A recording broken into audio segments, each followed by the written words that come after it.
And here we go.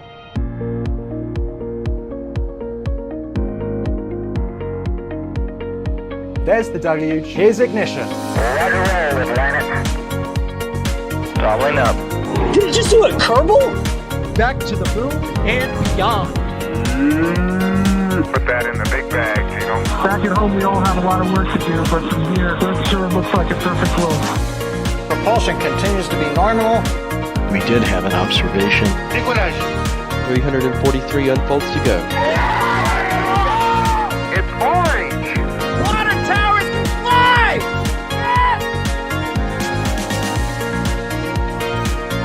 Bingo! Right in the center. Where's Jacqueline? There it is! That was surreal. That's not what we want to see. No! Oh my god. Yikes, you bet. We don't need any more of these. Welcome everybody. You can see there through the haze on the left, you see Ship 41 over at the Massey's test site in Starbase, Texas, where it looks like SpaceX is going to go for another static fire after a successful one just about 17 hours ago or so, as in around 11 o'clock last night we had one, and now that was a single engine test. Hopefully this one is the full 6-engine static fire. I'm Sawyer Rosenstein, and I will be your host for today's testing stream. But of course, as always, I am not alone. I'm joined today on commentary. This is not going to get confusing at all. First, by Ryan Caton. How's it going, Ryan? I'm feeling a little bit of deja vu. I feel like we were just on stream together a few hours ago, but we're back. So slightly different location at Starbase, of course. And fingers crossed we get a daylight or sunset static fire. That would be nice. Sunset static fire. Rolls off the tongue. It sure does, yeah. Almost like you're going to be sick of my voice the next couple days between this, the next attempt for the Starlink launch, Flame Trench. No, not going to get sick of me at all. Now, I was saying it might be a little confusing because in addition to Ryan Caton, we also have Ryan Weber. How's it going, Ryan? How's it going, Sawyer? Yeah, I'm back for another ship testing stream here. Last night we did one on the Raptor side, but here we got a dedicated stream, and we're kind of expecting a 6-engine static fire tonight, or I should say this evening. And just to kind of give a recap of kind of where we are, I bet that's going to be the next question. Yeah, hey Ryan, we saw something last night. So what did we have last night, and what are we expecting today? Where are we at? Figured I'd let you at least get it in. So for those who saw it or didn't see it last night, there was a 15-second single-engine static fire of Ship 41. That static fire was after they had held prop in the tanks for about 25 minutes to help bring the temperatures up, and then did a basically simulated deorbit burn, or as close to a simulated deorbit burn as you can get on the ground, because you're not in microgravity, you're in Earth gravity. So they did that test last night. That was right around 11:05 or so. And then today we're expecting all 6 engines to fully finish the testing, and tomorrow night there's a closure for it to roll back. Based off the tank farm activity, the methane reclaim vent started up about an hour ago, so I would expect prop load to start literally any minute here. Waiting for those subcooler vents to really kick into gear and prop load to start. So it could happen at any point now. It usually takes them about an hour to chill down. For the 6-engine static fire, it takes about 20 minutes to prop load. And as with all the other tests, the T0 is about 10 minutes away when they do the flap test. This time will be a little bit more accurate than last time. That was a kind of a different test that they did with that single engine. The 6-engine static fires, they load the LOX tank full, load about a ring of methane, and then move the flaps, and then they'll go and test. So that's kind of what we're looking for going forward here, and hopefully we get to see a 60-second 6-engine static fire. That would be awesome to see, and we'll also be able to see it courtesy of the person pushing the buttons, pulling the levers, and that's Kevin Michael Reed today. As always, if you have any questions, you can tag us at NASASpaceflight or at NSF. We'll do our best to answer as many of your questions as we can. Also, should shout out that we have our team that is at the Cape there, or not at the Cape, at Starbase most of the time as well. Last night we had Caesar out there as well as Colleen, so we'll see who we have out today for the static fire attempt. We get some awesome views from them too. Let's see here. Skelly is saying, can we get our friends across the pond to say methane the American way? That sounds like a Ryan Caton question. What, say methane? Oh boy. Here we go, folks, already. Let's see. Q1 there is wondering, is Flight 14 still orbital? So, Ryan Caton, can you kind of talk us through where we're at in terms of what we know for Flight 14 in terms of orbit and potential catch of either ship, booster, or both? That's a great question. Thank you. That's all I had. I leave the dramatic pause because we don't really know. Like, there have been no official definitive, yes, we are going to orbit, yes, we are going to catch the ship, yes, we are going to catch the booster. Like, there's been none of that whatsoever. So I think the safest bet right now is to say, judging by a post that Elon Musk did a few hours ago, the ship catch is probably not going to be happening on Flight 14, unfortunately, because his language was talking about catching a ship and reusing it in the next few months, maybe next year. So the end of August is obviously not the beginning of 2027. In terms of a booster catch, that was obviously never on the table, considering that they are still yet to conduct a full boost back burn and a successful landing burn with the V3 Super Heavy booster. So that's still, they need to make sure that they have both of those things checked off and an on-target splashdown before they are confident in attempting a booster catch.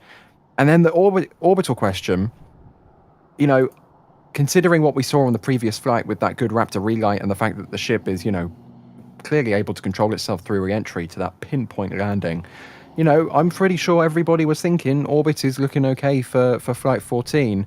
But then SpaceX did a tweet a few hours ago with the video from the single engine static fire they did yesterday, and they said, quote, Starship completed a single engine static fire demonstrating a deorbit burn for upcoming orbital missions. Now, the thing that is confusing me is upcoming orbital missions, plural. It seems very vague. Surely if they were definitively guaranteed to attempt orbit on Flight 14, they would say for Flight 14 or for the upcoming flight or for the next flight. But the fact that they've just said for upcoming orbital missions, it's very non-definitive. It's very vague. So I'm going to say that they're probably going to try for orbit, but don't be surprised if it ends up being another suborbital flight, maybe to a different location, maybe to the Pacific Ocean instead of the Indian Ocean, who knows? But I'd love to give you a definitive answer right now, but we simply don't have the data to give you a definitive answer, which is a bit annoying, especially for our planning purposes too. I literally just came out of a meeting before this stream. We're trying to plan our coverage for you guys for the launch, and it's like, well, what are we going to do? I don't know. We don't know what they're doing, so it's difficult to plan. Ryan, I want your realistic opinion on it then. Where do you think we'll end up with this one in terms of catching something, not catching something? Where do you think we're at for goals on this flight? Well, last night I even said I didn't think they were going to catch either. And the comment by Elon and then also the comment by Eric Berger says, he said, no catch, a ship this flight. They might have been able to get the regulatory, but they didn't feel like they were there, or something along those lines.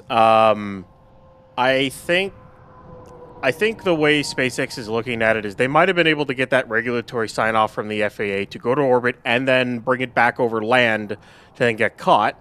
By the way, the pad kind of cleared out a little bit, so we might get a Pad 2 deluge test here. Just a trench, because there's still scaffolding up there, but there's a chance we get a deluge at some point here. But either way, in terms of the actual, like whether or not they're going to catch anything, I'm going to say no, based off of what Eric Berger said, based off what Elon said. And then, of course, I didn't really ever think we would get a booster catch.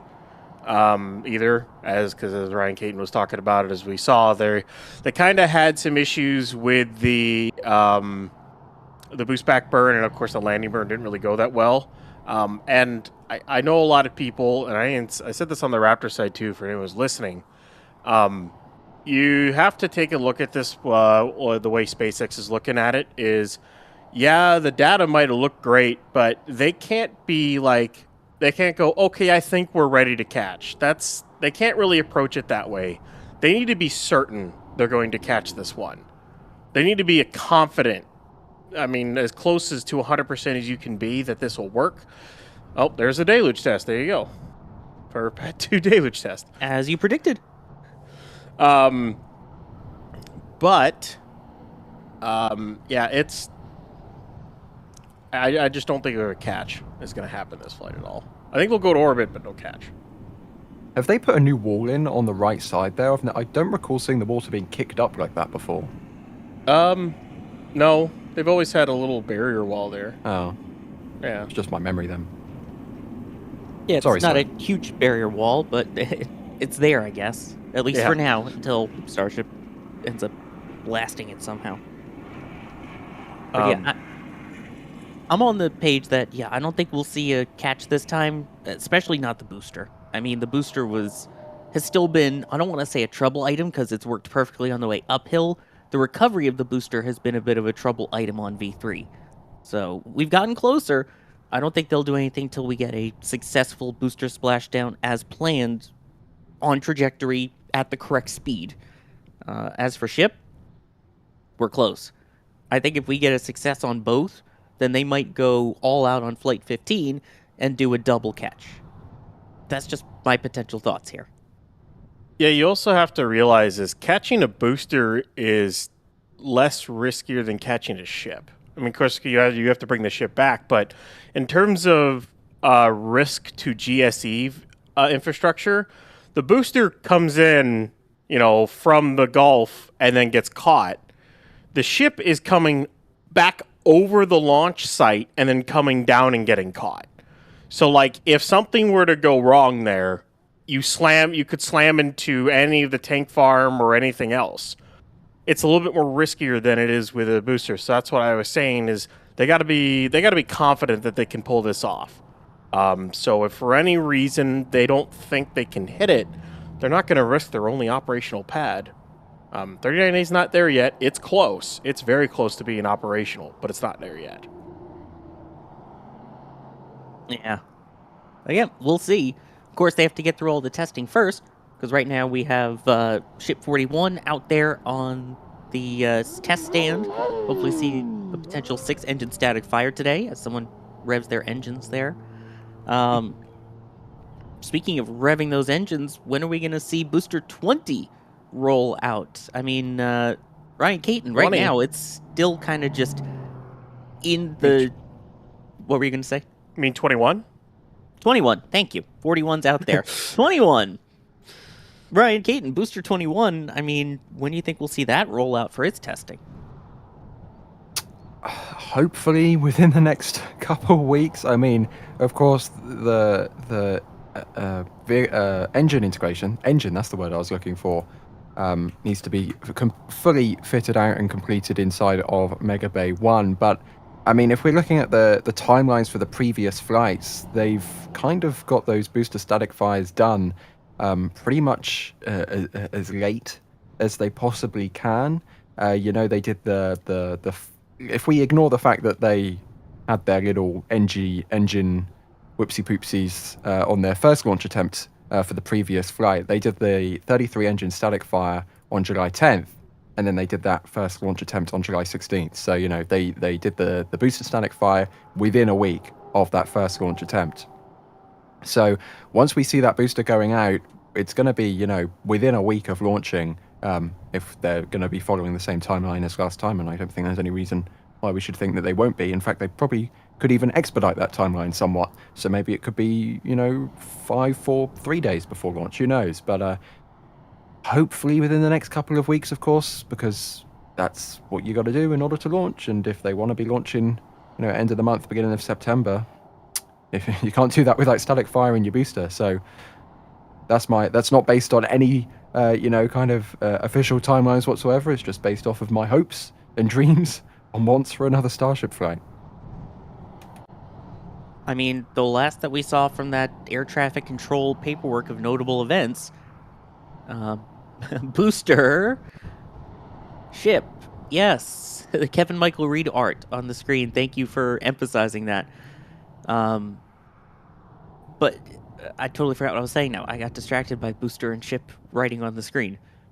Booster testing, booster rollout. Oh yeah, the fact that paperwork still says August 28th. Again, that is extremely, extremely unofficial. It has moved multiple times, but that's really the only reference point that we have right now is that air traffic control thing that they put out of notable upcoming events. It still says Flight 14 as the 28th, but again, that's not official from SpaceX or anything. So it seems like at this point, we've gotten one of the Brownsville notifications that go out that there will be testing activities today, and they may hear the loud noises and smoke similar to what we saw yesterday. But one thing that's interesting, Ryan Weber, is that you've got, airspace closures? By here is saying, is the NOTAM a problem for testing today because it doesn't start until 7 hours from now? Well, they've static fired many, many times in the past without an extended TFR to 5,000 feet. They have not done one post Ship 36, though, because either they've done it at the launch site where they have that 5,000 set in place already, or they've done Ship 39 and Ship 40 with 5,000 foot TFRs put in place. Because normally the TFR, the temporary flight restriction, as it's called, runs to about 2,000 feet at Massey's, is the one they run at all times, is to prevent people from getting really close with drones and stuff like that. They expand it and they up it to 5,000 when they're testing. Well, the next one starts at midnight tonight, and the last one ended at midnight last night. So the entire day today is not covered, yet they are still in chill down right now, but they're pretty close. They should be prop loading at any point here. So I guess they don't care, or they're not going to use it, or they could always just move it back a day. But that would be a public information. We would know about it if they did that, but they haven't. It's kind of weird. I don't know. Especially with that notification from the city of Brownsville that they're actually going to be doing some form of testing today. Yeah, it's odd. Yeah, we'll see. That's why we're all here. That's why we're tank watching together. And let me thank some people that allow us to do this tank watching. The Space Pope. Thank you for gifting 5 Red Team memberships. And then also coming in, Ryan Caton, can you please pronounce the pronunciation on screen? What is that, like a specialized methane that comes out of a cow? Like, what is that? Methane? I think we can agree. Methane, methane, we all just call it methane. There you go.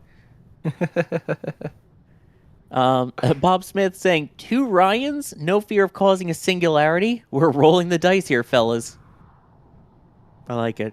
Unless I start going Webby and Mr. Map, I'm just going full names right now.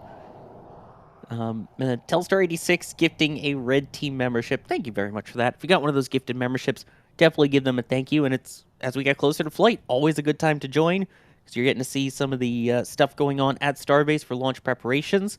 I know our team's out there taking plenty of photos and videos, and even as a Red Team member, you'll get to see a couple of those photos in the post. In fact, we already have the ones up from Ship 41's static fire last night with Caesar and Colleen for members, so you should totally go join the membership program if not.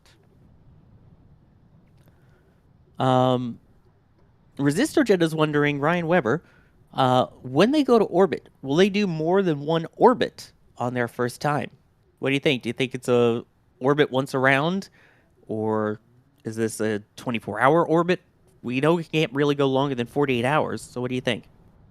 So when they go to orbit, which is likely going to be this flight, this will likely be a operational Starlink mission, which they may even give it a Starlink group name, maybe like a V3.0 or something kind of like they did with V.9 Starlinks.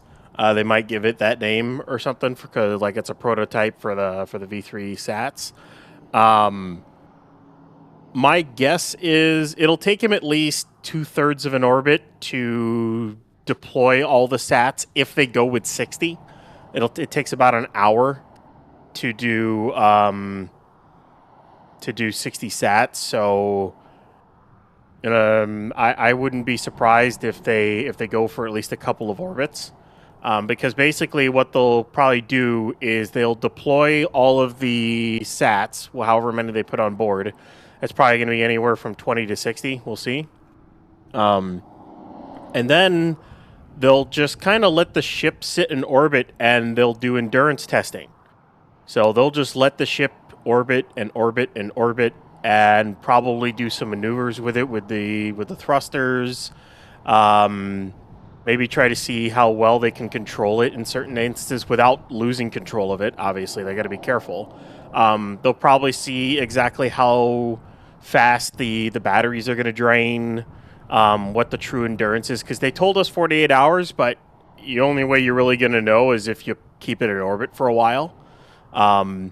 So I wouldn't be surprised if they keep it up for about 12 hours. 12 to 24, and then they find a daytime spot in the Pacific Ocean where they line up and re-enter it in the Pacific. Somewhere, could be north or south of Hawaii. And I also wouldn't be surprised if they go ahead and land it so that it blows up when it hits the ocean. Because we saw how much of a pain it has been to try to bring 40 back. I think if they bring 40 back, I mean, it sounds like they want to try to bring it back to Starbase, and it looks like there's a slightly semi-submersible heavy lift ship that's going towards Christmas Island, which might be used to bring it back.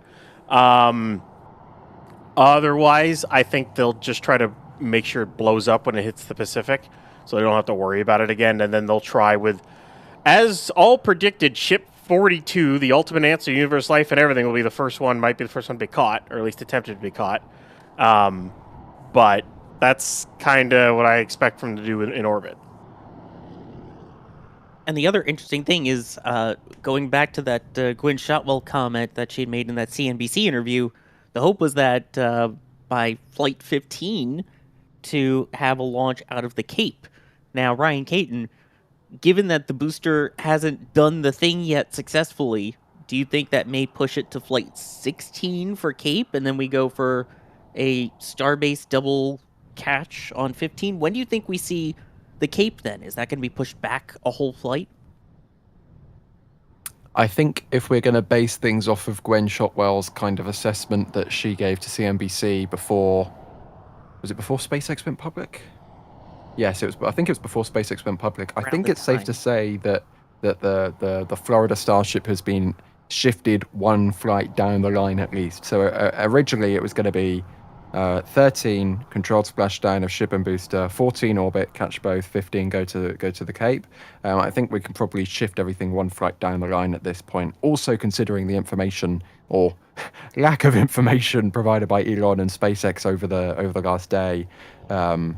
I think Flight 16 is probably going to be our no earlier than flight for the first Florida Starship. And I think that's also kind of not just blaming the vehicle hardware side of things. We can also blame the Florida hardware side of things because, 39A is still kind of in the commissioning phase.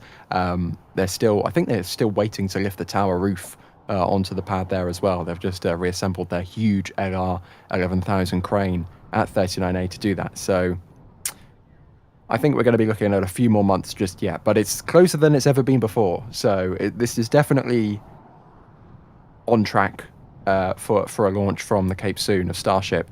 This is not like 2022 where they built the tower and then gave up for 3 years. They're definitely on a good pace to launch from there soon, just maybe a little bit later than some had initially anticipated.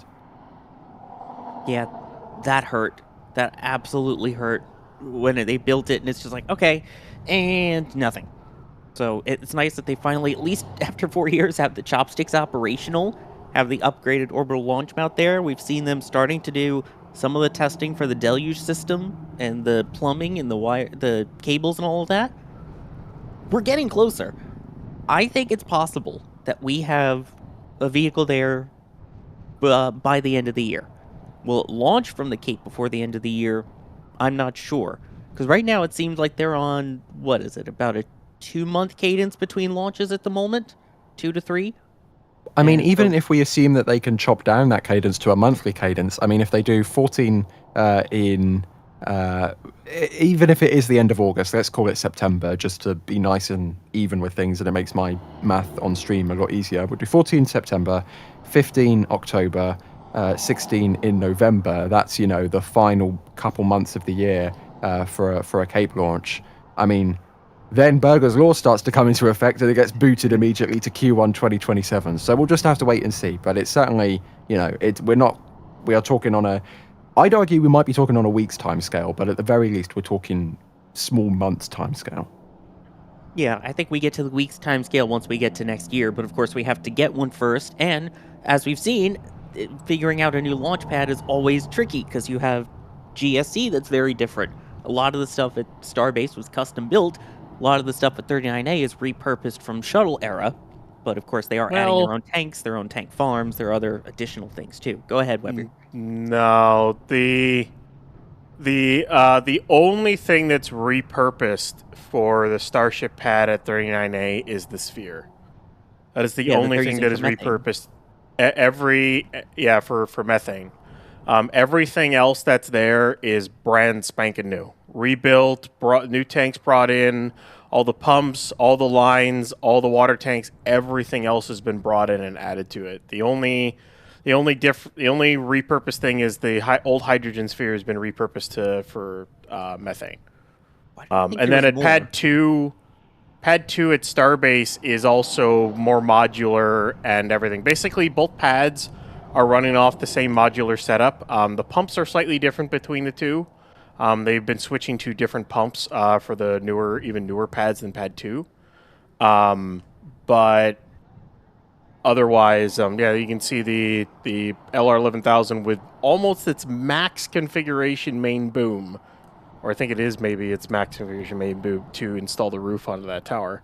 There's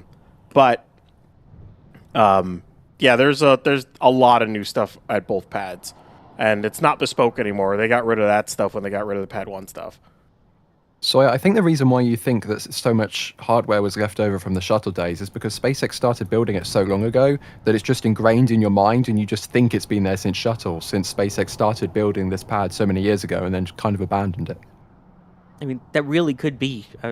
We were reminiscing earlier in the back channel about how they started removing the cladding. If you look, you can see a lot of the cladding is gone on the fixed service structure on the left side from when SpaceX took over that portion of the pad originally, transforming it from shuttle to Falcon 9 and Falcon Heavy. And it just looks so naked. We were looking at all the old shuttle era pictures, some from the 90s, and then Julie and I had photos from 2017 when we were there. And it's so weird looking at it now going, oh yeah. And of course, going back to, like you said, any photos from 22, 23 onward, the tower's just there. So I guess that could be. And of course, they've changed the design, it feels like 5 or 6 different times. Let me thank some people here. Anthony getting the Flight 13 patch. Saying, finally, after 13 launches, I'm able to get a patch. Anyone looking to part ways with the other 12, I would love you long time. I mean, there's still some on the shop. I think we still have some from Flight 12 potentially. I don't know. You should check shop.nasaspaceflight.com and see all the different Starship merch that we have there. Take a look at all the different patches and pins and other items, because the shirts and things, those, a lot of them you can still get. When it comes to the patches, as we've pointed out, once they're gone, they're gone. John Marquez is wondering, I have a question. If Starship 41 fails to reach the Starship Tower, could they do a splashdown in the Gulf? So, Ryan, what do you think are the possibilities of a Gulf splashdown, even if they don't go for the catch, kind of to test the trajectory? Weber. Yeah. Okay. When 41, I look from everything that's being said, they're not catching 41. But when they do go to catch a ship at Starbase, they could abort to the Gulf. As far as I know, based off the environmental assessments and things like that, they do not have the capability to just land in the Gulf. They don't have landing zones for ship in the Gulf of Mexico. They don't have it. They have booster landing zones, but not ship ones. I'd have to go back and read it just to be 100% certain. But as far as I know, that's the case. So they would very likely just dump the ship into the Pacific, either off the coast of Chile or north and south of Hawaii, and they will always still have the area to dump it in the Indian Ocean, where they currently do it right now, or where they have been doing it for the last forever flights. Since that trajectory started, was a Flight 3 is when they started doing that trajectory. So, as for aborts, earlier on, like before they do their dynamic banking turn, they could abort to the Gulf. But once that dynamic banking turn is done, and they turn towards the tower, aborting to the Gulf would require them to light the engines and turn the ship. Otherwise, they're headed straight for the launch site, they're headed straight for the dunes, and if they can't land, if something goes wrong with the tower or the ship, they're going to slam into the wetlands and blow up. That's their abort when you get late enough. So, yep, that's basically what's going to happen. I mean, it would be cool to see. It's a good way to test the trajectory and the flip and burn over Starbase and get residents prepared, but as of right now, I believe their current plans for these would either be off the coast of Hawaii or off the coast of Chile. Am I remembering that right? Yep, off the coast of Chile and north and south of Hawaii. Gotcha. And just to be clear, that's not like next to the beach. That's a few miles offshore. Yeah. It's pretty far offshore. I have to go pull up the pictures again, but it's pretty far offshore. It's like nowhere near the coast. So somewhere you wouldn't want to have it come down in one piece and then try and tow it to land. Yeah, I think SpaceX, when they go to dump it into the ocean, I think they're going to try to cut the engines at a higher altitude so they can make sure the ship blows up. Because otherwise you have to find a way to either sink it or recover it. And that's a pain. Why don't they just re-enter the wrong way round with the stainless side facing the plasma? And then they don't even need to worry about it blowing up because it'll already be disintegrated. I don't know if... actually, to answer that question, I don't know if the FAA would allow that, because then that's a breakup on re-entry. I don't know if they still have the exemption on that.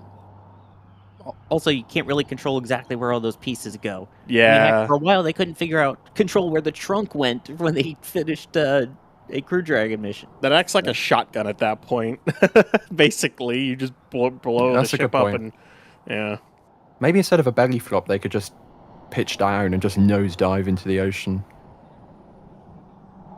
They could pitch down, light the engines off the header tanks, because they're still pressurized, and then literally add some more speed to the ship and slam it into the ocean.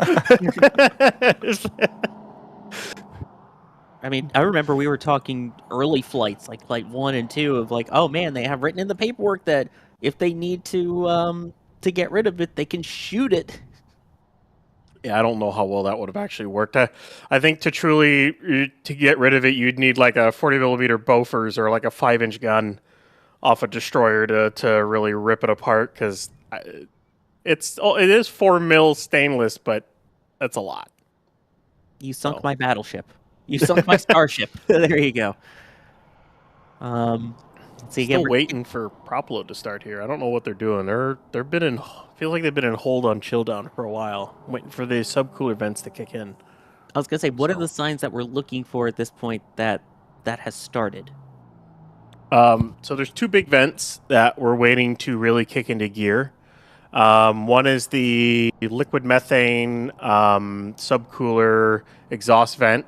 which is off to the left, which is not really currently visible or very active.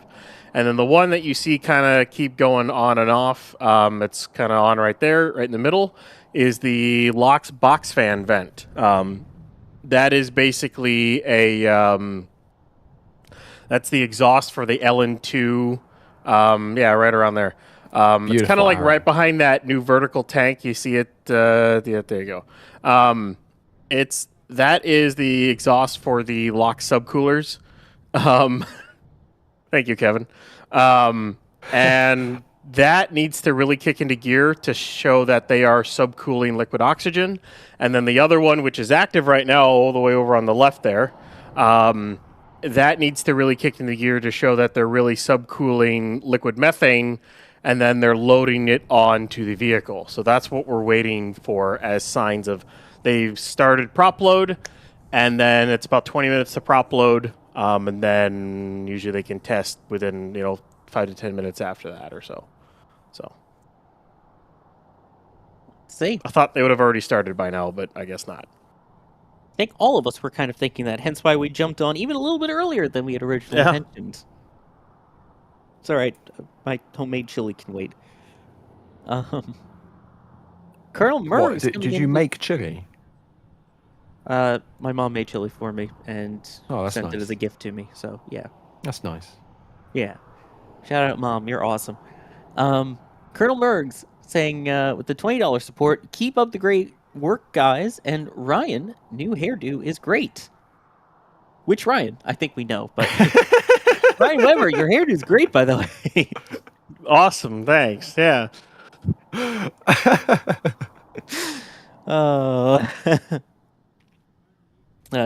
Turtle Sanctuary saying, is that a Mars rocket or just a moon shuttle? Yawn, waiting for the Jupiter Enterprise version. I mean, we got missions to Saturn coming soon at least, so that's something, even if it's not on Starship. Nuclear helicopter, too. Can't wait. Exactly. That's going to be awesome. I like science Nuclear missions. quadcopter, for that matter. There's 3 more rotors. Don't forget those 3 Don't forget about those 3 motors. Yeah, can't forget about all 4 of them. Oh, yeah. It's so cool. I can't wait. I can't wait for that. I mean, we also have Nancy Grace Roman coming up in about a week. I can't wait for that, too. There's a lot of cool science stuff happening. I like that we're finally getting science back in here with NASA stuff. Feels like a lot of it's been focused on crew, and we'll get to the science side. And I can't wait to see what Starship is able to do science-wise as well once they come up with a better deployment mechanism than just a Pez dispenser, and they can lift 100-ton payloads to crazy orbits and these massive telescopes that we'll be able to use and stuff. Oh, I can't wait. I can't wait. Turtle Sanctuary also saying, methinks launch from Texas, ship catch in Florida before the end of the year. What year? I'm not saying. Okay, I was about to say it probably wouldn't happen before the end of this year because they have to get that. I don't know if they even have an approval for a launch from Starbase to land in the Cape. I don't know if they have the trajectory to do that.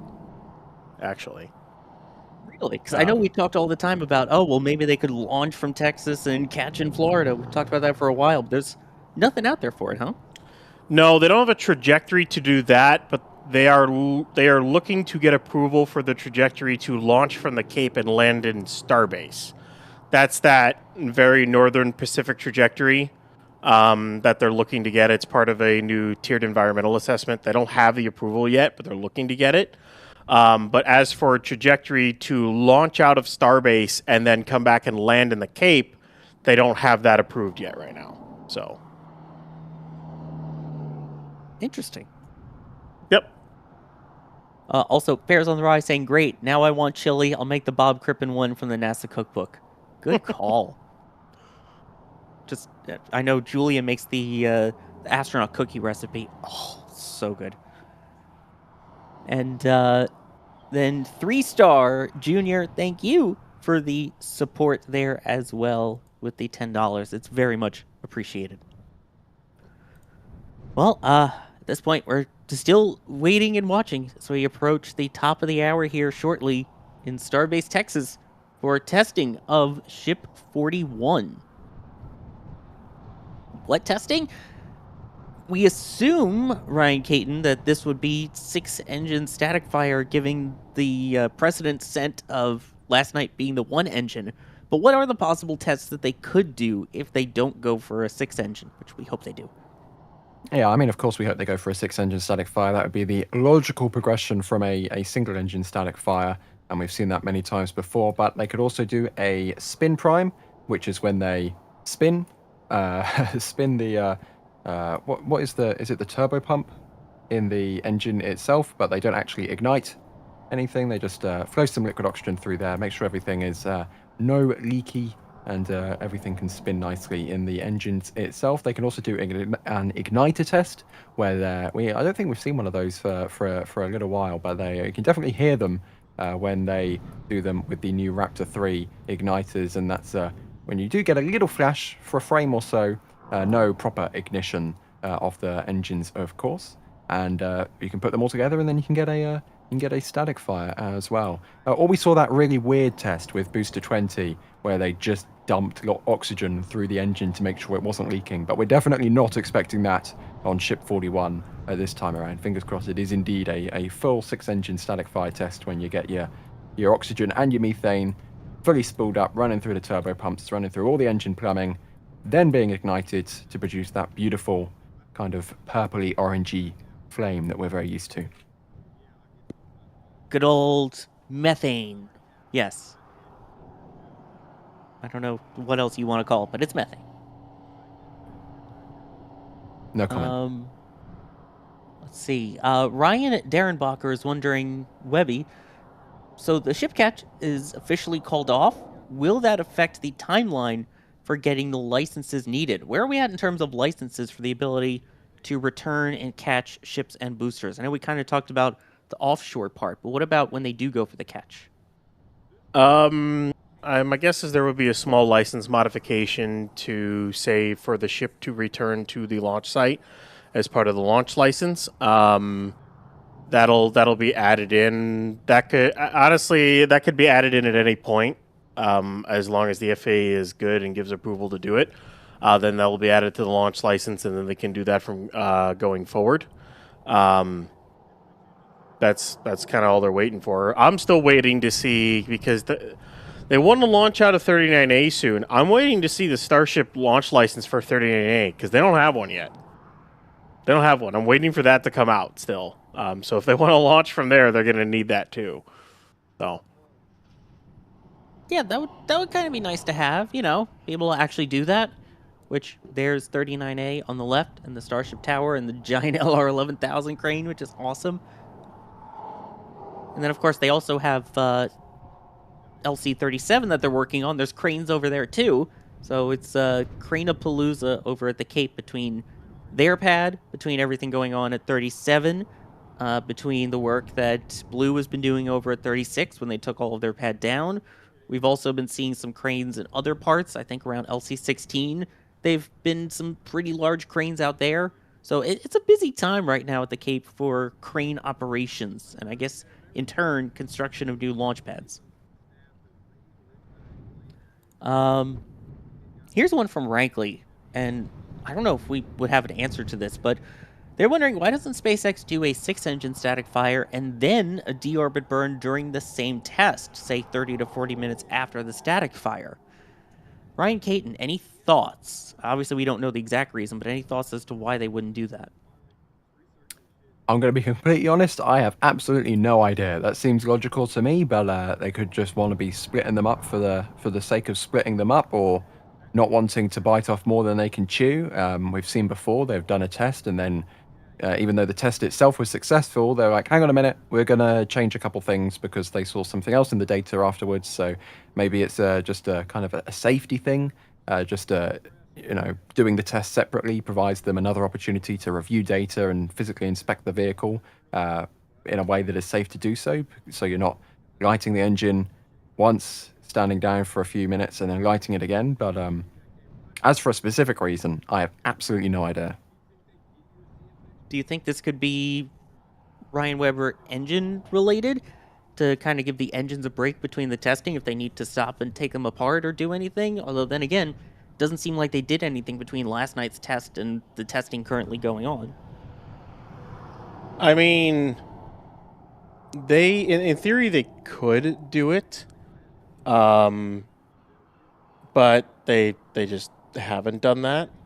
Usually in the past, what they've done is a lot of times they do a single engine and then they do a 6 engine because they start off with the less powerful one first. But there's also been times like with Chip 33 where they did the 6 engine first and then the next day they did the single engine. They've done it either way before. Why they don't do them on the same testing window? They haven't done a static fire, and they haven't done two static fires within the same testing window on a single vehicle since Ship 1T. I think that was October 21st of 2021. Whoa. When they did a single RVAC and then an RVAC and a center in the same testing window. They haven't done 2 static fires in the same day in the same window since then.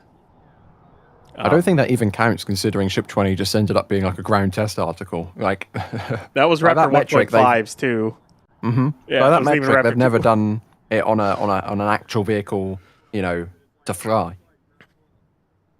Yeah, that's so long ago too. That's almost 5 years at this point. That's how long ago that was.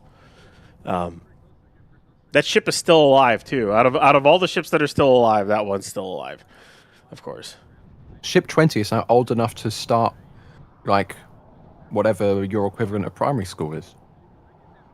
Let's It's back to school for Ship 20. Yeah, almost kindergarten for Ship 20. Yeah, like kindergarten or first grade. The question is, do we have any Starship kids sizes at shop.nasaspaceflight.com? Because I know we do have children's merch in there. So if you want to do back to school stuff for your kids and get them Space Geek adjacent early, start them early, get them hooked.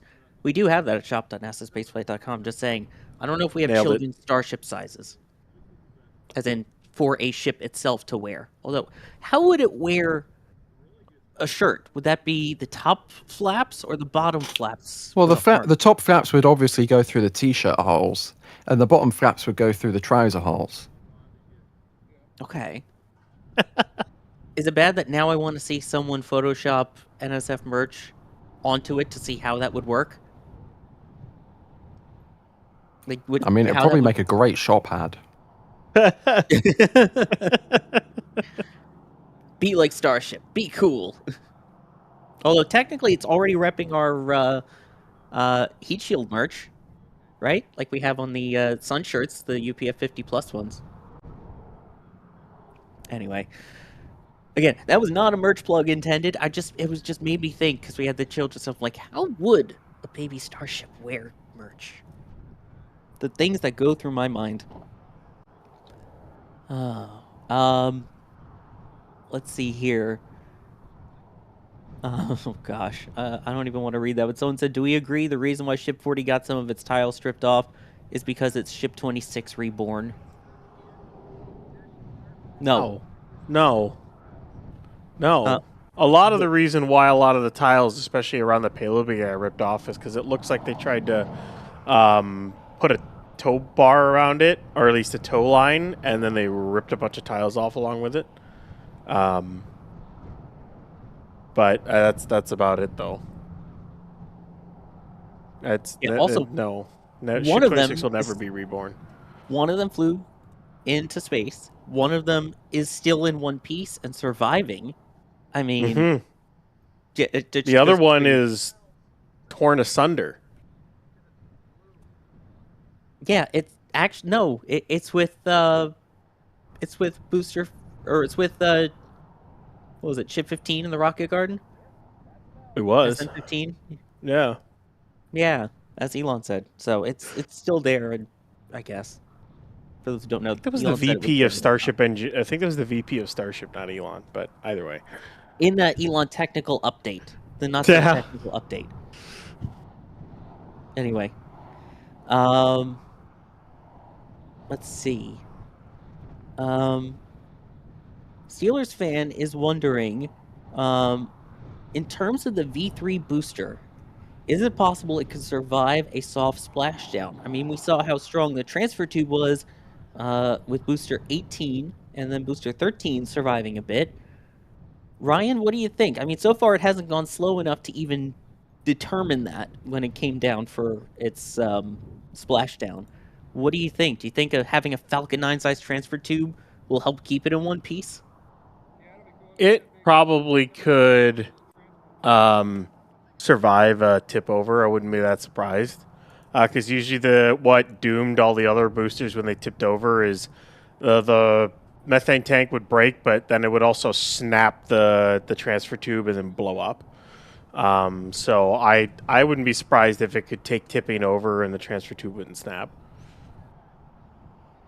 Could be. I mean, it's one of those where I think they're going to do everything they can now to prevent it. After what happened with Ship 40, they may cut the engines off earlier than expected just to make sure that it hits harder or something. Because it seems like they're kind of regretting. They're like, oh, yay, it survived. We can get great imagery and stuff.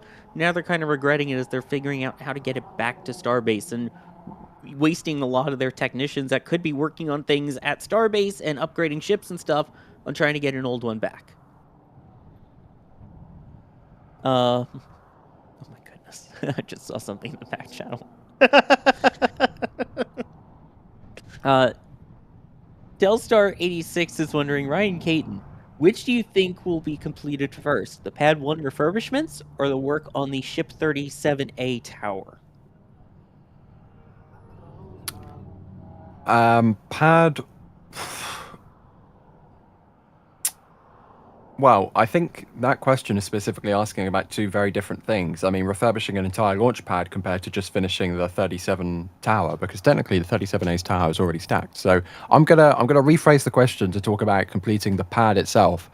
I believe Pad 1 has a very good chance of being completed first, simply because it started first and it's a rebuild in a location right next to where they built the original pad. So they kind of already had a load of stuff there, which I would assume would expedite the process a little bit. Also, it would be the third time they're working on a pad of that design, so gives them a little bit more of a spring in their step. So I'm going to say Pad 1 is going to be ready first compared to Space Launch Complex 37A, simply because they started it first. So I think that would be the kind of natural assumption to make. I know they're gutting the entire tower, but they also have the physical structure of the tower there first, so maybe that'll give them a leg up. But on the other hand, they also stacked the 37 tower with some stuff already installed, so it can swing in either direction. The biggest difference is that Pad 1 has storage tanks and pumps they can tie into if they want to. 37 has nothing. They have no tanks, they have no pumps, they have no lines, they have nothing. It has nothing. So I think Pad 1 will be online before 37 does because of that. But yeah. Yeah, Pad 1 and Pad 2 are going to be basically just the words of every engineer, right? But they are going to be sharing the same kind of tank farm infrastructure, even they'll obviously have their own independent sites so they can bring in the fuel independently. But the storage capacity is going to be shared, whereas Slick 37 is a completely leveled, complete clean slate. Like, it is literally a slab of dirt, or a few weeks ago it was a slab of dirt, and they've since put in the foundations, built the tower, started digging for the flame trench. So that sort of stuff is going to have to be completely built up from scratch, just like they did at 39A and they did at the tank farm while they were developing Pad 2. Okay, so I asked and community delivered. This is what someone imagined for the children's... Well, that's more the baby merch, but of what the Artemis 2 patch onesie would look like on Starship. I'm kind of regretting asking for it, but this is actually also epic at the same time. Although, the flaps don't fit through the armholes, so it's kind of sticking at the top. The flaps, the forward flaps in this case are the ears. We'll go with that. Okay. I guess because otherwise, yeah, it would need to be a tank top for it to fit like that.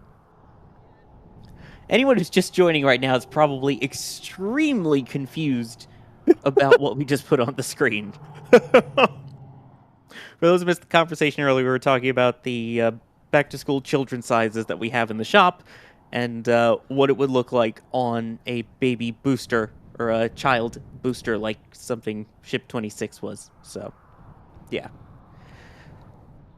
Hard to explain. Just rewind the stream. It'll make more sense. Totally not talking to someone in the back channel who's wondering what the heck is going on here. You know, I'm waiting. I'm hoping this canning farm kicks back in again because they were in full chill down mode. Everything was pushing towards prop load, and then it's been kind of in a standby right now. They've got the LOX pond still running. The box fan keeps running every once in a while, so they're still keeping it chilled. The methane reclaim vent is still running, and I still see the methane subcoolers even going every once in a while. That cloud you see right there is not actually below the ship. It's off to the side of the ramp up to the trench, because that's where the LOX pond is. It's where they just drop excess liquid oxygen and stuff like that. I'm just waiting for the subcoolers to kick back on and really get into gear, and then to start prop load right now because they're chilled. The tank farm is chilled down. I don't know if they're doing extra checks with the ship or with the tank farm itself or what they're doing right now, but I want them to get into loading because I want to see a static fire. Yeah, any testing at this point. I'll take something. Something that's just showing, hey, they're Just doing load the something ship. with the ship. Yeah, not just the tank farm doing stuff. Please, SpaceX. Oh my gosh, Das in the back channel. How does a Starship wear pants? We were discussing that earlier too. Of would the bottom flaps go through the pant legs, or how would that work? We put some thought. We put way too much thought into this, Das. This is what happens when SpaceX says they're gonna, do something. The alert goes out for Brownsville, and then we get nothing. So this is what happens. I appreciate everyone sticking with us here as we continue to watch the Massey's test site. There you go. We have the thermal protection system PJ pants, which would blend right in on a ship, especially if it's wearing it on the thermal side, which are super comfy, by the way. So yeah, you can stay comfy, cozy, and warm in bed and protect yourself from that with the heat shield Starship thermal protection pants, which now someone needs to take this and put it onto a ship and see how it would work like that. So we saw the baby clothes. Now we need to add a shirt and pants and see if those top flaps would go through the arm sleeves or not, if the bottom flaps would go through the leg holes, how that's going to work, or if that's, replace the pockets with flap holes. I don't know. Someone with better Photoshop skills than me can figure that out. Let's see here. Oh gosh, someone said shirt on the ship, pants on the booster. That just might work. Telstar saying, thanks for the coverage, NSF. Ryan's next hairstyle should be in honor of McGregor and call it the Mohawk. I like that. Right. Because Ryan earlier we were Caton talking with a about mohawk? methane, methane, and a mohawk. A mohawk. Anyway, Turtle I'm Sanctuary. gonna stick with the status quo for a little while. Just yet. Putting another quarter in the hurdy-gurdy to keep the stream going. Love you all. No, go Google hurdy-gurdy. Oh, jeez. I'm good. Turtle Sanctuary gifting 5 Red Team memberships. Thank you very much for that. And then also coming in and saying, did you ever want to be a smart person, then hear Sawyer and Ryan W. in chat and just say, well, at least I'm not in charge of the maps? What? What do you mean? I trust Ryan Caton with a lot of smart stuff, not just maps. I mean, anyway. Let's see here. MS Studio is wondering, why is Gigabay in Florida so far along compared to the one in Starbase? Also, if you could ride Starship to anywhere in the universe, where would you go? But I want to start with that Gigabay question, Ryan Weber. Why does it seem like the Florida Gigabay has gone so much faster? Which, if you don't know, Julia Bergeron, along with our Starbase team, Colleen over there, have been doing the Battle of the Bays, comparing how far along they've come. It started several months earlier. Literally. Yeah, I mean, the Roberts Road one started several months earlier, and not only that, they had to knock down High Bay at Starbase. So they were mitigating, and they also had to knock down a chunk of the Star Factory as well in order to have the full footprint.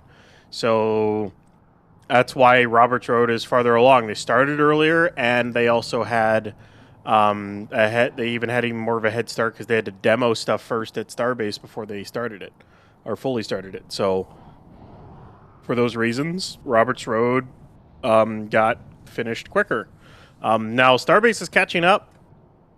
Almost all of the primary steel structure is finished. They're still doing a lot of the flooring and something like that. I would not be surprised if those tower cranes are gone by the end of September, or maybe even earlier than that. We'll see, but they're not going to stay up for much longer. At which point they might bring in another crane to help finish the rooftop and everything like that. They are building one of the bridge cranes. One of the transfer aisle bridge cranes is currently getting assembled in Sanchez. That'll be cool to see when part of that rolls into Gigabay, and then it'll be kind of fun to watch them lift that into place. But it's moving along. They're also building ship stands for it too, so they're making progress on a lot of the stuff for Starbase as well.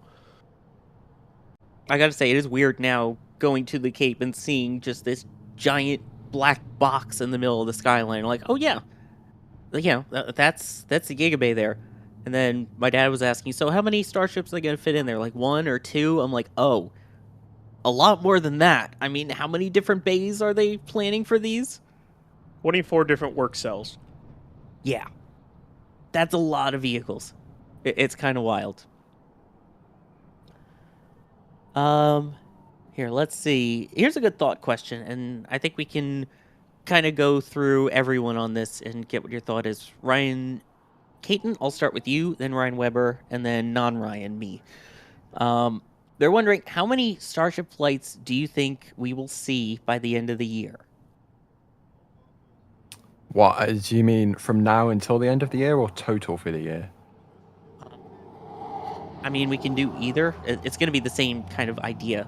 So let's go for a scoreboard on screen as well. Okay, so they've launched twice so far this year. Let's say the third one is just around the corner. I'm going to go 5 launches, including the 2 that have launched so far. Okay, RW. I'd agree with that. Yeah, I think they'll do 5 Whoa! this year. I think they can do it. Yeah. So Should probably Sawyer? put as NR, not Ryan. I'm gonna go bold. I'm gonna say 6. I think they can squeeze one more in there. The cadence will pick up, and maybe we see some testing at the Cape, so maybe from that, but I think the cadence is going to pick up enough that it goes up to 6. And as for today's producer, Kevin Michael Reed, his number is 3? 3. You think you think Flight 14 is the last flight of the year? Now I want Kevin to come up into comms and explain himself on this one. In fact, he's double underlining it. Wow, he thinks this is the last Starship flight of the year. Wow. All right. Kevin's even more pessimistic than I am. There you go. Wow. Well, Kevin, you got some splaining to do. Well, are you thinking this is going to launch and then pad fallback? Is that what you think? Wow. I mean, let me see what chat is saying. So chat says 4, 5, 5, 5, a good numby. And a lot of people going 3 ? Apparently Kevin's rationale in the back channel is they need to figure out the dang booster. So and Alex say that means more flights. Test as you fly, as they said in the name of their first of the documentary series, right? Or Test like you fly. There's Robert's Road Gigabay, by the way. There we go. Yeah, there's that giant black box dotting the skyline now, which Borg cube. yeah, a Borg cube, I guess. Which it's weird if you're coming from the from the south going north. It used to just be, oh, you'd go over the bridges, say by the port. If you're going on a cruise, you're like, oh, there's the VAB. The number of people I've had now go, oh, is that thing the VAB? It's like, no, the VAB is the big white tall building with the NASA logo behind it. That's not it, but it's very noticeable now on the Florida skyline. It's so weird how much it's changed. And noticeable there on the Starbase skyline, of course, is through the haze, Ship 41, still just sitting there, menacingly, not doing anything. So, you wanna do the thing now, Ship 41 in SpaceX? That would be awesome. Can the tank farm spool back up again? Yeah, where are we at this point, Ryan Weber? I'm waiting for the tank farm to spool back up again. Like they're in a holding pattern right now. They're not prop loading, but they're in chill down. The tank farm is definitely chilled down. Both sides are methane and lock sides. All they need to do now is to kick on the subcoolers. So basically, start flowing a lot of liquid nitrogen through the subcoolers.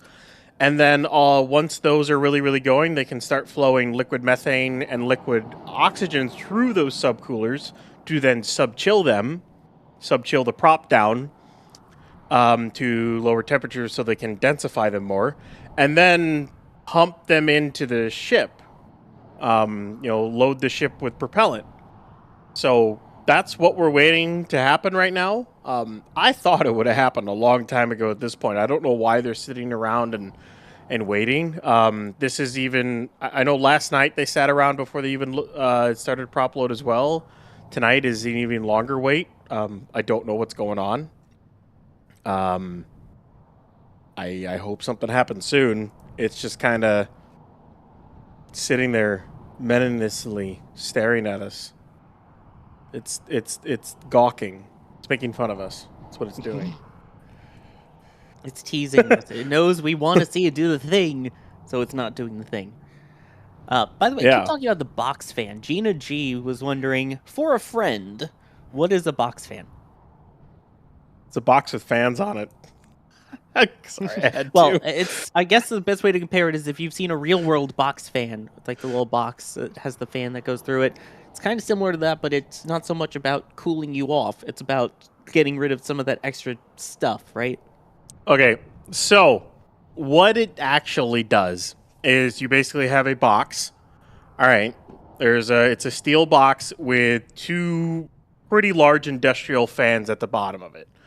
Now they have one of these also at the launch site.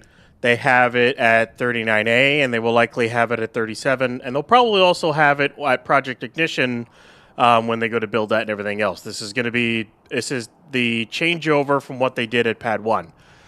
So just for reference, at Pad 1, what they used to do is all the liquid oxygen LN2 subcooler exhaust, they used to just dump it down to the grass. You remember we get the nice big field of fog and all that other stuff all around the launch site. Well, they don't want to do that anymore. Same thing with the grass vent. That went away. Now all of that is piped into this box with fans at the bottom. Now what the fans do is they pull air into the bottom of the box and create an updraft. So when that updraft is created, they then dump this liquid nitrogen or even LOX exhaust into that airflow, and it disperses it up and out and away. So it's pulling air in, and then it's also combining with that. So it not only does it dilute the heavily concentrated nitrogen and oxygen, but it also disperses it out. So it's safer, it's cleaner, it's a much better way to get rid of the exhaust. That's the whole reason for doing it. And what's up, Vent? I don't know. That was terrible. I know. Hey, there you go. It's a box. Well, the fans are on the sides, but it works the same way. But yeah. Yeah, Kevin, of course. We knew But that. this. Sure. Yeah. Anyway. Turtle Sanctuary, by the way, clarifying, I consider Ryan K, I'm guessing they mean C, or unless they're trying to say Ryan Katoon, the smartest person on this channel, but I would never want to tell him that in front of everyone else. Oh, wait. There's the clarification. Thank you, Turtle Sanctuary. Thank Speaking you for of, the compliment. Question mark. Speaking of Ryan C/K, Ryan Caton, Steelers Fan 25 is wondering, what would SpaceX do if Ship 41 survives the splashdown as well? I feel like they got very lucky that Ship 40 survived. Do you think now that we've had one that actually splashed down, they're trying to recover, that they would have a recovery plan and be okay with it? Or is it something that they would go, this is too much hassle, forget that?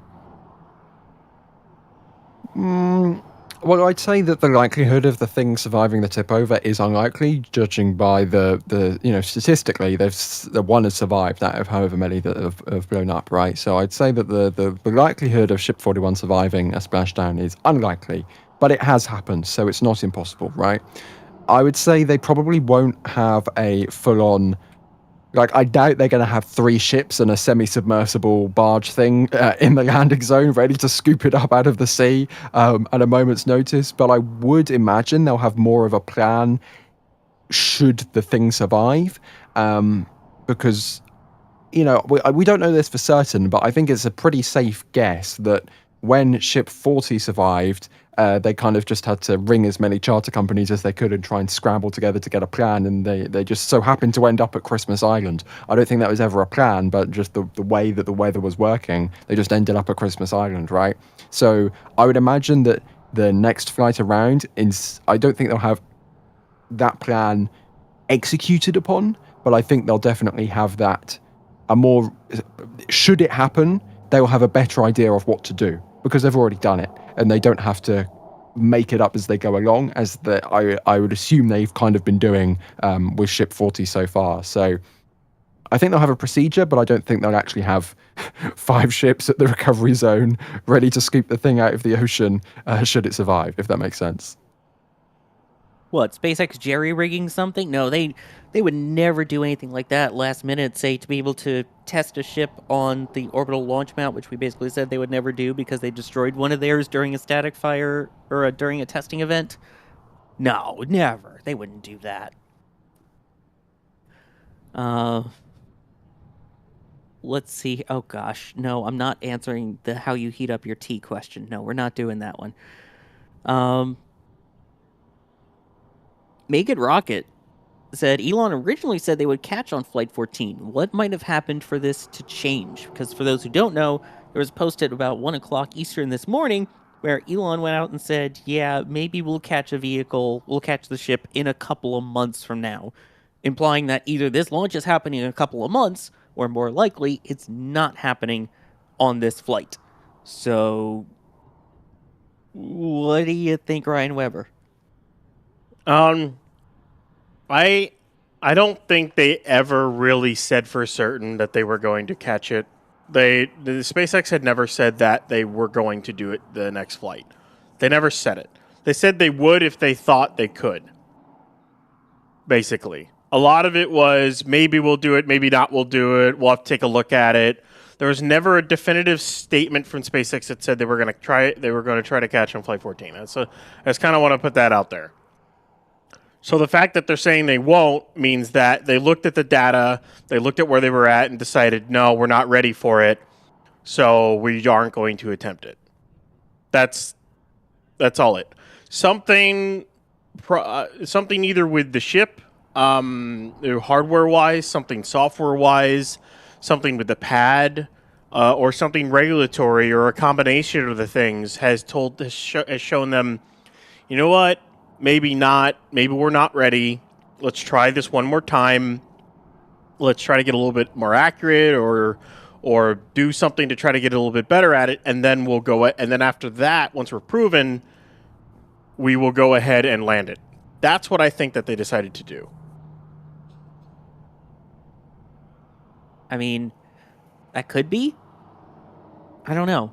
I mean, I really wish SpaceX would have just said outright, yeah, we want to, or no, we don't. But at least, I guess we can say for sure now that there's not really going to be that catch on this flight. Is that something, Ryan Caton, that maybe you think they would still keep in their back pocket, though, anyway, of, hey, maybe if things do go really well after one orbit, we look at it and go, you know what? Let's try it anyway. I think if that was ever on the table, I think that would be something they communicate beforehand.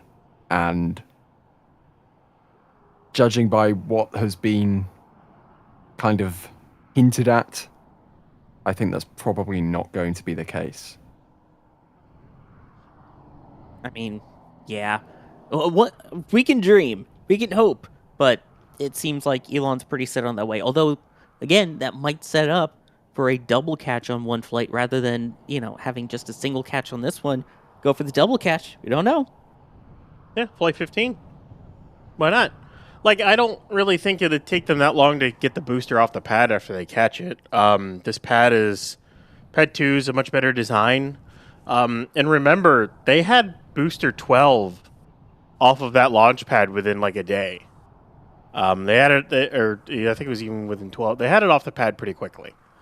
And that was the first one they ever caught. And that was when, to line up certain things on that pad, they needed the stabilizer pins, and they didn't have those installed. And it was also the first time they were safing the whole thing.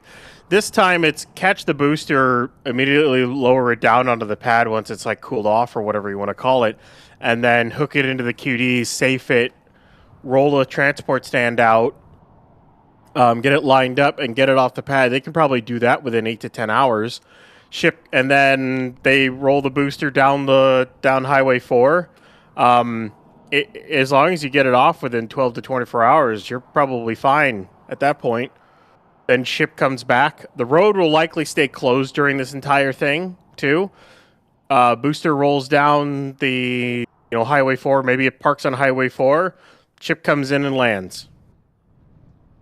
They can do that. I don't really see why they couldn't do a double catch for the first time. It would test their operations, and if for some reason they couldn't get the booster safe or off the pad in time, then they dunk the ship in the Pacific. But there's no reason why they can't try that. So, I mean, I think that's very doable, and it is a very SpaceX thing to do. Let's just put it that way. Bideford. Hey, Bideford, how's it going? Coming in with the $25 of support saying, is this a long delay Kevin Michael Reed's fault? Yes. Blame Kevin. If you're with me, hit the like button if you also think that we can blame Kevin for this, okay? I want to see that number go up, and I want to see how many people agree with me that we can blame KMR for this. Also, maybe we can hope that if we get enough likes, that more people will watch and more people will come in, and SpaceX will see that and go, you know what? Let's do the thing. So, Kevin's complaining in the back channel. I was told to go live. The smart people told me to go live. We could still blame Kevin. I don't know. I'm going to be watching the numbers. You could blame me all you want, too. I was the one who was saying I thought we'd have had a static fire by now. Based off timings from past static fires, especially from Chip 39 and Chip 40, they were slated to start prop load between 5:20 and 5:30 p.m. Central and have it probably tested by 6. Based off of all the other timelines they've done in the past, that's where we were headed. And I was like, well, let's go live so we can make sure we cover it. And then this happens. So, blame me. That's fine. No, hit the like button to blame Kevin. It's more fun. A lot of people say they don't blame Kevin. I mean, fine, who do you blame? Oh, KMR with the sad face under the NASA Spaceflight account. Hey, I'm willing to take the blame over Kevin. That's fine. I was the one who told everyone to go live. Okay, then hit the like button if you want to blame Ryan Weber. You can do there that you go. too. Blame me. That's fine. Blame me. You guys are sitting around here just listening to us talk with with barely anything happening in front of us. Blame me. And also, I'll be the villain. That's fine. You can't just say blame Ryan in chat. We have 2 Ryans on, so you have to be more specific. Also, do not hit the dislike button to support KMR. That doesn't help. You live long enough to see yourself become the villain.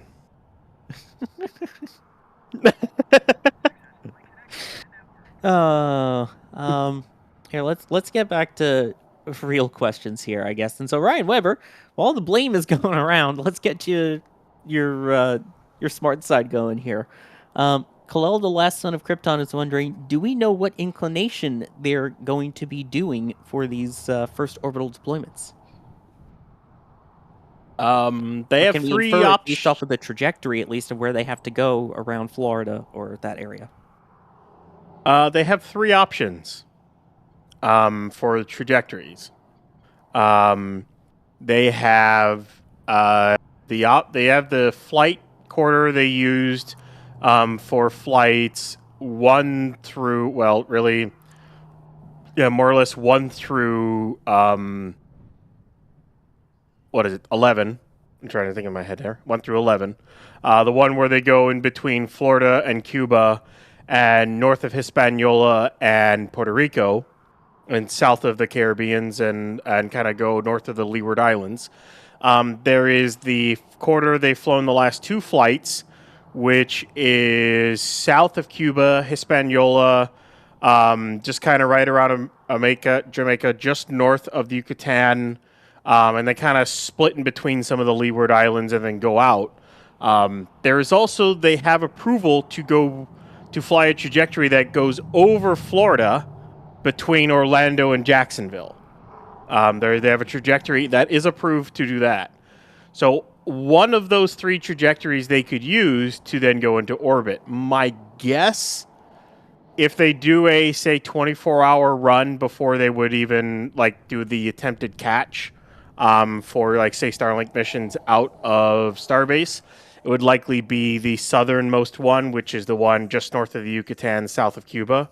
That's my guess is what they would run. And then the ship would line up and come back, I think it's within 12 to 24 hours or something along those lines. If they do the northern trajectory, like the one between Jacksonville and Orlando, they might be able to get the ship back within a couple of orbits. Because with some cross range in there and other things, they might be able to get it back quicker. But other than that, those are really the options. Out of the Cape, they have a northerly trajectory and a southern one, and they kind of have a couple other stuff in between, especially once they get to planetary missions and other things like that. But out of Starbase, those are your 3 options. I think it would make sense for them to go for that southern trajectory for the first orbital mission anyways, because, I mean, that's the trajectory they've been flying so far with V3, so why would they have tested that trajectory if they intended to never use it again, right? So I think that makes perfect sense that they would continue along that trajectory, and you go through that gate, as Gwen Shotwell called it. You know, they're almost at orbital velocity with the suborbital trajectory they do to the Indian Ocean. So they're just going to burn for a little bit longer, and that'll get them into raise their apogee above the thicker parts of the atmosphere, and they'll be in a prime spot to deploy some Starlink V3s. Is that the trajectory we think? Obviously, we don't know for certain because SpaceX hasn't said, but is that what we think that they would do for the first flight? Yeah. I mean, keep it simple, right? I think that would be the simplest orbital trajectory they could do, is just stick on the inclination they've already flown twice with. And it's a very similar inclination to all the flights that they've done so far, just a couple of degrees offset, right? So I think that would be the most logical next step. Of course, we don't have access to SpaceX's internal planning meetings, considering we don't even know what they're going to do on the next flight, for that matter. And we're talking about, I wonder what inclination they might fly to. So it's difficult to say, but it seems, in my opinion, it's the logical next step. Yeah, I mean, that's all we can do right now until SpaceX says something official, is kind of speculate on that, but at least we know that it's going to be one of 3 options for sure when they do. We also know that SpaceX is just teasing us at this point because we're still waiting for them to do some form of testing today. Ryan Weber, where are we at? Well, the road is still closed. I can tell you that, which is a good thing.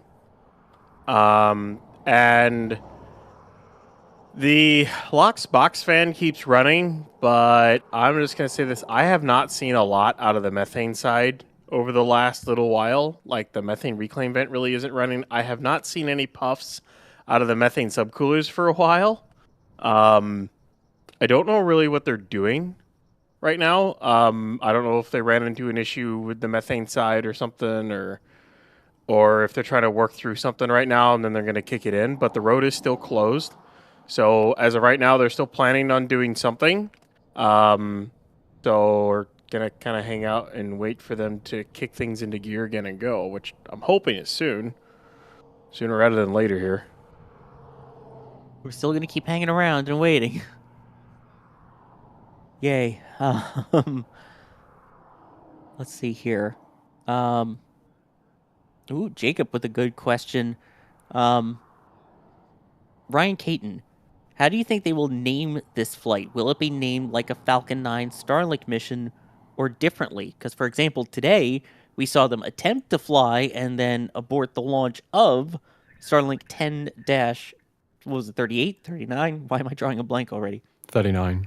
39, thank you. Do you think we would see a similar nomenclature? I think there might be two names given to it. You know, like initially it might be Starlink Group, whatever the group number ends up being, -1, and simultaneously calling it Starship Flight 14, Starship Flight 15, Starship Flight 16, and so on and so forth. Just initially, because I would imagine that there could be test flights where they may not carry Starlinks and they might want to keep a nice sequential order there. But eventually, I'm pretty confident in saying that they are going to use the same kind of nomenclature that we see on Falcon 9.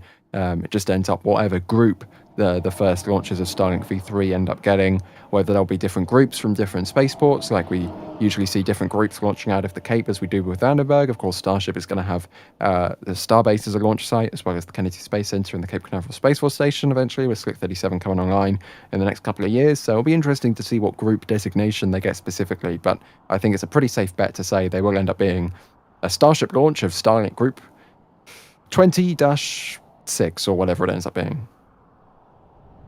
Ryan Weber, where do you think we're at in terms of shells, of what shell these V3s would go into? Would this be something to replace the older V1s, go into a new shell that they've kind of reserved that they haven't really used yet? I don't know what shell this would go into. This would probably go into, I'd still think an operational orbit. I'm trying to remember where they would go to based off if they ran the southern run. I'm trying to remember the exact inclination number they've got, because most Starlink launches out of the Cape, they either run, 56 north. I got to look up the exact inclinations again, but I wouldn't be surprised if they put this into a shell they already have to link it in with the current sats that are up there to test the laser links and all that other stuff. Maybe either that, or this is actually the start of a new shell, a new group number and a new shell for V3s only. And then they'll build out as the older V2s die off and get re-entered, they'll get replaced with V3s, which it'll start to happen, relatively quick, or they, purposely deorbit them before they, get close to dying, because remember, Falcon 9 does like 27 at a time, and once they really get going with Starship, that's 60 sats at a time. It's nice to see the methane reclaim vent running again. At least that's life out of the methane side. But I wouldn't be surprised if they start replacing them as soon as they can. And I was just going to say, like, the V3 satellites are huge compared to the V2 minis. Oh, yeah. Right? So, so while they'll be, quote unquote, replacing the V2 minis, it's not going to be like one for one. Like, a V3 satellite can do like a terabit of data per second downlink and do 160 gigabits per second uplink. Like, these are 10 to 20x the capacity of a V2 mini satellite. And they're launching dozens at a time on Starship. So many stars. Starlink, Starship. But they're launching dozens of them at a time of Starship. Yeah, I mean, the amount of capacity they're going to be able to launch per Starship is going to be way more than they could have ever dreamt of launching on Falcon with Starlink V2. So it's going to be a huge upgrade for Starlink. I mean, Starlink are already years ahead of the game. I mean, if I was an Amazon Leo or a OneWeb or whoever else wants to do low Earth orbit internet satellite constellations, my timbers would be shivered. It's so British. Sorry, just saying. That would be so British. But yeah, Amazon Leo also kind of has the issue of the vehicles that it needs are not working properly between using up all of the atlases. So Vulcan is still having its issues with the nozzle observations, as the nozzle has been jettisoned off of 2 of the 4 Vulcan flights on those Gem 63XLs. And the other vehicle that they were going to be flying kind of, had a observation of its own and went kablooey on the pad 36. New Glenn itself. That's what I call it now. So right now that leaves Ariane 6, and I believe they've contracted a couple of more Falcon 9s to launch Amazon Leo. So that's still going to be a while. But yeah. Here's a good one. Mechzilla is wondering, do we have any details, Ryan Weber, on the stands or ground support equipment at Project Ignition? Which, for those who don't know, SpaceX has announced that they are going to create a Massey's-type facility over at the Cape, and this is going to be off of Schwartz Road, which is a bit to the northwest of their current Roberts Road location. That, I guess, again, is supposed to be for the vehicle testing. Do we know any details on it yet, or is it more just the environmental, hey, we're going to build the thing? Well, the environmental is still pending. The permit's pending to do the stuff. But in terms of stands and how it's going to be built, my guess is it'll be a copy of Massey's. What they'll probably do is they will, I would assume, a central storage farm, one of methane, one of LOX, and then, of course, LN2 for both, for subcooling, as well as LN2 for proof testing. And then I would assume depending on how many ships they think they're going to test, they can either do one of 2 ways. They can do 2 separate pump farms, or to be able to test both at the same time, or relatively close to one another, or they can do a single pump farm setup and subcooler setup that'll feed both pads, so they only test one ship at a time.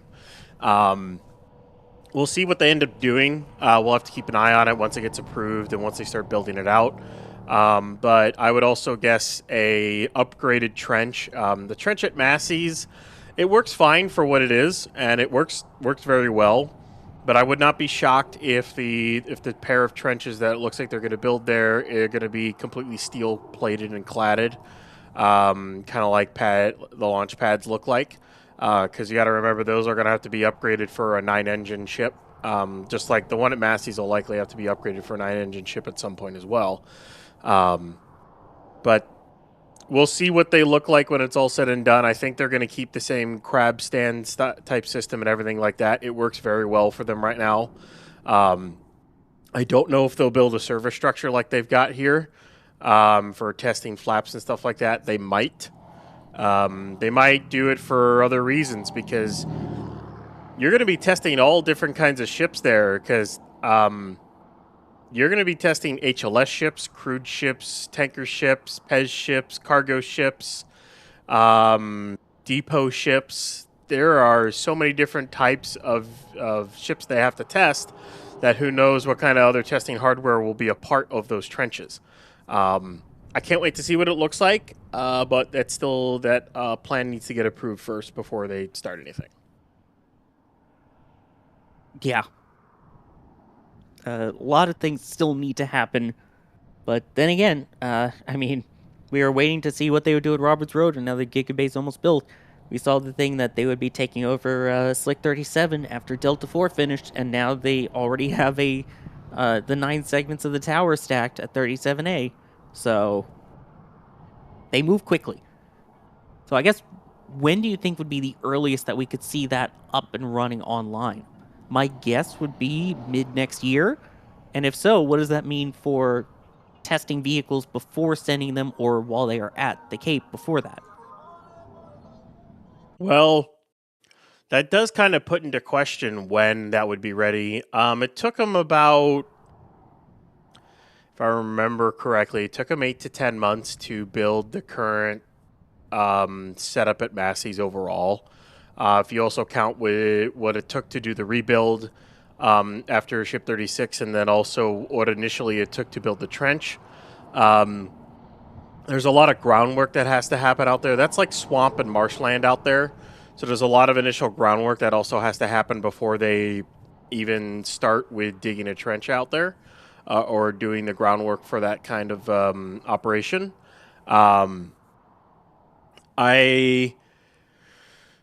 I wouldn't be surprised if with environmental stuff, approvals, and construction, I wouldn't be surprised if the Project Ignition isn't up and running till end of next year. It wouldn't shock me, but then again, who knows how quickly they can put it together, especially sourcing cryo tanks. They also have to do that too, as always. They have a lot of cryo tanks they need. They have to finish off the ones for 37. They need even more cryo tanks for 39, I mean, and then finish and then do 37. And there's still even more cryo tanks to come to Starbase. There's even more they need there as well. So there's a lot of different places they need those cryo tanks and a lot of different infrastructure they're currently building. So I wouldn't be surprised if it took a little bit longer than people might think it would take. But as for what they would do until then, well, booster is likely just going to get tested on the pad. My guess it'll be 39A. That'll be your booster test pad because it's the one closest to Roberts Road. To have to roll a booster all the way to 37 just to cryo and static fire it, to have to roll it back, if they have to do that, that's a long trek. Like, that's a long drive all the way to 37 back to Roberts Road. It's a little bit quicker to 39A, but it's still a decent drive for a booster. As for static firing ships before that's done, I don't know how they'll do it. Unless they make some kind of ring and adapter system for the launch mount that we're looking at right there at 39A, they can't test engines on ships until that's done.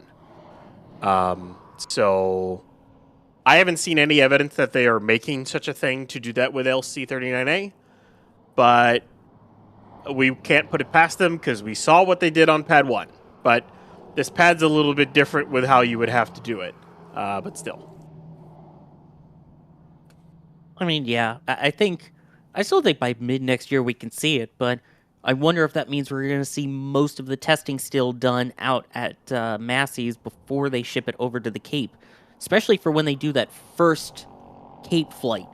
Is that something where we'll see, let's just randomly assume that it's going to be Ship 43. Is that one where they test Ship 43 over at Massey's and then bring it over?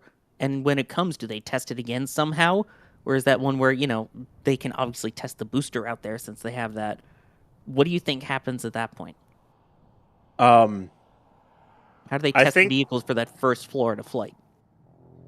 I think before the vehicles get sent, based off of looking at the horizontal transporting hardware, I think ship will get fully tested before it gets sent over. Booster, we'll see. I don't think they can fit all the engines on it with the current breakover fixtures they've got with it. I don't know if they'll put any engines on booster at all before they put it over. They might try to put as many as they can and then finish it off when it gets to the Cape. We'll have to see exactly how that lines up.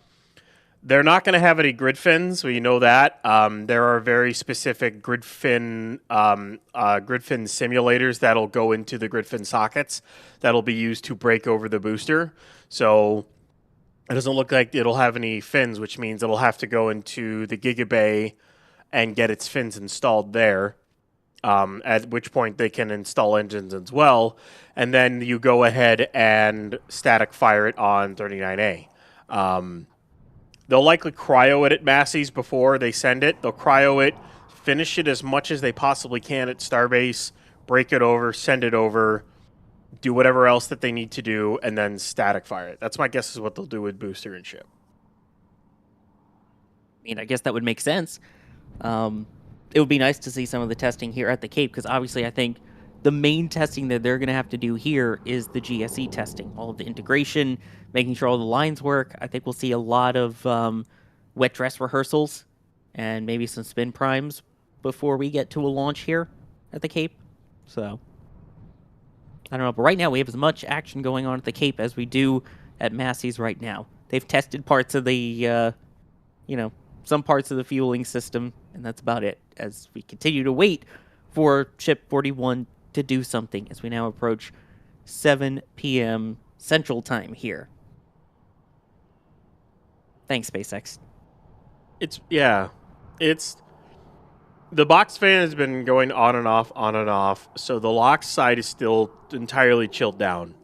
The methane reclaim vent has been going, so that part of the methane system is still chilled down. The one thing that has not turned on in a long time is the methane subcooler exhaust. I have not seen that turn on at all at any time recently, which means those are not chilled down yet, or at least they haven't been keeping them chilled down. They may be like barely flowing LN2 through, and we just can't see the venting out, but there at least hasn't been any big venting out of it. So I'm waiting for that to really kick on again.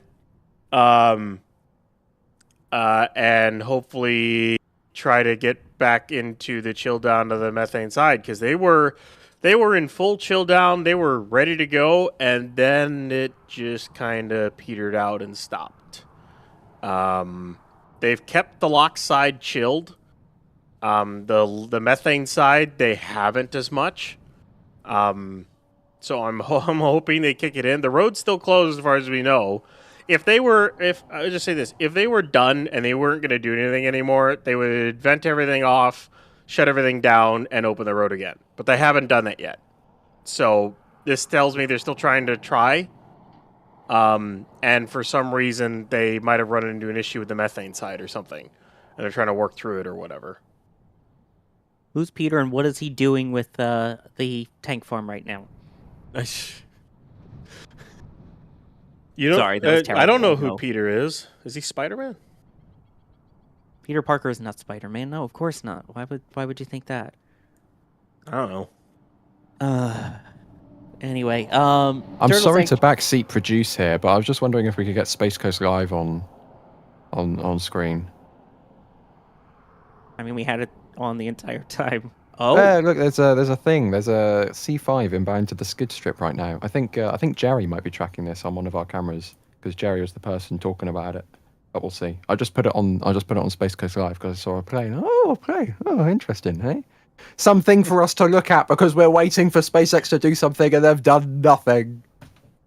Well, they did do something. They were in full chill down, and then they went, yeah, nah, let's not Then they went for a tea break. Apparently. Did someone go tell SpaceX to start the chill down again and get us into testing? But what are they using to make their tea? Are they using a kettle, a microwave, or at this rate, subtle radiation from the side of the vehicle or something that's going to take it 20 years to get their tea ready so we can actually see this thing do it? See, I'm not even going to make fun of Jerry who microwaves his tea, because if he is the person doing this track, then I want him to keep tracking, because I know he'll stop just to annoy me. Remember, Jerry, you got everyone watching over on Space Coast Live, our 24/7 live cameras, as well as 3,400 people here. So please don't stop. This is the only action we've had on the screen for the entire... And it's not even at Starbase. For the entire 100 minutes that we've been live. I know, microwave blasphemy. I agree, Kevin. I'm a kettle guy myself, even though I don't drink much tea. I don't even like tea, but as a national institution, it is my God-given duty to shame those who microwave their water for the purposes of putting it into tea. Or putting tea into the water, I suppose. Like, yeah, you put the tea bag in the water. Anyone Oh, who here we does the other go. is also blasphemous. Flying in front of Lick 36. I think we might lose it in a second because of the trees. Yeah. Bye-bye. Hey, action of some kind. Yeah, Shazbert Toddbot. Z-plane. Nice. I knew what you meant there. That was indeed Jerry tracking that. He just confirmed it. So I told him, good job, and I didn't even mention the fact that he microwaves his tea. Let chat take care of the shaming. Let chat do that. Speaking of shaming, we can't shame Kevin right now, apparently, of why this isn't going. Space Pope says it's not KMR's fault. I didn't bless the thing. But you did bless the thing, though. So, it's got to go now, right? Turtle Sanctuary saying, if I don't know your surname is C instead of a K, please give me a pass. I'm here for the rockets. You get a pass, don't worry. People at NASA still can't say his name right or our organization name correctly. So, don't worry. You're okay, Ryan Katoon from NASASpaceflight now. I'm just going to say for the record that the NASA PAOs have been getting better and better at getting my name right. And I am noticing, and they're doing a fantastic job. So shout out to the NASA PAOs who are getting my name right. I am noticing the improvements. It also seems to be an American thing. I know you were on some British television the other day, and they actually said your name right. So Must be. I don't know if it's. And I'm not the person who said that, for the record. Look, that's Sawyer saying that. That's not me saying that. That is the opinion of Sawyer Rosenstein, an American citizen, that Americans don't know how to say my name. I'm just putting that on the record. Yeah, I'm sure someone at NASA PAO is going to have a word with me when I'm there for Nancy Gershwin of you calling us about saying Ryan's name wrong. Although, I mean, if it gets them saying your name right, as much fun as we have joking about it. Let's see here. Matt Gooch is wondering, Ryan Weber, are they going to configure Tower 1 for Block 4 boosters, or do you think that the reconfiguration is going to be for Block 3 as well? That's going to be... it is an interesting question. So for those who don't know, Block 4 boosters are supposed to be about 10 meters taller, give or take. They're supposed to be around 80 instead of 70, 72 or so. So like 8 meters taller, I guess. Which would necessitate, on Pad 2, it would definitely necessitate them moving the entire SQD arm up a rung, which they already have the stuff installed in order to move it up. They would just have to rerun and reconnect all the cryo lines and high pressure lines and electrical and whatnot. For Pad 1, however, where the hinges currently are would be about where it would need to be for a Block 4 booster, which basically states that, okay, well, if that's the case, then they may just fix that up and reinstall the arm at the same height that they were at, and then that can service Block 4 boosters, because what SpaceX can't do is they can't do Block 3 and Block 4 boosters on the same pad. They're not compatible. The height change requires the SQD arm to move, at which point, if you refurbish Pad 1 for Block 4 boosters, you can't launch Block 3 unless you were to move the arm down again. So they might do that if they think that they're going to have Block 4 boosters ready by then, which requires the Gigabay because the Megabays aren't tall enough for that. They might. In fact, even Slick 37's pads may be configured for Block 4. We'll have to really see it. I think it depends on when that's going to get introduced and whatnot. We might see Slick 37A and B and Pad 1 be configured for Block 4, and then 39A and pad 2 configured for block 3 until they've flown all the block 3s out of the fleet that they're going to make over the next probably year or two of block 3s. And then they shut those pads down and reconfigure them for block 4. So I'm waiting to see. We'll see if they end up doing that or that way or something like that.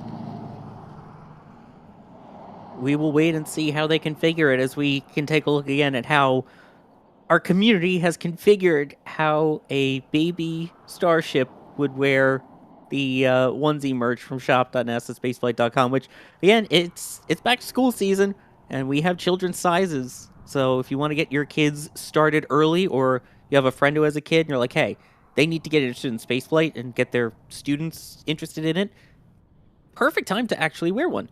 So you should check that out at shop.nasaspaceflight.com. I'll admit, I was that kid that... Here, let me address this first, then I'll finish my story. We also have an update on the City of Starbase website with a road delay. So it seems like at this point now, they are going to roll the vehicle back from Massey to the production site, not tonight, but the following night. So that's Friday, August 21st into Saturday, August 22nd. So basically, early Saturday morning, sometime between noon and 4 Central.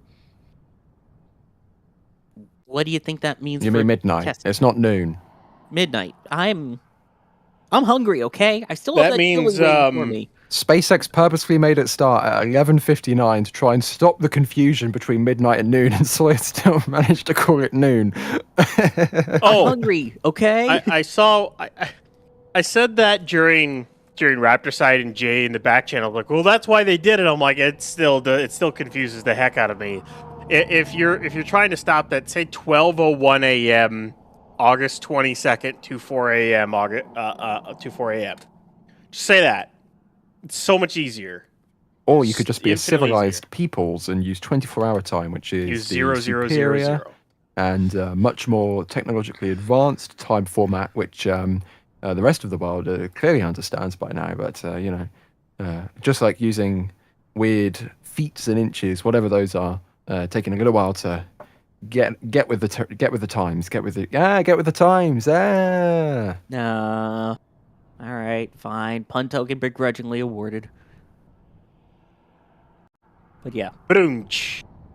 And ODST Moody, by the way, was pointing out the delay to production site post if it hasn't been mentioned. You're right, it hasn't been mentioned, but now it has. But the story I was going to say earlier is that I've, in a shock to no one, I was that kid in school that would be like, hey, there's a shuttle launch going. Can we put it on in the middle class? And we would watch shuttle launches back in the day. And I was one of the rare kids that actually got a laptop in school.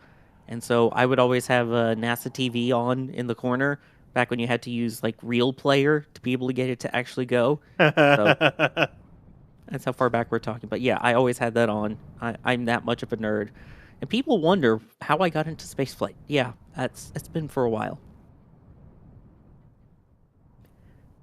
Oh boy. Now there's arguments in the back channel about who is responsible for the Imperial measurement system. Because, yeah, spoiler alert, it didn't start in the United States. Yeah, we're not responsible for that. I mean, it's not like, like Imperial pounds or whatever, weird stuff. British do weird things, that's all. What? I understand that the UK made the Imperial system, right? I understand that we made it, but don't blame the creator, right? You can separate the product from the creator. And may I also add, not only did the Americans take our British Imperial measurement system, but they made their own. So you have Imperial gallons and US gallons, and they're slightly different. What is the purpose of this? Yeah, you have your own tons. Why did you need to make your own units and make them just slightly different? So they're not interchangeable. They're slightly different enough that you have to use the different measurements. You have to convert them, because if not, then if you multiply things together, you end up being completely out of whack where you're originally meant to be. Just use metric. Everything is metric. It's wonderful. Apart from speed, which is miles an hour, which makes perfect sense. Don't question it. There's never been any confusion. What do you mean? It's not like we accidentally crashed a spacecraft into Mars because of confusion between Imperial and metric. That never happened in the 90s. The Mars Polar Orbiter. No, never. What? We've got miles per hour, you've got kph, so kilometers per hour, and then you got knots, which is nautical miles per hour. Just because reasons. Yeah. Well, yeah, there's also miles and nautical miles and kilometers. Yeah, it's just, why not? Just measure everything in parsecs, and you're fine. By the way, we have some fog love from McCarthy David over on Facebook there. So, appreciate that. By the way, I guess getting back on track, speaking of little differences, Cool Kid 54100 is wondering, Ryan Weber, is it possible to have a ship quick disconnect that can handle both V3 and V4? Because as we were kind of hinting at before, V4 is going to be a little bit taller. There really isn't a way to make a ship quick disconnect that can go, that can stretch between 8 meters vertical difference in height. Not without looking like an utter abomination. Like the Pad 1-1 already looked bad enough. I don't want one to look that bad. That's no. There really isn't a great way to do it. And at that point, you're also making a really, really large structure on the end of that arm. So you have to beef up the arm even more. Then you have to put a larger actuator on it, and there becomes a ton of that stuff. Then you're starting to look like New Glenn's updated pad design, which I'm gonna say it doesn't look great. The end of what they stuck on that tower, I don't like it. But here we are. You don't think they would do an exchangeable or extendable type QD? Nah, I think they'll just move the entire arm and say, "Yep, this pad." Because at some point they're not going to fly Block 3 anymore. It's gonna be like Falcon 9 Block 4 and 5. At some point they're just going to stop flying them. There's no reason to fly it anymore. In terms of Block 3 to 4 ships, there's a chance that the ship height can vary based off of the propellant needs for the vehicle you're running or the payload needs. They could stick more rings in the payload bay for a different ship for whether it's crude, HLS, depot, whatever. Tanker, whatever you have it on that. But in terms of booster, at some point, every single booster will be a Block 4 booster. There'll be an extended booster. You'll get as much performance out of it as you can, and that'll be that. So. Now, I see a bunch of people saying, then why not just have 2 SQDs? 2 SQ. Well, the problem is the other one doesn't go up high enough that it completely clears the other one. So if we were to look at the backside of the Pad 2 tower, you can't fit 2 QD arms where you would need to fit them. You can't. So you just can't. Why? Because you can't. Because you can't. You physically cannot fit 2 QD arms there unless one's going to phase in and out of existence every once in a while. I mean, unless you figured that one out. So unless you're Merlin, the ancient Merlin, or you're the Doctor, I don't know. Maybe some dimensional engineering here and there. Maybe that'll fix it. A QD that's smaller on the inside? Sure. I don't know. Anyway. As we continue to wait for SpaceX to do something, apparently the U.S. government is doing something. And again, I'm going to ask, please don't make this political chat. This is all about the spaceflight side of things. But we do have this saying today the President of the United States signed a new national space transportation policy, one that meets this moment of explosive growth and positions America to lead the next era of space. In the 13 years since the last update to the policy, U.S. launches have surged 10x, from 19 successful orbital launches in 2013 to 178 in 2025. This policy builds on that momentum to enable 1,000 launches and re-entries on American soil by 2030. Most of our launch infrastructure dates back to the 1960s.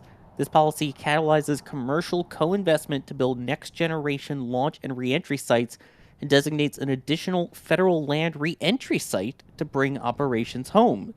It expands space transportation to include re-entry and in-space operations. This unlocks reverse logistics and new orbital markets. The policy also delivers priority airspace corridors, transparent range allocation, a commercial-first approach enabling Americans on the moon by 2028, and initial moon elements by 2030, and rapid, resilient launch capabilities for national security. Interesting. Initial thoughts on this? Good thought. Yeah, I'm not 100% sure what this really adds. Okay, you made a new policy. Congratulations. Now put the money towards it, and then we'll talk. That's all I'm going to say. You're cutting stuff for NASA. You've been trying to do that again and again and again. Yet you want to build more infrastructure for this. So put your money where your mouth is and do that. Again, yeah, this is a memorandum. This isn't a bill that would go into effect, but considering it's the first one in 13 years, at least, it's something.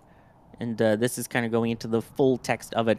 I do like the idea that they mentioned of having a corridor designed for spacecraft reentries and vehicles, because that seems to be one of the biggest issues right now, is closing off airspaces and water and all these areas for these launches. As we've seen in Norway, let's say, a boat in the range of a dude who just doesn't want to stop fishing causes major issues. Obviously, we've had issues where even cruise ships at the Cape have had problems with launches. So I do appreciate the idea of getting a launch entry corridor kind of worked out. The rest of it, we'll have to see. How is that going to work? I want to ask because where you re-enter is based off of the orbit you've gone into. Like, if you go to a northerly trajectory, your re-entry corridor is going to be entirely different from, say, flying to the south. Or flying straight out, your re-entry corridor is going to be entirely different from flying to the north or to the south. So you would need multiple different re-entry corridors set up for it, and you're still going to disrupt air travel. There's, I think, at any point in time, there's like 4,000 aircraft in the airspace around the United States, or even more than that. There's thousands, especially during the day at peak hours. I don't know how you're going to make a reentry corridor through that. That would my guess, unless they specify specific areas that are just activated on a moment's notice, then everyone has to be either routed around or flights get canceled or things like that. Because if we're really reentering as much as SpaceX really wants to, it's a lot of disruption to air travel. Hey, did you know Ryan Weber works on planes? Fun fact. What? I do? I didn't know I did. Yeah. Almost like how we never mentioned that I used to work in TV news or anything, Yeah. For lack of a better term, it does feel like a lot of this is kind of just stating the obvious. Like it says, the memorandum directs the administrator of NASA to facilitate commercial transportation to and from the moon, to facilitate commercial robotic access to Mars, and to explore commercial avenues to send humans to and from Mars. Like, was Jared Isaacman not already doing that? Like, I'm pretty sure Jared Isaacman was already doing that. So, I mean, it seems like a new I can't even say the word. Memorandum? It seems like a new memorandum. There we go. Has been signed, just saying let's continue to do the stuff we've already been doing it and trying to put it in a new that's all it feels package like. Or something. Yeah. So, but at least it gives us something to talk about, considering SpaceX isn't up to much right now. But yeah, it doesn't seem like that big of a deal. But the whole thing, I'd say, if you're really going to push that much towards space, then give NASA more money to turn the 1960s infrastructure into better infrastructure. Then give them more money. Put your money where your mouth is. Then do that. Yep. We'll see. Only time will tell. But it's now in words. By the way, I see someone saying that they have what it would look like with some of the NSF merch on different Starship vehicles and asking where to send it. You can send it to us on the socials, X, Facebook, Instagram, Threads, TikTok, Blue Sky, any of those. Which if you're not following us on the socials, you totally should. There's awesome photos coming from all the different sites. I mean, Ryan, you had a really awesome graphic that you made talking about the progress of landing and catching vehicles and all that is on the social channels, as well as kind of history of things that have happened this day in spaceflight as we just passed the anniversary of Voyager 2's launch. So check out the socials too while you're at it. Oh boy. So Ryan Weber, where are we at? Not much has changed. Waiting for everything to kick back into gear. To see if, the methane subcoolers, I would need the methane subcoolers to kick back on and start full chill down again. Because they were chilled down and now they aren't, and they need to get chilled back down again if they plan on testing tonight, which the fact that the box fan is still running says that they are, and that the road is still closed. So they just got to kick things back into gear. Once they do that and they start chilled down again and whatnot, we'll see when they end up, getting there. I'll have to double check when that methane reclaim vent turned back on. Maybe they had an issue with the methane tank farm and then went for a full recycle on it. So I'll have to go back and look to see if I can get a time, and then maybe we can get a better timeline about where we're at. Am I? That would be nice to know, a timeline of where we're at least. Fingers crossed here.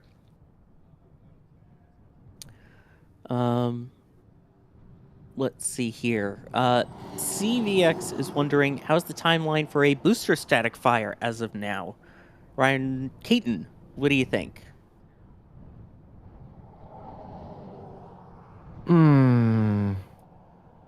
As I was saying earlier in the show, I think I hope we're within a couple of weeks.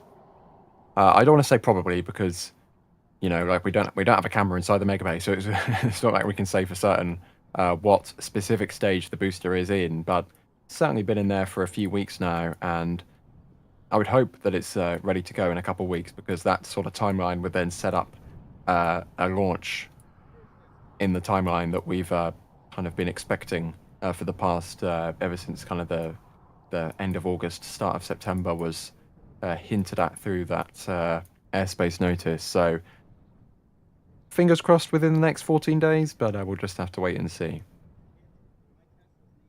That would be nice. Again, I know we're hoping potentially end of August per what they were originally saying in their ATC paperwork, air traffic control related, of notable events.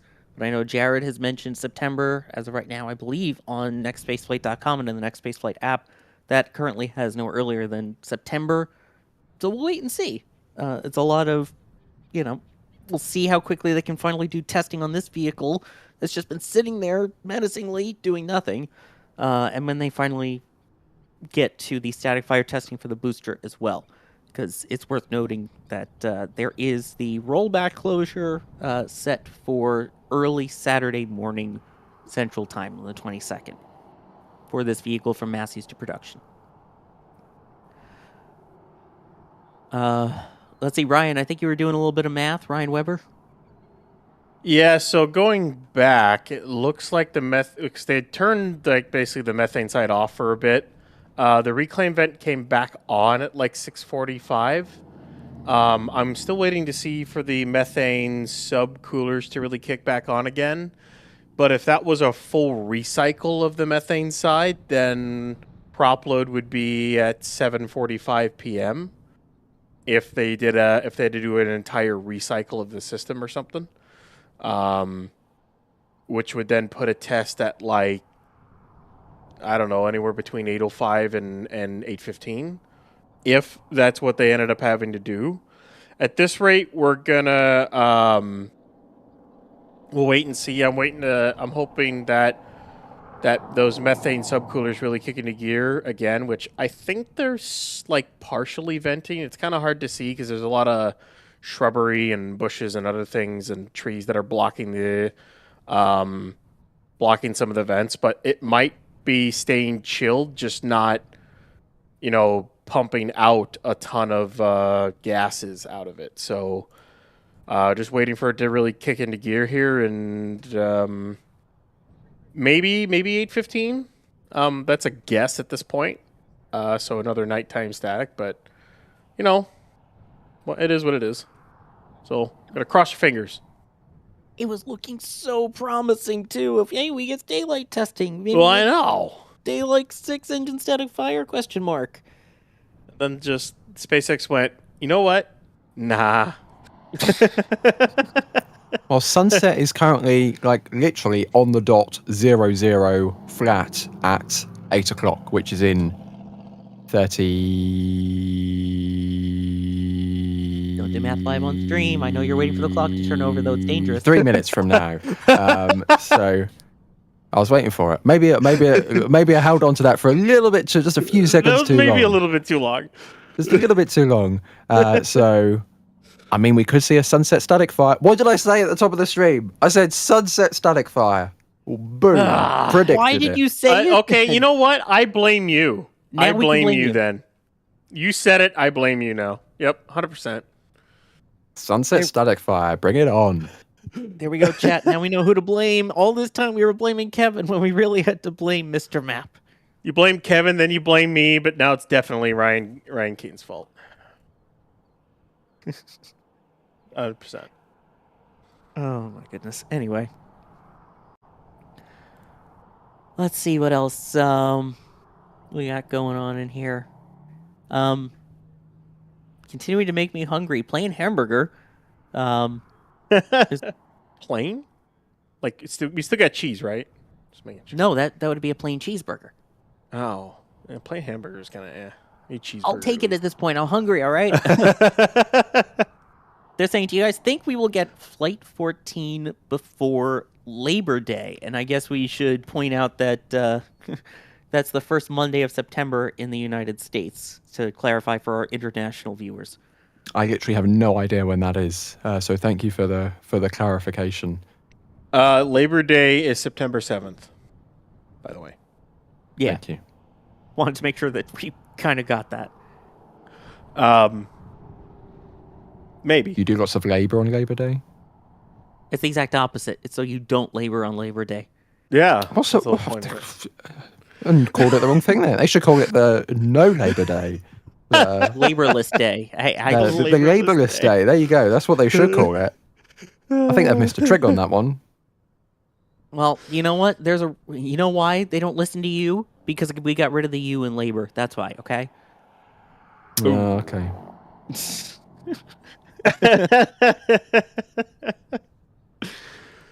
Anyway, answer to the question. What do you think? What was the question? Oh yeah, will they launch? what was it? Launch before Labor Day? Yes. Well, So before September 7th, before that weekend, because they can't launch it anytime during that weekend. So I'm gonna say the 28th is looking unlikely, but not impossible. It would be very inconvenient, but I wouldn't say it's impossible. But I think they need to roll the booster out this weekend, static fire on Monday or Tuesday for that to be possible. And that's like a really, really ultra giga terror contracted timeline. So I'm going to say probably not. But I'm not going to rule it out because, well, last time we were like, there's no way they're going to launch that quickly. Oh, God, they're launching in 3 days' time. So I don't want that to happen again. I'm very, very cognizant of the fact that I do not want that to happen again. So probably not. But if it is going to happen, then it'll be Friday or bust. Friday the 28th or bust, that is. Yeah, and Artemis 2 won't launch on the first try on April 1st. So, you know. Yep. They're going to scrub like 10 times. Exactly. Yeah, and they went first try. Said a famous person named Chris Bergen. What? Called out. Not to name names, but naming names. Oh, boy. Let's see here. Blake P saying Sunset Static Fire, let's go. I mean, yeah, it's cool and all. It would have been nice to have it more daylight, I guess. It is what it is. As long as we get it, I'll be fine. That is true, because again, at this point, we'll see if they end up actually doing a 6-engine static fire tonight or not, too. Because they do have the TFR set for tomorrow, but they've also been doing all the tank farm activity today, and we had the single-engine static fire last night, so all signs would indicate that it would be a 6-engine static fire if they're following their traditional norms here. I don't know. Max, what do you think? Oh, by the way, Max Evans, now joining us here on commentary. Hi, Max. Speak of the devil, and he shall appear, right? I mean, I honestly have been kind of out of the loop until maybe the last half hour. I saw what you guys were up to. I saw the status of the tank farm. I thought this thing was going to be static firing like an hour ago. I'm not going to lie. So I was kind of shocked to see. I know you guys probably did as well. So I was kind of shocked to see it still not static fired when I checked everything maybe 5 or 10 minutes ago. Based on the tank farm activity that we're seeing and based on the indicators that like Massey is still being closed, there's still a good chance that they actually do test tonight. And I think they will, but obviously not as soon as we all would have hoped, I guess. Yeah. I will say, this isn't confusing enough now that we have Max and the 2 Ryans. So I am going to eat because I am shaking hungry right now. So now that we've got 3 people back, I'm going to let you guys take over, and I'll rejoin in just a little bit after I've had something in my belly so I can actually focus and read the words on the screen. Ryan Caton, you get to take over hosting for me at the moment? Enjoy the chili. Yes, the homemade chili. I will return, folks. Chili? Homemade by my mom, yes. She sent it up to me, so shout out to Mama Sherry Rosenstein on that one. I'll rejoin you guys in a little bit, hopefully before this thing actually tests. Thank you, Sawyer. Is this an appropriate time to say that I don't like chili? I mean, you guys also just don't like flavor, so I'm not surprised. It's too spicy for me. It might Hence be brown, what but Max it's too just said. spicy for me. I mean, that's the great thing about chili, though, is you can vary how much spice you have in. You can have it very mild, or you can have it pretty spicy. I also prefer mine kind of more on the mild side. I do enjoy the flavors in my chili, but I've never had Sawyer's mom's chili, so I can't really say how that is. But my mom used to make the best chili, though. Okay. Great conversation. This hosting thing is a bit difficult. It's harder than it looks. In case you were wondering. Okay. Why don't we do some questions? That's a good idea. Let's go to this one. What have we got going on here? Oh, What's Lordy. this? Is that ship? Was it ship 37? It's When not it a rolled version out? 3 ship. That's not a version 3 ship, because that TPS is way too incomplete. And that is a very version 2 looking test heat shield. I'm pretty sure that's 37 when it went out for cryo, because that heat shield was very incomplete. That's the only thing I'm paying attention to, by the way. I mean, yeah, that's so obvious. Like, we all knew that was ship 37 purely based on the heat shield tile formation on the tippity tip of the nose cone. I think this is also from the Space Pope. The Space Pope. Space He's Pope- blessing the the stream, so we hopefully Blah. get a static fire soon. Yes, the Space Pope makes the most amazing funny sometimes. It's pretty great. I like the addition of the googly eyes on the forward end of the nose cone as well.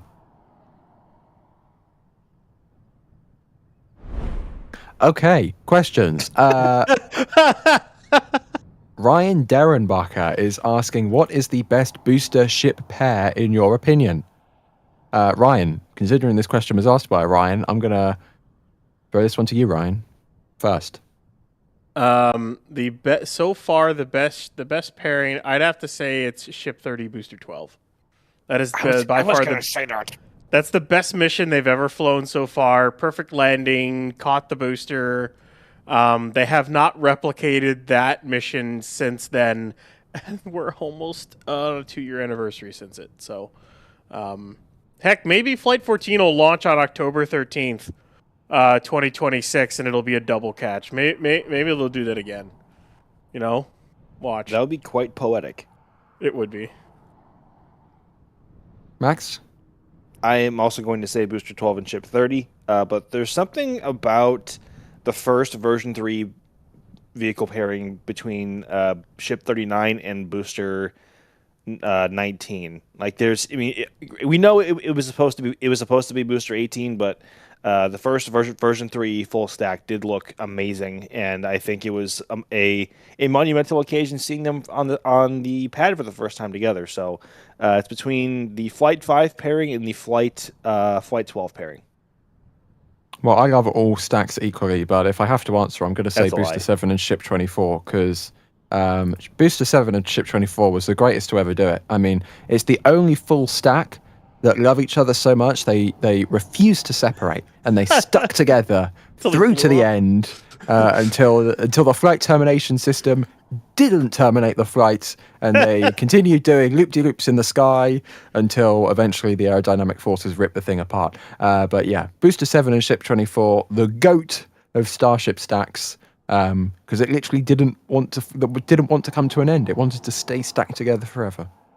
You could also just admit that like there is no such thing as loving every stack equally. Like that's not a thing. Like that's like me saying Booster 4 and Ship 20 were the ultimate pairing, when that obviously was the most horrendous pairing in the history of spaceflight, probably. But they literally kickstarted the Starship program. Without Booster 4 and Ship 20, there would be no V1, there'd be no V2, there'd be no V3. Like they came first, so they are the giants that the modern day ships and boosters sit on the shoulders of. You can't diss B4 and Ship 20. Oh no, I'm not. Well, I am, but I'm not. I'm not. I am, but I'm not. I am. It's like they came, they saw, but I don't know if they conquered because they never actually flew. But yes, I'm not dissing, but I am dissing. I am dissing, but I'm not dissing. Somebody has gone rogue with the graphics machine and has put this utter hearsay on screen, which says the best ship, Ship 26, historic first ship to static fire at Massey's and Pad B. Well, Ship 26 never actually formed any full stack whatsoever because it was a terrible ship. Should have never been built. Massey's would not be where it is today without Ship 26. And we only report on facts here at NSF. Shh, Ryan. They could have tested any other ship. They just used used Ship 26 because they didn't care if any FOD or anything happened to it. That's why they used it. I'm just hearing copium right now. That's all I'm hearing right now. Oh, that's testing 26, Eric. That's what it was. That's funny. I mean, if we're going to say that Ship 26 constitutes as a full stack, like where does it end? Like it doesn't end. Like Booster 7.1 is my favorite. And that's not how that works. You've got to have a full stack, which is a booster and a ship that's stuck together. And Ship 26 never did that. It basically did nothing of significance. I think nobody here said Ship 26 was their favorite full stack because obviously. Well, that's what Kevin said because that's what he put on screen. That's what Kevin said. Yeah, but like he's just saying a fact. Kevin likes to drop in the truth bombs sometimes, and the fact that Ship 26 is the best ship ever made, I think, is a nice little reminder because we only report on the facts here at. You are a Ship 26 fan club member. Are you? Did you not know this? I'm like one of the founding members. No, I didn't know this. Wow. Okay, so as a founding member of the Ship 26 fan club. Can we please get your opinion on Ship 43.1? It is a nose cone. With a payload bay and a forward dome. But, yeah. I was hoping we get a little bit more, but... I mean, like, until we see, like, a Ship 26, like, revival of sorts from a version 3 test article, I don't think the aura of Ship 26 will be beaten anytime soon. The aura. The aura. Yeah. It had aura. I mean, Ship 40 is doing a good job at kind of becoming Ship 26 because it's been in the sea for so long that the tiles and the flaps are literally being shed by the ship. So if it stays in the sea long enough, it is going to be a bare stainless steel Ship 26 impersonator. This is true. We'll just have to wait and see. What a wonderful conversation. Enlightening. Yeah, I mean, Steelers fan literally just said this in chat. Isn't Ship 40 technically Ship 26V2 since both of its forward flaps are gone? That's what I'm saying. Its still has forward aft flaps flaps. aren't No. gone. It doesn't have its forward flaps aren't gone. One of them I think is somewhat submerged. The other one is damaged, but it's not gone.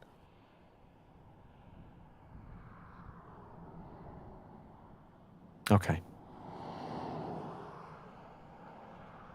And it still has its aft flaps, and it's got most of its heat shield. So no, it's not Ship 26. Dopic Canal, forgive me for absolutely butchering your name there, but they are asking, or rather saying, that I would love to hear your thoughts or theories on the logistics of how ship operations will work between LEO, that's low Earth orbit, and LLO, low lunar orbit, especially for a tanker. Will it go between the two, and will it use aerobraking?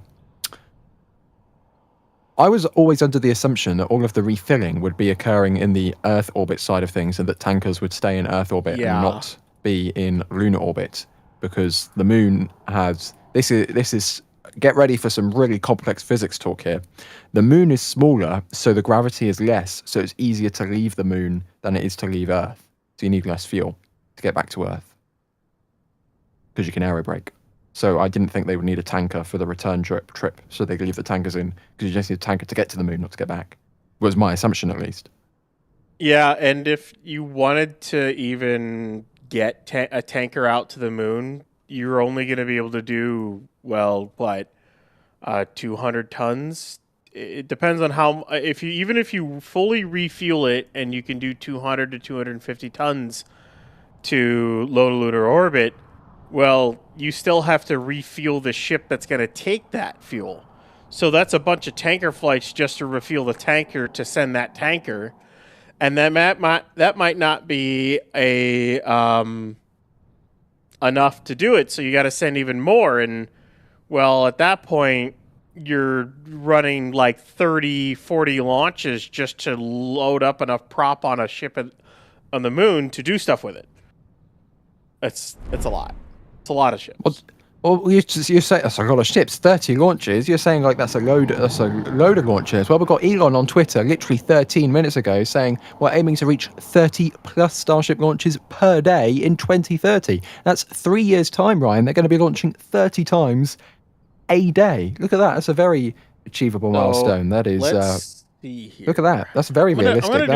I'm actually going to do some math on stream, but I'm actually going to not do it in my head. Have you not learned your lesson from last night, Ryan? I'm just not doing it in my head, so that'll definitely help. Oh, Lord help us. But there we go. They're launching daily next year, and then 3 years after that, they're going to be launching 30 times a day across 4 launch pads. That's very realistic. So, with just Block 3 of ship, okay, just Block 3. For this, they need 39,000 metric tons of liquid methane. And then for liquid oxygen, they need 128,000 metric tons per day. So total prop is 167,670 metric tons of liquid propellant per day. So you times that by 365. They need 62 million metric tons of liquid propellant per year. Easy. 62 million. Easy. Chump change. How much? Well, they can just get the oxygen from the atmosphere. They just got to cool it down. They need in a year? So that's 339,210. Are you figuring out how many air separation units they need? They need 14,311,000 metric tons of liquid methane per year with that. Now what they could do for the liquid methane side is they could build their own LNG plant like they're doing near Brownsville. That once all completed, that can do 27 million. I think that's 27 million metric tons a year. So that'll supply that. The oxygen, on the other hand, is a whole different story. They could try the 5. They can make 5,000 metric ton a day ASUs. Those are gigantic and they require a lot of power. So you put all that together. How many ASUs would you need to do that daily? So what, you've got 128,000. So just ASUs, you would need 26 of those ASUs. So you're probably talking a couple of nuclear power plants to run all of that stuff in order to get enough prop, and that's not even talking about the water for the deluge system. You're talking 800. You're using 400,000 gallons of water every single time. So you need a massive desalination plant. Or at least multiple massive desalination plants if you're just going to pull, say, from the Gulf or from the ocean. A couple of nuclear reactors, a bunch of infrastructure. In 2030, maybe 2060. But like 2030, no, not a chance. Not a chance in the world. I don't see a universe in which that's possible, unless he's cracked fusion technology now, or other, and he can move as fast as the Flash. I don't see that happening. What if they do different spaceports all over the world, and then build 30 spaceports? You've only got to launch from one each day. Boom, solved. I've just solved the problem. Well, so you look at that. So they've got 5 pads now, so they need to build another 25 launch pads, and each one takes about 2 years to build. Yeah, they've got 4 years. A lot can happen in 4 years. Yeah. And where are they going to build all of them? They can't build all those in Louisiana. They'd need like Vandenberg, Louisiana, Australia. Right in your backyard, Ryan. Like right there. There's plenty of space there. How much oxygen is in Earth's atmosphere? Let me look. Oh God, we're going down a rabbit hole now. I'd hope it's more than what SpaceX needs to fuel a Starship, to fuel 30 Starships a day. This feels like pondering the question that I guess Robert Oppenheimer was dealing with back during the Manhattan Project of would an atomic explosion ignite Earth's atmosphere? That's kind of what this question feels like. 1.185 billion metric tons total oxygen. Oh, okay, we're fine. We're fine. Oxygen. Something like that. We're not going to have an oxygen shortage anytime soon. Well, you can also pull it from the water too, and just separate the O2 from the H2O. You still have to do it though. Which, like, I'm not saying they can't ever do it, but to do it by then, no, absolutely not. But you also got to think about, like, that's a lot of launches a day of the world's most powerful rocket. And by the way, those numbers are just Block 3. That's not when they go to stretch these vehicles to Block 4. We only get 3 notifications on YouTube every 24-hour period. There's no way we're going to be able to cover all of those. 24/7 stream. It's almost for Starship launches only. It's almost like we already have a 24/7 Starbase stream. I don't know. And in Florida. And in McGregor. Think how many Raptors are going to have to be tested in McGregor. They're going to be constantly firing Raptors, testing them in McGregor 24/7 to build that many boosters and ships. That is a lot of Raptors. That's a lot of Raptors you got to test. That's a lot of vehicles you have to let fly. Like the not just thinking about the propellant, but the build infrastructure, the amount of gigabase to store that many vehicles. To swap them out in and out of like checks and maintenance and refurbishment and like there you go. The infrastructure required is nuts. I think it was a Merlin test just a few minutes ago. You can see it there on the waveform. They're already testing things.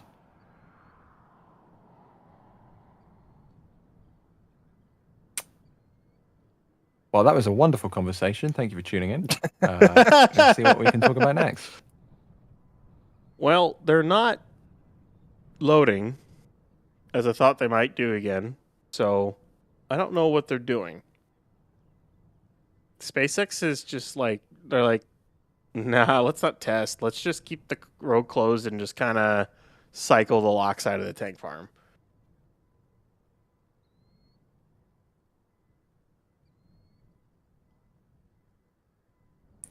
Derpinator95 is asking, why don't they build and stack Starship horizontally and then stand it on the pad?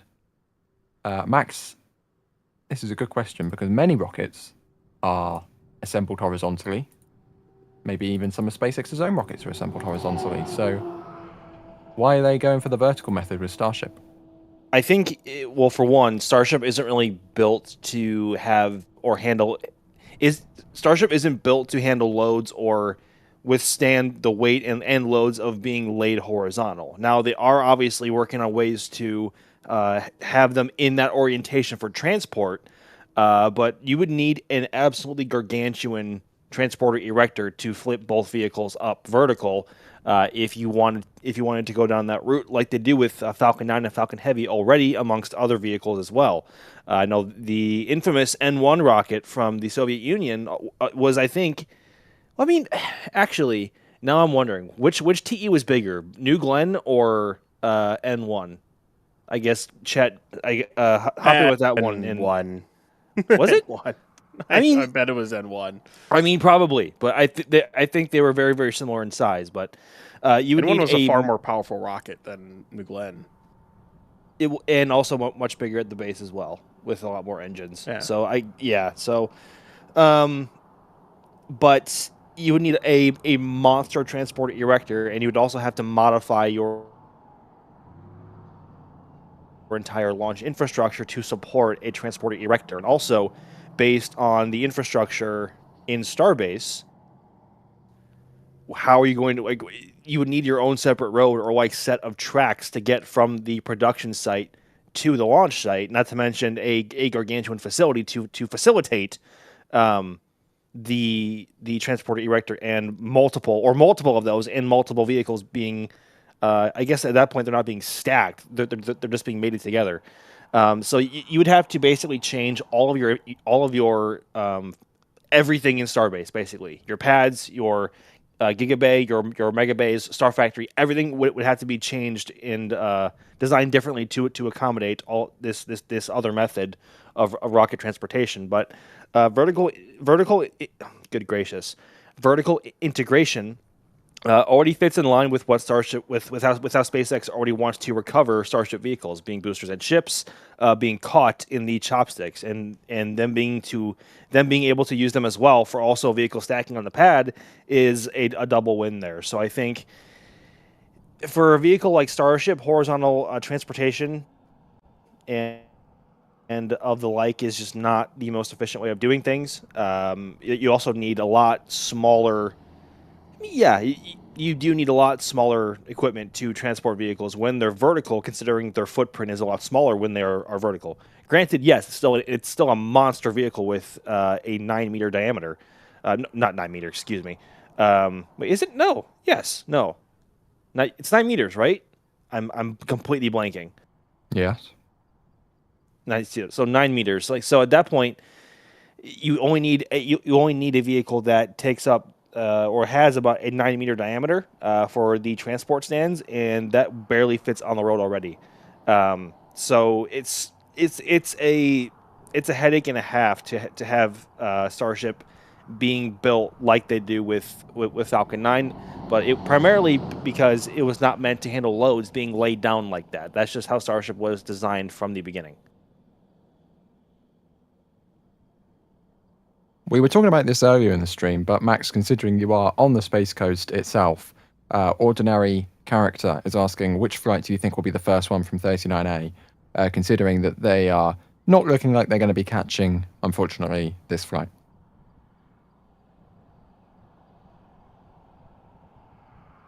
Yeah, I was pretty confident in the flight for a while. Obviously, given the recent news that Elon said that they're going to wait a few months to try and catch ship, which insinuates that they're not going to be trying on 14. probably 16 or 17 is going to be the first flight from Florida. I think that all depends on how well the next couple of flights go before then, though.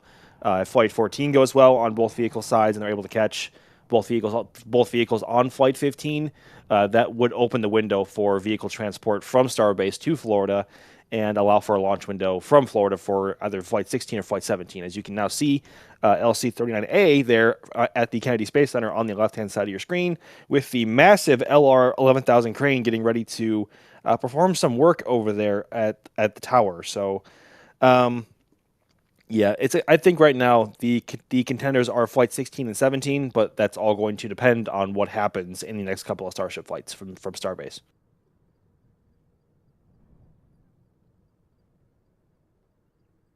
Sonic Speed has a great comment. Is the static fire in the room with us? Obviously not.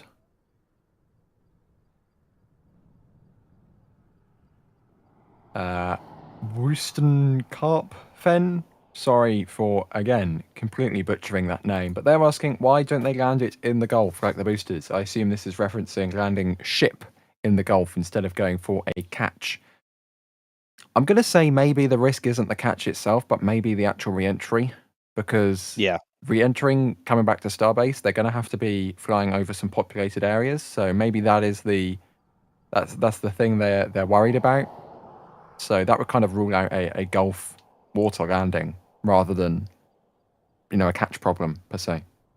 Yeah, I think you only want to bring a vehicle in for a catch attempt if you are 100% confident in your vehicle not having any sort of anomaly or issue upon atmospheric reentry, and potentially scattering debris across heavily populated areas.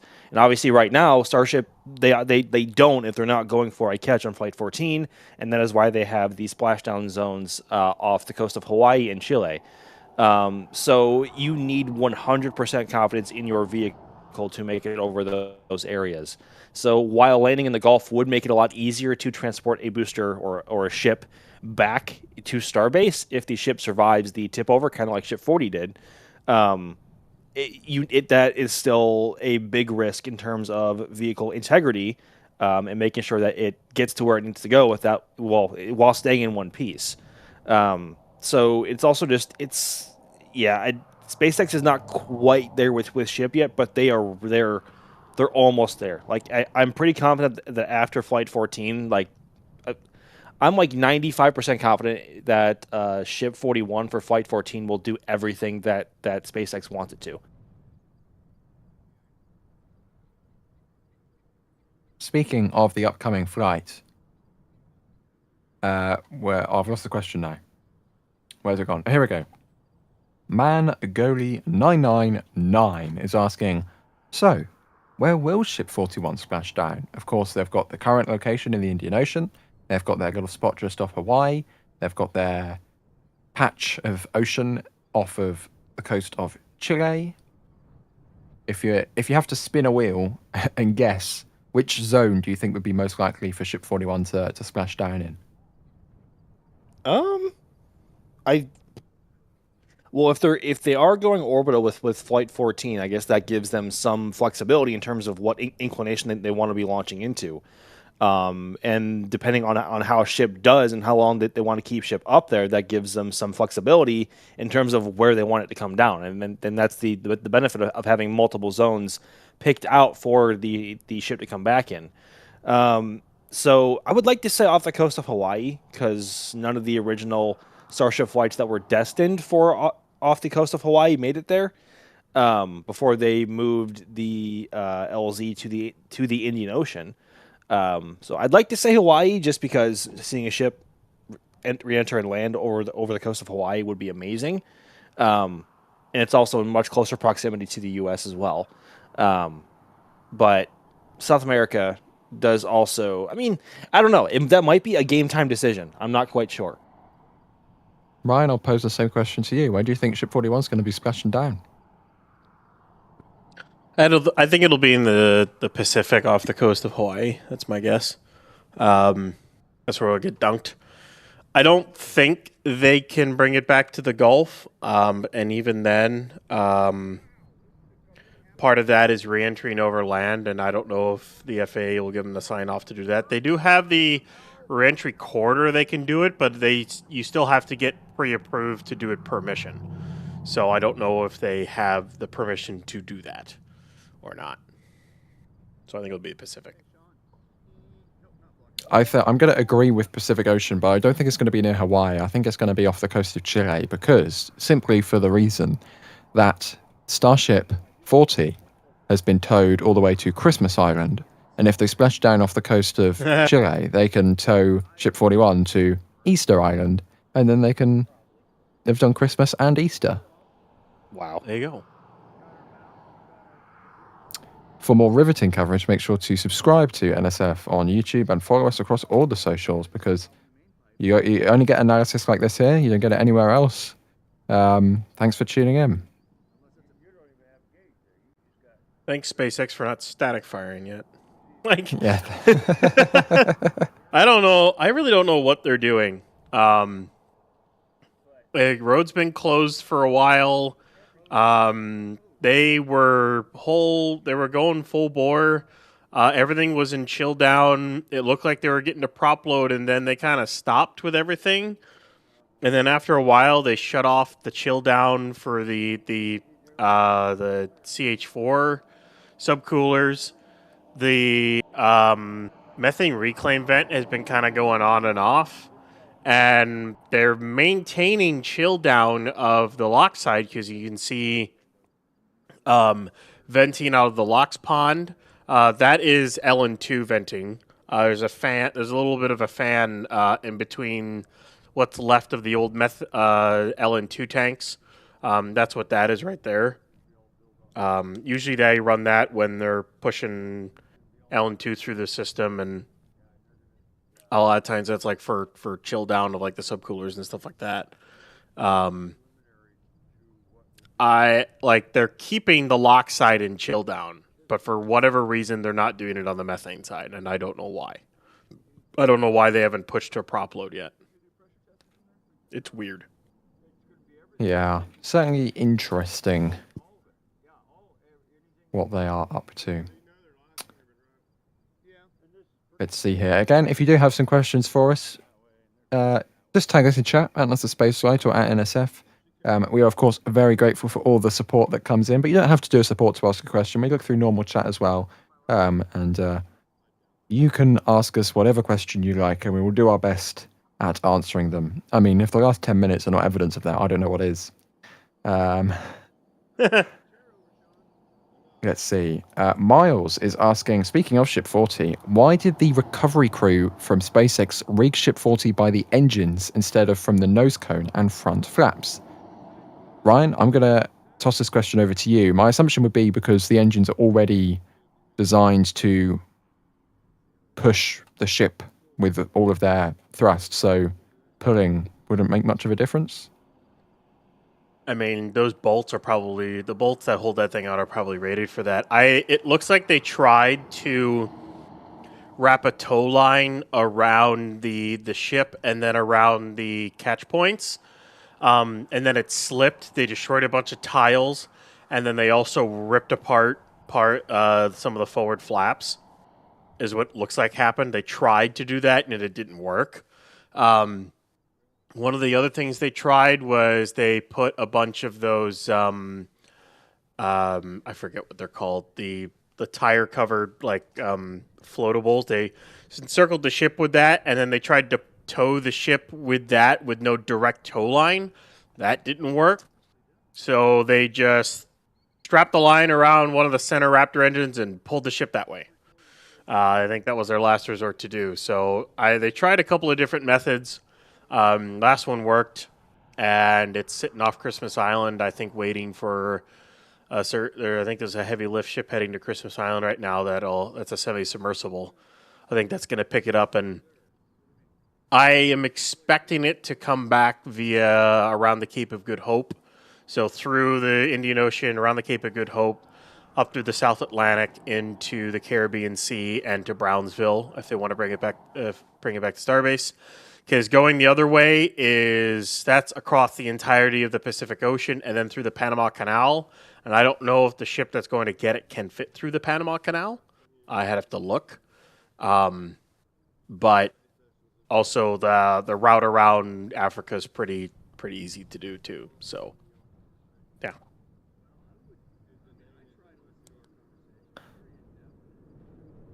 Let's see here. Rosebud, thank you for your support. Christmas and Easter, priceless. That's what I'm saying.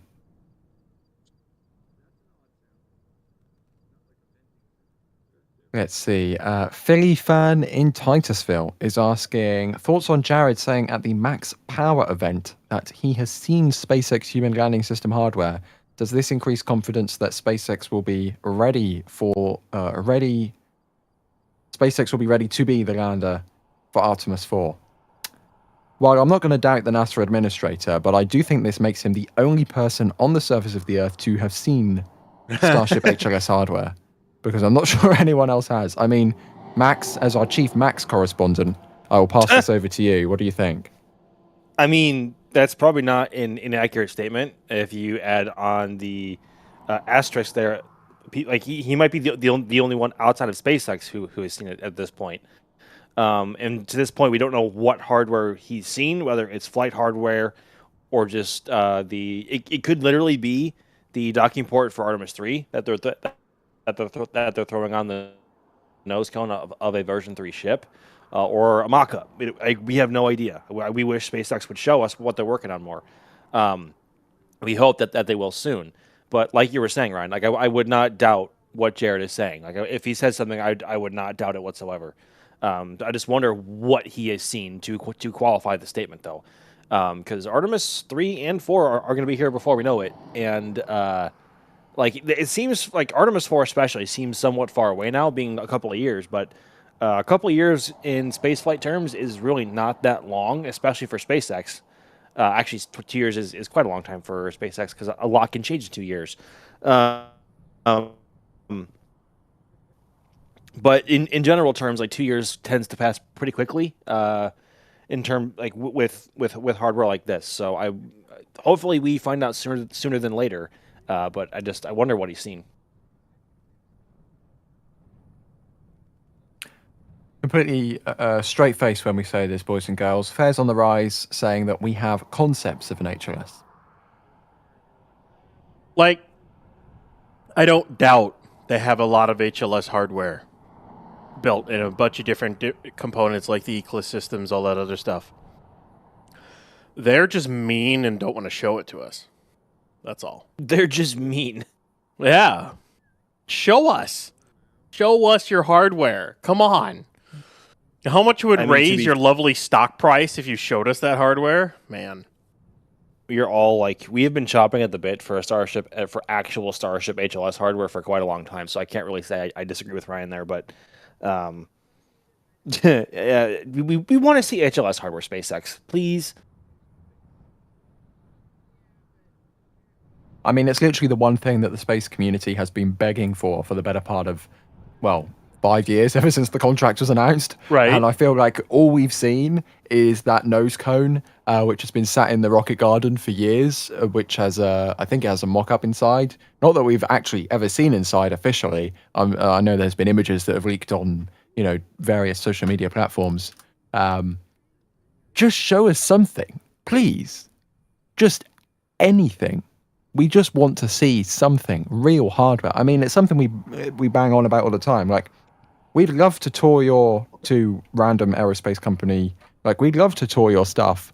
Do you have real hardware, or is it just renders? If you don't have real hardware, we don't have any interest, right? Like, we toured Vast at the end of 2024, and they were physically building space station hardware. SpaceX was awarded this contract 5 years ago, and they haven't showed us anything. And it's just kind of... It's getting to the point where it's getting a bit funny, because it's like, what have you spent the last 5 years doing? Nothing. Like, I'm sure they've been working on stuff, but it's just like, show us.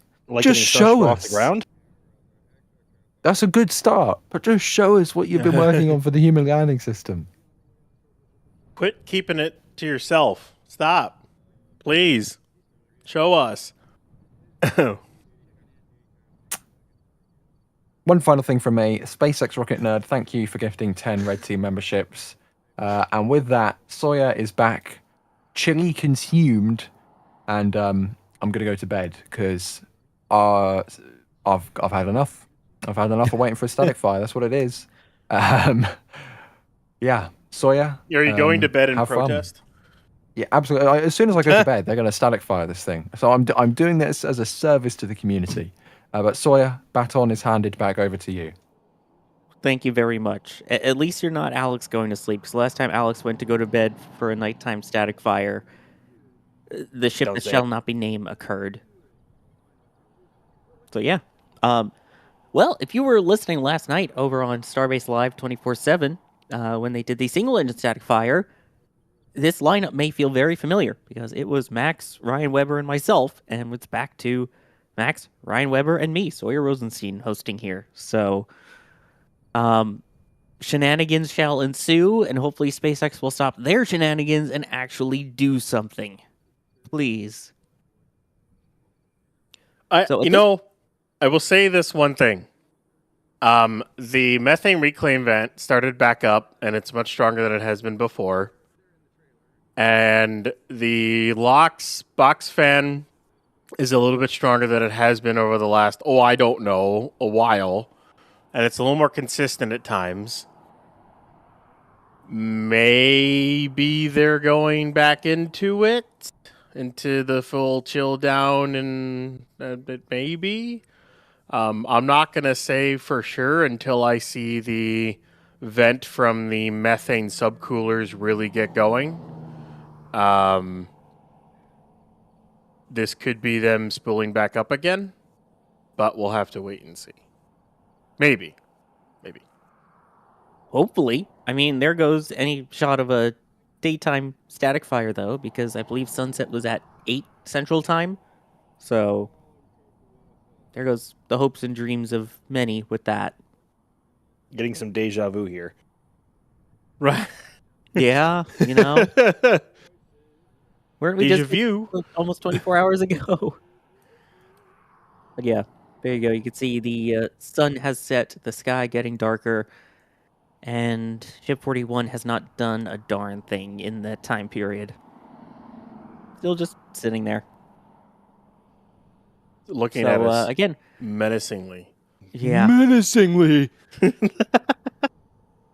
Reminder, you can tag us at NASASpaceflight at NSF with questions. Yeah, here where I'm located over on the Space Coast, Max, you're also over here in Florida with me. It's dark out. It is a fact. It is dark outside, Sawyer. It's almost like when Kevin Michael Reed used to do the cloud report. There are clouds, or there are no clouds. I don't know. Kevin Michael Reed. It's also like that. Report? It's also like that weather report from Family Guy, and I can't remember his name, but he's like, "It's gonna rain." Ollie. It's raining sideways. It's raining. Thanks, Ollie. Yeah. Thanks for the weather update, Holly. By the way, worth noting that Kevin circled a cloud in the cloud report, and the cloud disappeared. So, yeah. Gosh, darn it. I don't know if that's a good or a bad cloud Kevin disappearing, but anyway. So yeah. No, at this point, it is not fueling yet, as someone asked. There you go. Cloud's back, Kevin. Here we go. Old man yells at clouds. Exactly. This is an interesting question. Not so much Starship related, but stream related.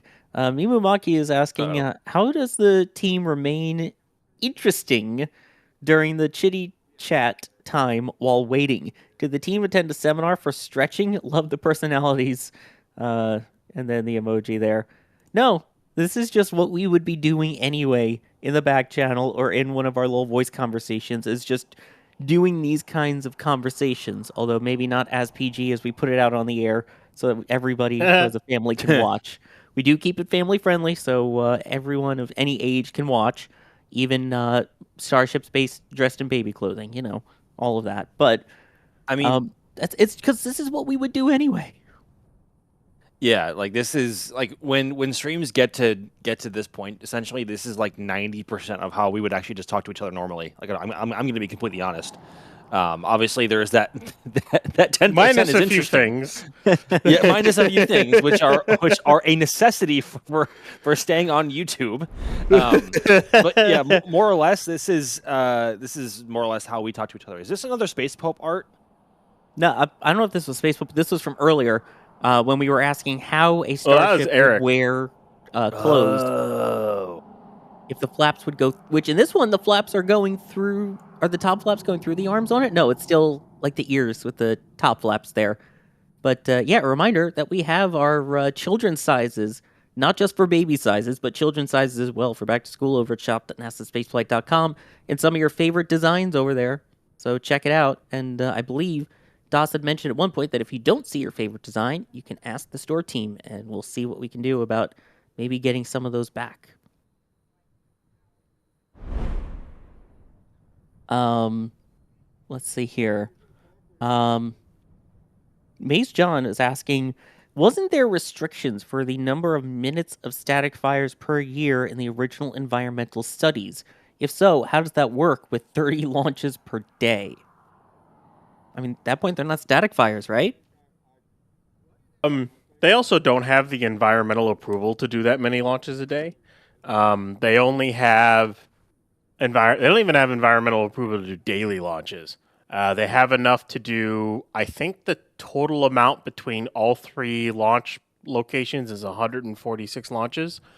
Between Starbase, 39A, and 37, they have approval, environmentally speaking, to do 146 launches a year. That's all I have right now. In order to do that many launches, they would need to get their EISs modified, which they have done with Falcon as they up their cadence and everything, which they'll have to do with Starship as they up their cadence. And we'll see how people feel about a Starship launching every single day out at the Cape. I know people at the Cape definitely have gotten used to increased flight cadence, but there's a difference between a Falcon 9 every 2.5 days versus one of these things every day, or for that matter, multiple times a day. That's a large difference. So there could be a lot of public pushback on that, which could prevent them from getting the approval to do such a thing, which is also why they're looking at offshore launch sites, which logistically are a nightmare. But it might be a way to get around some of the environmental and public stuff that they might want to avoid. Yeah, I mean, we've seen in the past that some of these rules and regulations that SpaceX has tried to implement, or that other outside agency has tried to implement, has not stopped SpaceX in the past. I mean, didn't they have a requirement of how many night tests they could do? And that if they surpassed it, they would pay a fine, and SpaceX just kind of paid the fine, just like they do occasionally at McGregor, where they test after hours and then pay per after-hour test. Ryan? Doing that many launches in a year is not really a thing you can do that way. There's also the thing of they have to be approved to do the launches. So while they may get a launch license to do a launch, the FAA and any other agency involved, like the FAA still has to say, yep, you are approved to do this particular launch, or the range has to say that as well. So in the case of the 45th, they would have to approve every single Starship launch that's done. So if they can't handle that many launches, well, then you can't launch that many times. Or if the FAA says no, well, you can't just launch. If you try to launch on that, the FAA could just pull your launch license and then you're not launching anymore. So that is true. We have seen SpaceX do that one time and one time only of launching without the permission needed on SN8, and that, for a reason, has not happened again since. Let's see here. Tim Turner, I don't know if there's any relation to Timmy Turner. Where do you guys think the first catch will be? Max, what do you think? Florida, Texas, which one? Pad 2 in Starbase, I think, is the safe assumption right now. The tower at pad at 39 is not ready yet. It's getting close. Like the pad over here is getting very close to being ready. But I think both first version 3 catches are going to be at Pad 2 and Starbase, and could be as soon as Flight 15 if all goes well with Flight 14. But it seems kind of risky to have the first or the initial version 3 catch, whether it be booster or ship, happen from a brand new launch facility that just came online. Especially when the others being built at Pad 37 are not anywhere near ready yet. So I think Starbase seems like the only realistic location to be catching vehicles first, at least for maybe the first one or two flights. So, I mean, whether or not I'm still kind of up in the air as to if they'll attempt a booster catch at least on the first flight out of Florida. But hopefully by that point, version 3 boosters are proven and reliable enough to get to where they have to go to get caught, and Pad 39 is up to the task in catching it. So, but to answer the question fully, I think the first version 3 vehicles to be caught are going to be at Pad 2 and Starbase. Brian, I'm guessing you agree. Yeah. Any first catches will be at Pad 2. They're not going to risk 39A for any of that stuff. That wouldn't really be that smart to do. I mean, I agree also because they have infrastructure here that they will know works. They've been doing all the testing on it. They've had launches from it.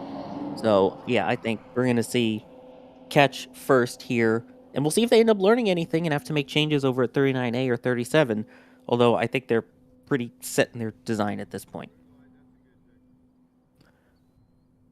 Rabshan O'Day. Ooh. What piece of HLS hardware would you choose to see in person, full detail, guided by SpaceX employees? Crew cabin. Yeah, I think I agree, crew cabin. Ryan? Yeah.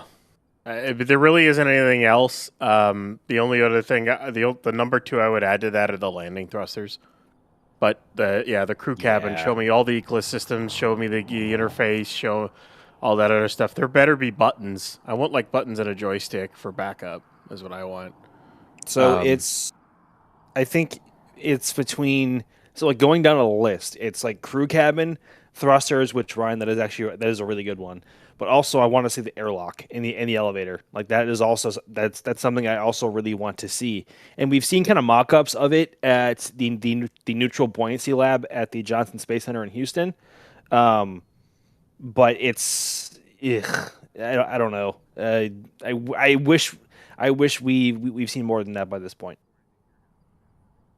Wish we'd have seen anything at this point except for the photos that are available on the NASA website that are like a year old at this point, and the couple that we saw from that X post about a year ago as well. It's been a while.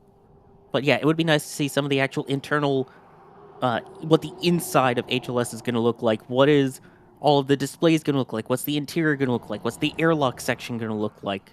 These are all the things that I really want to see, because we've seen a couple renders, and it just looks like a big empty space. Also the windows. Where are the windows going to be? Let me see here.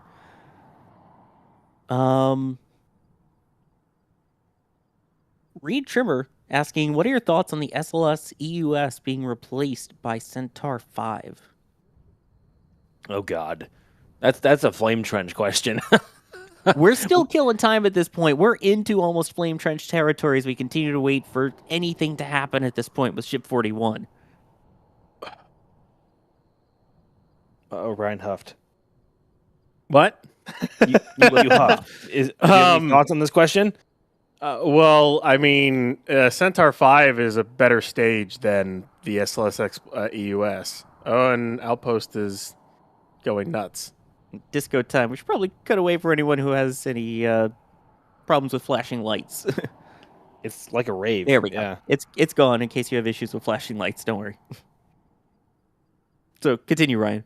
I think it's that threshold between night and what daylight is left, and the camera's probably going a little nuts on it. It's probably what's happening. Night day. It's like, what do I do? What do I do? For it, well, I was saying Centaur 5 is a better upper stage. I wish it was GS2 rather than even Centaur 5, but it'd be a little bit different of a adapter to use and things like that for it. But it'll they can modify it with I think it's a reaction frame to help or a load reactor, whatever, I forget what it's called. Because it's not really meant, Centaur 5 is not really meant to take the load of Orion plus its service module. So it'll need something along those lines to help it. But I think it's better for a more standardized SLS. It's a stage that's already being produced. It's already flight proven. Which kind of helps in the fact that when you do start using it and you start flying humans with the newer stage, it's already flight proven. Unlike what they were going to do with EUS, which is chuck it on an SLS and fly humans on the first time they were going to fly it, which I still question that decision from anybody at NASA. I never thought that was a good idea to fly a new stage with people on it right off the bat. But it should help cut down costs, and they also need to launch more. That's one of the other things too. They need to launch more to cut down costs, and need to launch more so they can better understand the system. That's what Jared has talked about before, and this should help them do that because EUS was nowhere near close to being ready to launch. It was years and years behind everything. So, yeah, I still wish it was GS2 though. Would have been better. Yeah, but you know what? Honestly, after what happened with NG3, I'm kind of glad it wasn't Glenn Stage 2 because that shows some vulnerability there. And we all know, I mean, granted, Centaur 5 is still a pretty new stage because it only flies on Vulcan. And Vulcan has only flown 4 times at this point. And Centaur, mind you, has had to do some major corrections for a couple of those missions to this point because of some cough, SRB anomalies, cough. Observations. Excuse me. But even though it's also a newer generation of RL10 engine, the RL10 itself is a remarkably reliable engine and has been for decades now in some way, shape, or form on a number of stages, whether it be for Atlas and now Vulcan and others. And also on Delta with the obviously on the ICPS and the DCSS for Delta 4. So I have all the confidence that they'll make Centaur 5 work. But I do agree, Ryan, that seeing Glenn Stage 2 on there would have been sick because it's a lot taller. But also at that point, I don't think SLS would have fit in the VAB. That is the other thing, too, is they stuck a full GS2 on it. I don't know if it would have fit. Yeah. Minor detail. It kind of has to fit in the building where they're stacking it. Yeah, minor detail. Yeah, that's all. I am so grateful for the people that are continuing to bring in support here as we sit and watch nothing happen together. That includes Fares on the Rise, who Ollie Williams, that was the name, going. And now to Ollie Williams for the Static Fire Report. Ollie, it's just sitting there. Thanks, Ollie. Mimumaki gifting 5 Red Team memberships. Thank you very much for doing that. If you got one of those gifted memberships, definitely give them a thank you and check out all the cool stuff because you do get, usually I think we do up to 5 photos at a time for certain events, especially Starship related. We have the photos up from last night and the actual static fire that we were able to see because it happened. Luis Carlos de la Rosa saying, Ship 41 catch scrubbed? If so, why? I guess we could say the answer because it's not a launch right now. But based off of the post that we saw from Elon Max, it sounds like that's not going to be the case unless this gets delayed, quote unquote, a couple months. Yeah. I mean, so people have been going back and forth on whether he typoed or if this means that Flight 14 is delaying. Like, the current, I think, published net right now for Flight 14 is August 28th. And obviously that's in just over a week. And obviously in him saying a couple of months would insinuate like October, November, And to have Flight 14 delay by a month or more would indicate more serious problems. All the more reason to probably justify not catching a ship and booster on Flight 14. It's all about building confidence in your vehicle. It's all about making sure that it's reliable and that it can do what you want it to do every single time you want it to do it. So I do not blame them whatsoever for seeming to make that call here on Flight 14. Because once you commit to trying to catch a ship, there's next to no going back once you're once you're back in the atmosphere. So make sure you can do it right, and especially with booster, they haven't even gotten the booster down to the water yet, controlled. So that's the next step for them to do it. Is to get the landing burn nailed down for booster, and then make sure that they can keep up with the the accuracy with ship landings at this point. So because that's not something that you can mess around with and easily correct for, especially in the latter half of the oh my goodness, the latter point of the flight where essentially it's coming straight down and we're not quite sure how much cross range it'll have to either abort to the flats or abort to the Gulf. So all the more reason to make sure that everything is right. Is right before you end up taking the bigger risks here. Yeah, definitely don't want to take big risks if you don't have to. Make sure everything works. Make sure everything's right. And then the last thing you need is finally getting the cadence up of Starship to where you need to be, and then having a dumb mistake cause you some of your GSE or stage 0 that sets you back. I feel like once you know you have another pad operational, say 39A, or even pad 1 at this point, if you get another one operational, I feel like that's when SpaceX feels more comfortable taking those risks. So maybe it's because they're waiting for, hey, 39A will be online, we can try the catch. If it doesn't work, then the next flight goes out of Florida instead. Who knows?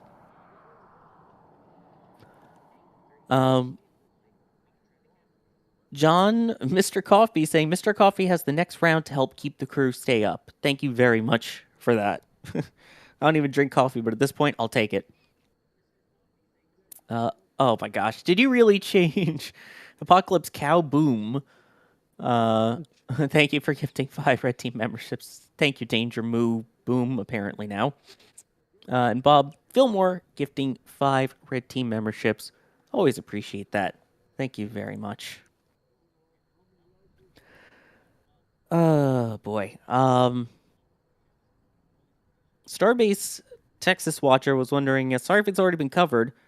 We've been going for how many hours at this point? We probably have, but there's probably also new people joining in. What is the timeline of events before a ship static fire? Ryan, do you want to run us through what the events should be that we'll maybe eventually hopefully see? Well, the next event that I'm waiting for to happen again, because they haven't been on for like the last almost 2 hours at this point, which is kind of hilarious to say with how long we've been live. Is the methane subcoolers have not had any major venting for nearly 2 hours. Those need to turn on and get to full chill. And then they need to turn on and stay on with a consistent back pressure alongside the LOX vent in order to indicate, okay, we're into prop load now. But they need to turn that back on to get it chilled down all the way again. And they haven't done that yet. And then once prop load starts, it's about 20 minutes to prop load. When they're 10 minutes away from the test, they'll do a little flat wiggle, and then they'll static fire the ship. Why they haven't, done why the methane side has not been fully chilled down, at least not the LOX, the subcoolers for a while. I don't know why. We don't really know if there's a red team that arrived on site. It's hard to tell if there are cars that showed up. It's from this far away and everything. You can't really see a car that driving around at all. It's usually blocked by all the trees and everything that's in the way between the camera and Massey's itself, because this is a pretty decent ways away.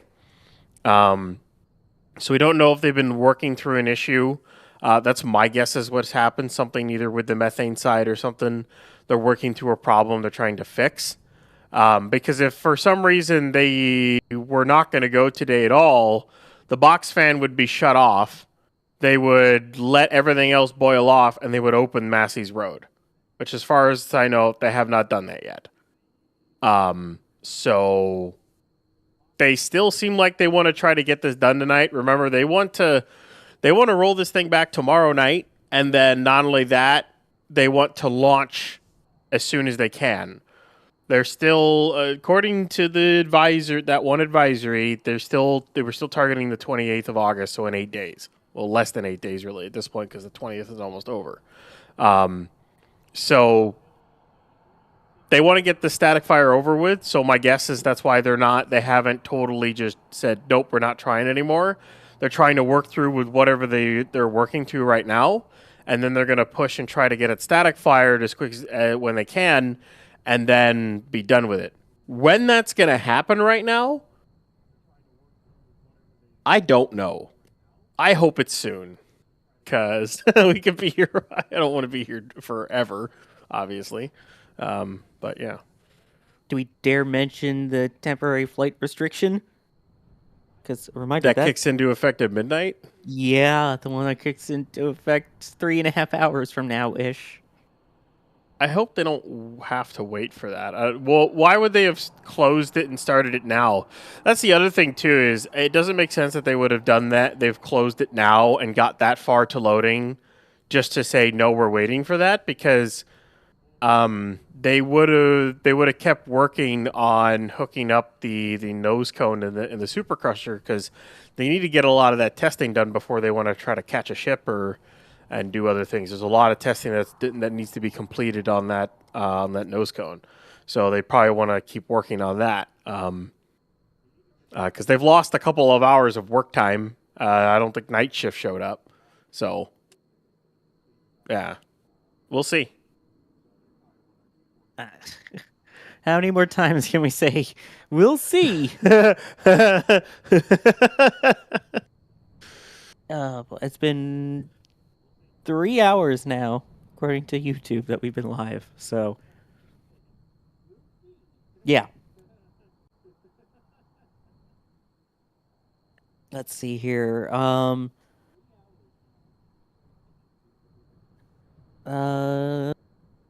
MS Studio wondering, Max, will ship come back to Starbase and meet the sea?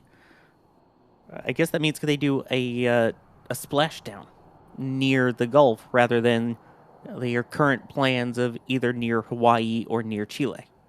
I mean, that would require a whole different series of paperwork from the FAA to get that approval on. But kind of the whole point of them not doing that is to ensure that nothing will happen to ship during atmospheric reentry, because to make the Gulf, you still have to overfly a bunch of populated areas. And if you're not 100% confident in your vehicle in it staying in one piece and not having anything happen to it during that flight, that would risk those on the ground. It's not worth attempting it. So I think the current splashdown zones they have near Hawaii and off the coast of Chile are going to stay there for Flight 14. And whether or not which they'll pick, I don't know. That remains to be seen. But bringing it back to the Gulf would, in theory, does sound a lot better and easier for ship recovery if it survives the tip over. But again, you have to overfly a bunch of populated areas, especially South Padre Island, which is right near the area, or like it's 5 miles as the crow flies from the launch site, and it's not a small area either. So anytime you have to overfly populated areas, like you have to have 100% confidence in your vehicle staying together at that point. So it does sound nice. I kind of wish they would. It would give us a much better view from our cameras. But that would require a whole different series of approvals, and I don't think the FAA is ready to grant that just yet. Yeah, that would also make it easier if it does survive in one piece to recover. which would be nice. But yeah, you're flying over populated areas when you do that. So I think for these first orbital returns, at least, they'd rather go somewhere where it's the middle of the ocean, so it goes into the Pacific rather than potentially a misfire landing it on, other SpaceX hardware near one of the cities, or even just in the dunes. Protect the wildlife or something. Here's a question from Moto Kenzo. Hey, Kenny. Ryan Weber, I'll throw this one to you. Whose idea was it to start the stream so early? Mine, because every indication said that they were in full chill down. We were getting close to prop load, and that they would have static fired by like 6 p.m. Every single indication was pointing towards that. And then all of a sudden, they stopped. They kind of were holding for a while with the LOX and methane subcoolers. And then they stopped the chill down of the methane subcoolers around 6.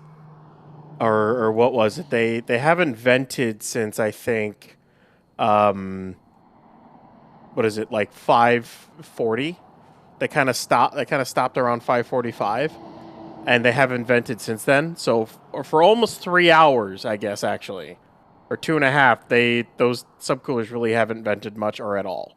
See, this is what we get when Ryan is optimistic about something. It ends up. I know. I need to not be optimistic about things. And we're talking into the void for 3 hours, folks. The problem is every other test when they've been into this set, like if you go to ship 46 engine static fire, that was the timeline. They chilled down about an hour. After an hour of chill down, they got into prop load, 20 minutes of prop load, static fired. And the same thing for ship 39. It's just, for whatever reason, something came up on here. It's not my fault, but, blame me. Sure, why not? But, it is what it is. It looks promising for the first 30 minutes, and the last 2.5 hours have not. So, yeah. What we're going to do is we are going to take a short commentary break, hopefully short, because that means things will happen. We'll take a commentary break, and we'll return once things actually start happening again, because otherwise, we're going to be sitting here just like the guys in King of the Hill, just going, yep, for the next couple hours here. So, yep. We have propane accessory. Yeah, meatloaf sandwich. It's taking too long to space back to do the damn thing, Well, boom, how are there? Anyway, yes, we will return, and it just so happens that Kevin Michael Reed is producing today, so DJ KMR is going to take it away, and hopefully we'll be back soon, TM.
Well, as you may have noticed, folks, things are picking up majorly on the screen with the tank farm, and we might be close to, if not in, prop load at this point. We are back. If you forgot this tab was open and it was just a Spotify playlist, apologies, but we're back.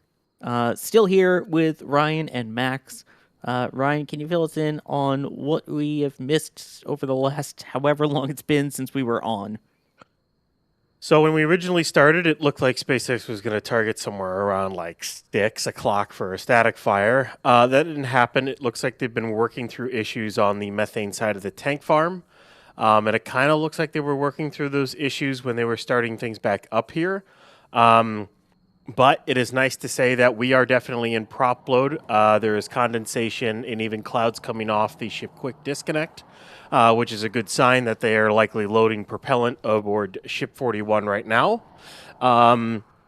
So give it, I don't know, give it about 10 minutes or so or whatnot, and we should definitely start seeing frost on that LOX tank there just above that aft flap, because they'll load that LOX tank in about 20 minutes.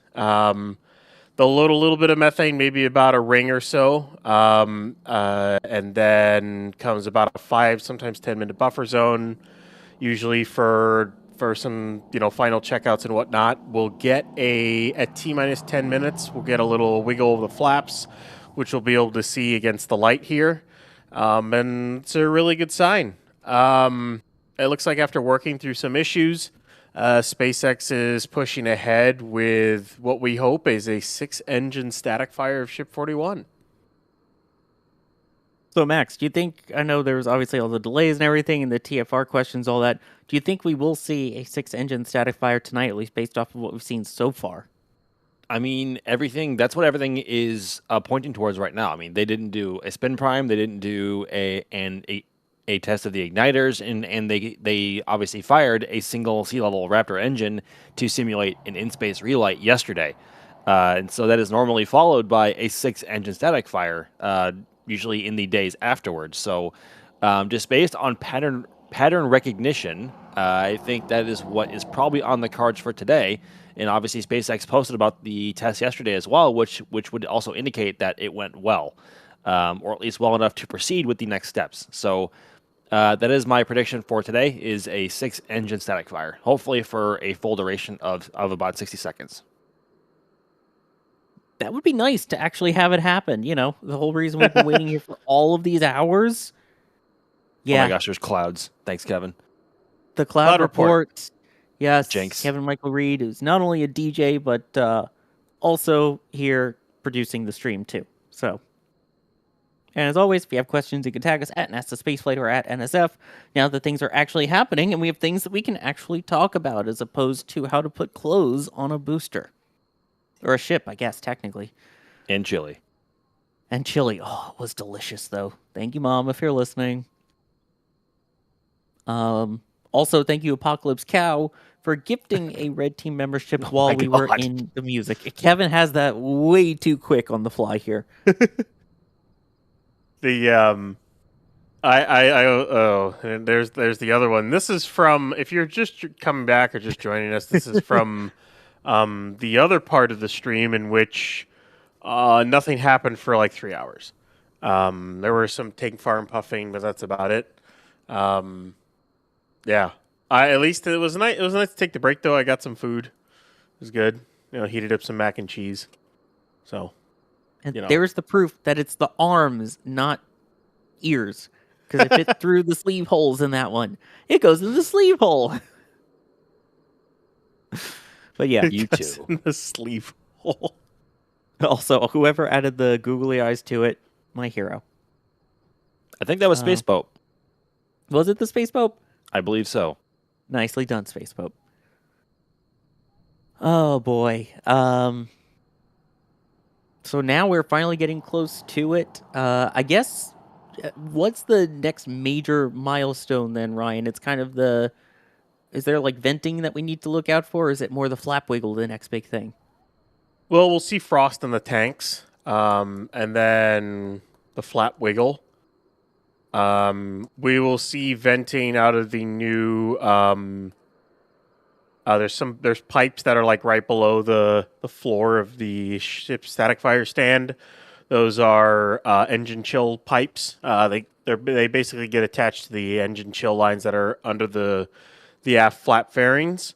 You'll see those venting out. But really, the biggest thing is once they're done with prop load and they're getting close to the test, those two big vents you see going, the one in the middle, which is the LOX box fan one, and the one over on the left, which is the methane subcoolers, both of those will basically shut off entirely. There won't be really much venting around the entire site as they put everything to flight pressure and get ready, and then we'll see hopefully a 60-second 6-engine static fire. Oh, that would be so nice. Hopefully, fingers crossed. We're all been waiting for it all night. Right? Let's see. So getting back to questions for Flight 14, as we continue to wait for this. Nathan Austin is asking, how many Starlinks do you think will be on board this launch? I know we talked a little bit during the static fire attempt for the single engine, but that was over on Starbase Live. Now that we're on the main channel, or the main, dedicated stream here, let's go through the numbers again. Ryan, what do you think? How many Starlinks? I think it depends on what they want to do. They could do 20 again. They know that flight trajectory. They know that payload. They know how the ship responds to that. There's some venting from the LOX tank. That's a good sign. I could see 20. I could also see them going up to like 40 sats. Doubling the amount, so seeing how well the stack performs with that many on board. But we'll see. We'll see what they end up doing. I wouldn't be surprised if they added more than 20, but I also wouldn't be surprised if they just stuck with 20 V3 sats and went with that. Yeah, because, they've proven that they can launch with and deploy 20 satellites just fine. Is that the drone, by the way? Yeah, that's the drone. Light? Yeah, the green and red light. Yep, that's drone. It's not Jerry Pike, but... No, it's not Jerry's, so we're good. But that is a good sign that we are finally closer to actually testing happening tonight. But like I was saying, they've proven they can do 20. They deployed them, and it's a good way to make sure that everything is working into that final orbit. Maybe stick cameras on the final 6 again and do some analysis of the heat shield and how that looks. Also, the fact that, you have finally data to compare it to of the previous flight of what the heat shield should have looked like. So my guess would be 20.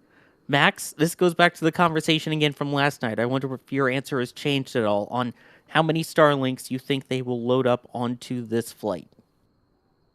I think at least 20. I think so. The Flight 12 payload, which was a mix of version 3 simulators and Dodger dogs, totaled, I think that was about 37.5 metric tons. I don't think we have any published figures for Flight 13's payload, but obviously do the math on how much each version 3 satellite weighs. It's like 34 or something, I think. Yeah.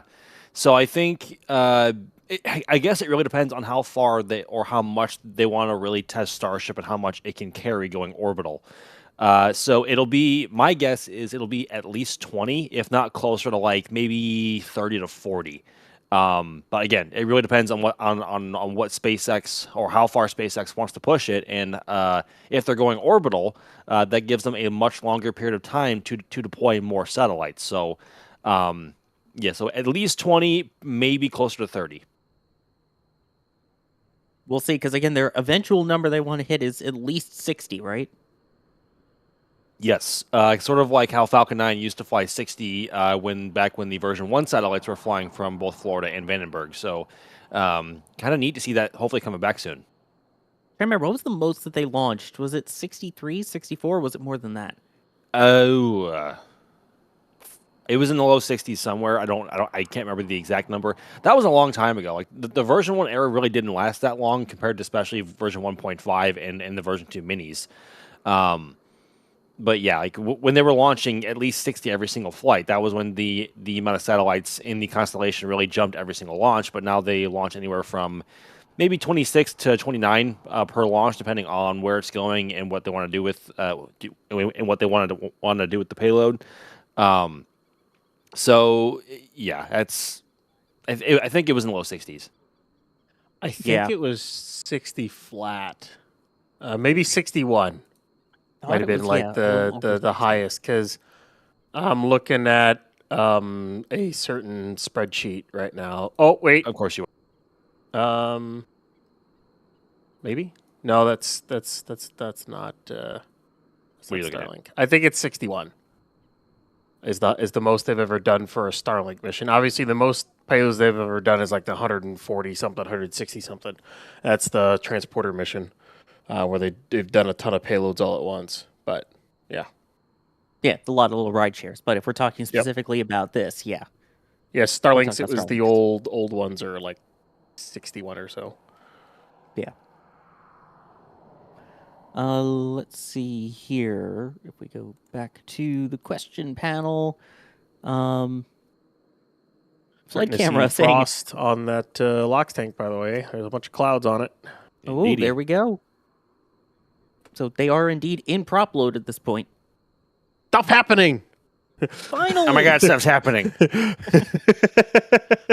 In regard flirps. Anyway, so flood camera saying, "Are we ready for the 40-minute hold after fueling?" Stop it. Ryan, I'm do you gonna- think we'll see I'm- that again? no. Or no, because it's a different type of static fire.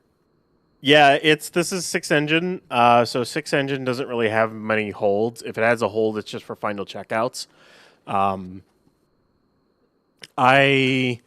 Based off of when they started prop load, which is kind of around 9:42, 9:45. They could be done with prop loads in the next 5 to 8 minutes, give or take.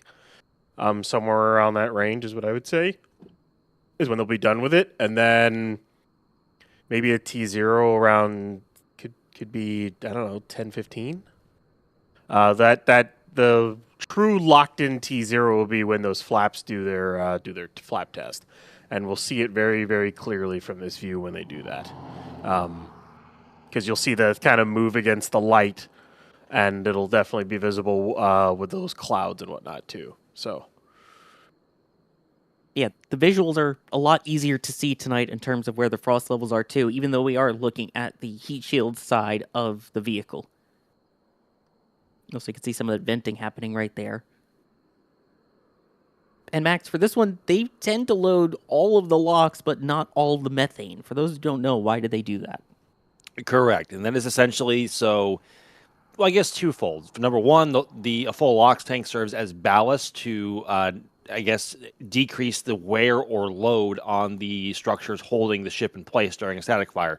It's the same philosophy when they static fire a booster, but they only load the minimally required amount of methane on board, so that in the event of a worst case scenario, kind of like we saw last time we had it, or last time they tried a full six engine static fire over at Massey's, that the worst case scenario boom outcome is as little as possible, or as not.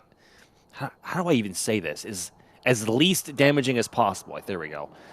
So like they want to minimize the amount of concussive force that could happen if in a worst case scenario. So the more actual fuel you have on board with your oxidizer, if the vehicle breaks apart and those fuels mix, that creates a very dangerous situation. So that is why they load a full tank of LOX, but only just enough methane to perform the test, and maybe a bit some more in there, if I guess just to. I mean, the last thing you want to do is flow any sort of, or is run your tanks absolutely dry and have air go through your pumps in the engine, because that would lead to all sorts of bad news, and the engines would not be happy, and that would result in a worst case scenario. So they load like a smidgen more methane than they actually need to avoid that, but that's essentially why. Yeah, And the drone's up. Yeah, it's been up and down a bit. We've seen it earlier. I know you were getting dinner while all this was going on too. Sheesh. But yeah, no, we've all eaten during this. It's all been Yeah, at one point or another. Yeah, Ryan had his mac and cheese. I had my chili, and now Ship 41 is getting its LOX and methane. That's it. And now Ship 41's getting chilly. Oh, That was good. There you go. That was all hanging fruit. I give you props for that one. Like propellant load? Yes, that was the joke. That was Okay, all right, that was okay. you explained the joke, which takes away from Which in itself is kind of funny. It is kind of funny. Double entendre. Okay. Anyway, Fighting Falcon was wondering, Ryan, do you think SpaceX will add more cladding to the Pad 2 tower? I mean, it seemed to take the brunt of it pretty well on the last couple flights. I think there's frost on the CH4 tank. Yeah, you could see it from there. It's definitely lighter color. Yeah, you can definitely see it there too. There's, yeah. You got a frosty partial frost in the methane tank is what it looks like. That's great news. I don't see clouds come off of it, so maybe it's lighting. Could be. Obviously, we see the venting from the LOX portion there. Yeah, that's from the top of the LOX tank. If it's not frosty, because maybe it's not, it definitely will be very shortly. Anyways, as for more cladding on the Pad 2 tower, based off of some of the work that they've done since the last flight, it looks like the entire pad, both pad-facing sides, are going to be cladded all the way up to the SQD arm now. And there's indications of that even on the 37A tower, where some of the cladding is already installed, that it's all the way, everything's covered all the way up to the SQD arm for protection reasons, everything else. I don't think they'll add any more going forward. It depends on what happens during a ship catch, if they add any more to the top of the tower or anything along those lines. None of the backside will likely ever get any cladding. It'll only be anything that ever faces engines or the pad itself. But it's definitely going to get more cladding. I don't know if it's going to happen before this upcoming flight. There's definitely cladding pieces that are at the launch site right now, so they may do some of it before the next flight, but my guess is that'll all be done before they go to catch a ship. Because the reason to clad it all the way up to that point is for when the ship does its flip burn and kind of kick in slightly and then maybe like levels out, is they want to make sure that Raptor exhaust doesn't go into the tower and damage things on the inside. It just hits that cladding and kind of gets dispersed. That's what they want to try to avoid. So that's the reason for adding more. Although, like, a fully cladded out tower would look kind of sick, in my opinion, though. Okay. Now we've got CH4 frost. I can see the clouds come off it. Okay. Yeah. You say this at the same time as they're removing all the cladding from the fixed service structure Right. 39A. Just saying. Which is kind of weird. And I'm not going to lie. It looks really, really strange. It does. It really does. But it's funny, we're talking about adding more cladding to one and removing from the other. It's not like that one's also, directly next to a Starship launch pad that could be a problem there, right? No, not at all. Well, I think that's more about... I think they've been getting annoyed with having to refurb the cladding after Falcon launches, and that tower is somewhat useless to them now. As much as I hate to say it, the FSS, or the fixed service structure, that steel has been used since the Apollo era, in many different ways and through shuttle. It's somewhat useless to Falcon now, other than acting as a lightning tower,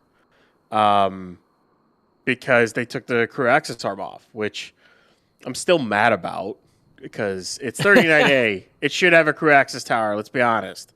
Because right now there's no crew access tower for 39A at all. Not even on the Starship pad, and I have no idea what that's going to look like when they do that. That'll be interesting when that happens. But we haven't even seen HLS Starship, let alone the idea of one where crew boards the Starship on Earth. Right. That's going to be quite a feat. Also, the first crew that returns back, I do not want to be sitting there during a flip and burn, just saying. My Chris, stomach will flip and burn during that. Chris in chat, Sounds kind of fun, though. Did someone say shuttle? Oh, yeah.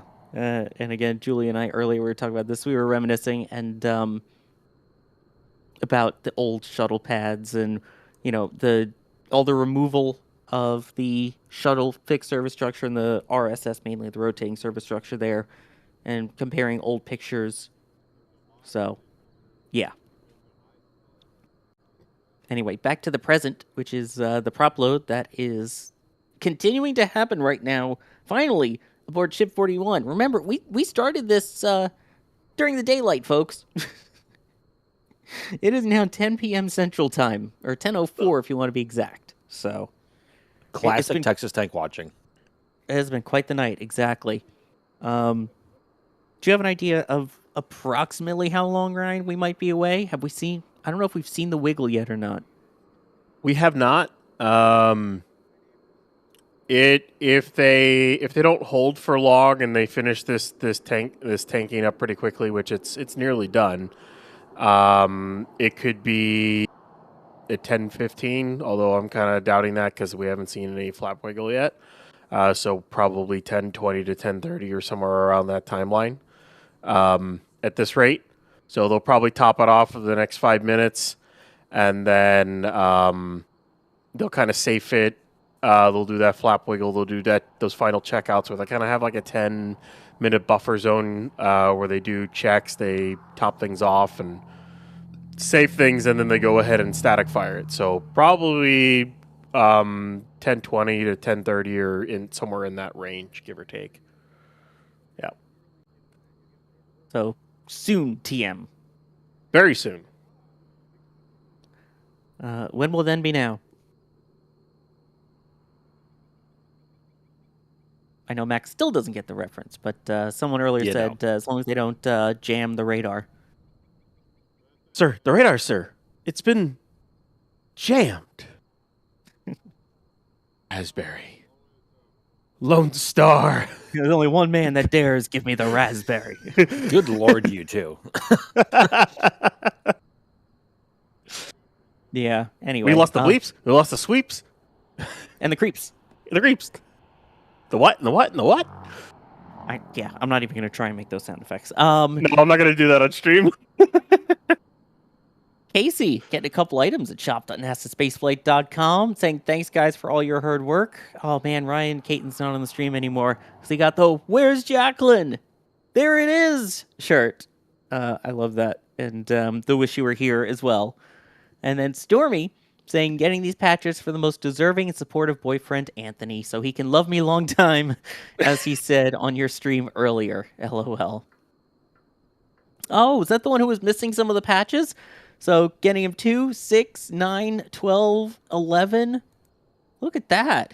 That is so amazing. Thank you, Stormy. Nice. And Anthony, you are one lucky man to have someone that puts up with all of your space geekiness. And then Shadow coming in, speaking of patches, with a $10 support, saying, thank you all for great coverage. Received my Flight 13 patch and remain patch perfect, including Shrug and the rescue sticker. Wish the rescue sticker had been a patch. Cool design. I mean, the shop team has done some amazing work over the years, and now Jacques working on the designs, and Lindsay and all the team there. Hang on, something stuck in my throat. Anslinger died.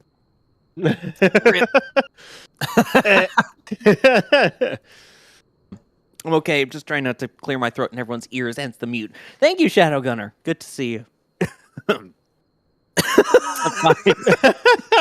I'm sorry. I shouldn't laugh at that, but that's just. I don't know why that's so funny. Starship, SpaceX, you're killing me, literally. Oh god, it was not the chili. The chili was delicious. Did not get stuck in my throat. Eric, Pizza the Hut. Oh, okay. Anyway, the flaps start wiggling yet? Is that them wiggling? That is. Yes. So thank you, Ship 41. Around 10:18, 10:18, 10:19. So it was close. Yeah, there's definitely all the wiggle going on. I mean, I was close for this one, not at all for the other one because I think they had a bunch of GSE problems, but that's not my fault.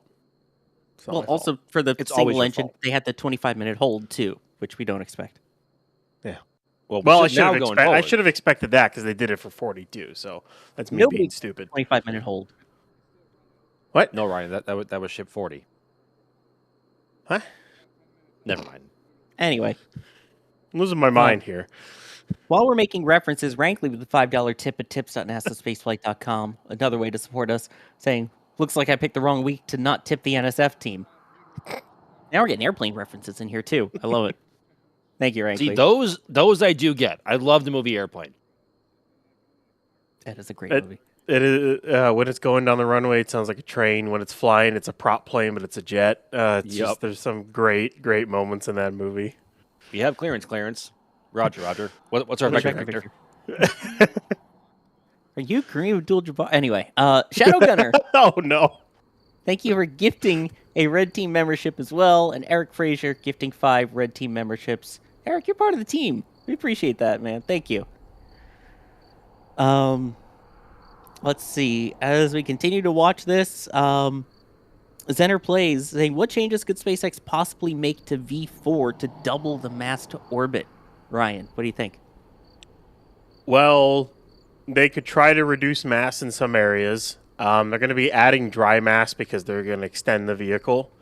But a big part of it is, and I think they'll do this for the tanker version of Block 3 too, just to get that extra performance, is going to be adding 3 more RVACs. And then the biggest thing on Block 4 is the extra prop.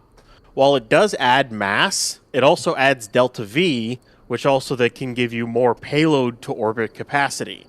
So adding more prop to booster and ship, and then on top of all that, you increase the thrust of the Raptors again. They want to try to hit 300 some odd tons on each Raptor for Block 4, so they're, as Elon says, a 10,000 ton thrust booster, which they need a little bit more than 300 tons per engine to do that. Right now they're running at, I think it's like 250 or so. I think they're going to try to push up to 280 at some point over the next several flights, or I don't know when they want to hit that point, but eventually they will get there. And it's just going to be performance increases in the engines, try to reduce mass, and then the biggest thing is adding prop. Like, one of the things they did with Block 2 and how they were actually able to do test payloads is the extension of the tanks.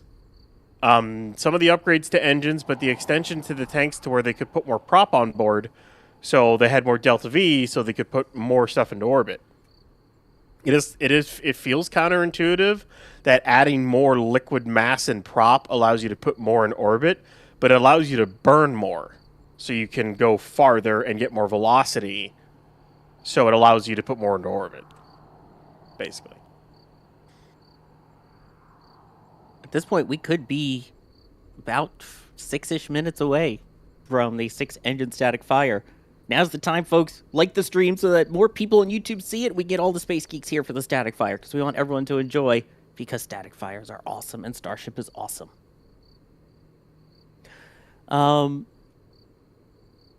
Petrichor was saying earlier, I understand you've run through this launch in detail, but Max, what's a quick rundown of what we think Flight 14 will actually be? As much as I hate to say it, I think it's going to be what? I said you sounded like me choking there. Sorry.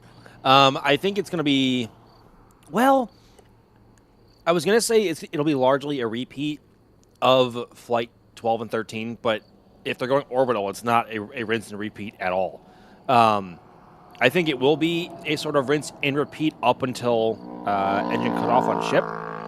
And then they'll have to do probably a perigee raise maneuver to actually circularize the orbit. And then maybe stay in orbit for anywhere from 6, 8, 12, or 24 hours. It depends on what they want to do. And I think for the booster... Oh, excuse me. 1 second. Better. I think regarding the booster side of the equation, it'll be a rinse and repeat as 12 and 13, with them trying to get a soft splashdown in the Gulf, because they still have not done that yet successfully. But with ship, if they're going to orbit, again, it'll be in orbit for maybe 6, 8, 12, or 24 hours, depending on what inclination they launch into and what their mission objectives are and where they want to splash down. And also them being in orbit for multiple hours gives them a longer period of time to deploy more satellites if that's what they end up wanting to do.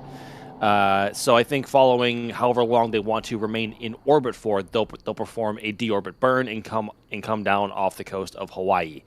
So that's like a rough rundown of what I think the Flight 14 flight profile is going to look like. And if all goes well there, Flight 15 could be one of the more exciting missions that we have seen in probably a couple of years. It could be one of the most exciting space missions, barring like the moon landing, and like overall, and Artemis 2, of course. Well, I mean, the reason why I say that is because nobody has ever tried to recover every single bit of hardware they launch on a rocket. No one has ever tried that before. So if they were to, say, catch the booster and then catch the ship, that is a moment in space flight that is nearly unchallenged, barring actually getting to the moon, I think. That is actually a very valid point. Because obviously SpaceX has pioneered rapid reuse with Falcon, and then of course obviously we had the space shuttle, which obviously the orbiters were recovered and reflown, and so were these segments on the solid rocket boosters, but the external tank itself was just tossed into the ocean. It was fully expended. So that's actually a really good point to bring up, Ryan. Like that would be a moment not yet matched. And and of course it'll get beaten once they start rapidly reusing. And then I think it'll get beaten when we go back to the moon, and then we stay there for a good chunk of time, and then of course it'll be hard to beat the first landing on Mars. It'll be hard. That is a moment I cannot wait for. I hope it's sooner rather than later. Obviously, but when I realistically look at things, and even Elon and SpaceX have kind of stated this especially with their switch towards trying to do AI data centers, as much as I don't like it, but here we are. They are probably going to do that in 2032. Mid-2030s is when the first humans will walk on Mars. And SpaceX, it's going to happen. They're going to make it happen. As much as we heard about that from NASA for the longest time is, we're going to go to Mars next. We're going to go to Mars next. SpaceX is going to do it. Just a matter of when. I guess the same could be said tonight for the static fire attempt. SpaceX is going to do it. Smooth. Thank you. That was a good one. Because we are coming up on about 9 minutes since we saw the flap wiggle. And typically about 10 minutes after is when we see the engines light. A reminder, if you missed it last night, honestly at around the exact same time, almost 24 hours ago, SpaceX had the same vehicle out at Massey's and lit a single engine static fire that lasted approximately 15 seconds. That was later confirmed on X to simulate an entry burn. Or the deorbit burn, I should say, specifically. Tonight, we've seen them load a lot more locks onto the vehicle, as you can tell by the frost lines. We have that methane ring, that singular ring that you can kind of see frosty from this side. All signs of that are pointing towards a 6-engine static fire tonight. To add to that, the methane side is completely died down, which means prop load for methane is done. It looks like the lock side has completely died down, or nearly all the way died down, which means LOX load is likely done as well. They probably loaded the headers along with it. I think they do that as well when they do this. So all that should be done. The engine should be chilled. At this point, it's pressurize the ship to flight pressure, do final checkouts. We'll see if they go into a hold here or not, and do some final checks and other things like that. But as of this point, we're basically just waiting for them to light the engines. There shouldn't be a large vent before it, not for the 6-engine ones. This is, at this point, it's going to light off, and that'll be the static fire. Yep, from that wide view, the SpaceX drone is up, so that's also a good sign. So far, everything we want to see has been happening. Again, we could see if they were waiting till 19 minutes after, maybe 20 minutes after. But at this point, all eyes are on Ship 41 here.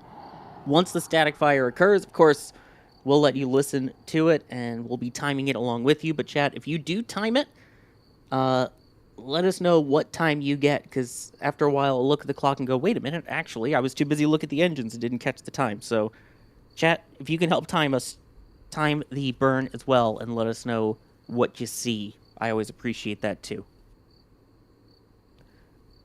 But right now, we have what appears to be a fully fueled, for this test at least, Ship 41, with the LOX tank loaded up there. And again, not all of the methane loaded, which is as planned. That's what we see for all static fire attempts, both single engine and 6 engine for the ship here. Bit of a vent there from the ox tank there, but that was probably just some pressure regulation. Yeah, could be getting it into the final pressurizations here for the test. We'll see as we approach 10:20 p.m. Central Time here in Starbase. They don't like to fully load the methane tank just in case, well, you know. Yeah. Yeah. Do it. Let's not talk about it. It's 10:20 now Central Time. It's about 12 minutes or so since we saw the flap wiggle. So likely in a hold, as I was saying earlier, to do some checkouts and other things. And then whenever they're ready, they'll start the auto sequencer, which there really isn't any way to... Here we go. Here's ignition. Let's listen.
Almost on the dot. Yep. Doing Was the that math 50, there. was that 55 or 60? Well, it's about 60 for the full. They do a staggered shutdown, like at Seco. Ah, okay. Yeah, you can see it definitely dropped down from, what was it, 6 to 3 to 1? Or was it just 6 to 3 to 0? They do 6 to 3 to 0. They should do this. Shutter should shut off first, then the RVACs, and because that's how they do it at Seco. So, don't they shut the RVACs off first because they don't have TVC? Unless I'm getting it backwards. Yeah, I think they shut the RVACs off first and then use the sea level engines for precise injection and then shut those off. I can look back again, double check. It's been a minute. It's been a couple of weeks. Absolutely beautiful. And let's see, I see people saying about 1 minute, 1 second, about 59 seconds, just about 60, 58. So we're all in about the same realm here of how long that was. Also, I see people saying, "Ooh, I made it just in time." I want to know how many of you have been here the full 5 hours, sticking it with us to finally get the static fire here. Because I see so many people, "Oh, I just got here. Oh, I just got home." How many of you have stuck it out the full 5 hours with us? I see a lot of people have been with us here for a lot of it, even if you've been here for part of it. Okay. A lot of me's. There you go. Congrats to all of you that stayed. You did it. And an even larger congrats to the people who happened to join just in time. It didn't have to sit with all of us waiting for 5 hours for this to happen. But there we go. A bunch of the full 5 hour gang. That's what we need. Instead of the scrub shirt, I watched the whole stream and all I got was a scrub. I watched the entire stream and I finally got a static fire. Shop team just throwing it out there. Boy, but I know our team's going to be working on pulling replays so we can check all of that out again from all the different angles. But from what I could tell, guys, that looked pretty good. I would agree. Is it me just now noticing the fact that it looked like Ship 40 shut down all 6 engines at the same time now? Because I literally went back and looked. But I'm pretty sure it's a staggered. When they do it on the ground, I know it's a staggered shutdown. But from what I just looked at, Ship 40 shut down all 6. At least according to telemetry, all 6 shut down at the same time. I know they changed the ignition sequence on Ship 40 to better accommodate what they want to do or what they want the booster to do during hot staging, in terms of where they want it to flip for the boost back burn. But maybe they changed something else up for engine shutdown now as well, because that used to be the thing where they shut down the RVACs first and then they use the sea level engines for a precise trajectory injection, and then shut those down a few seconds afterwards. But I don't know.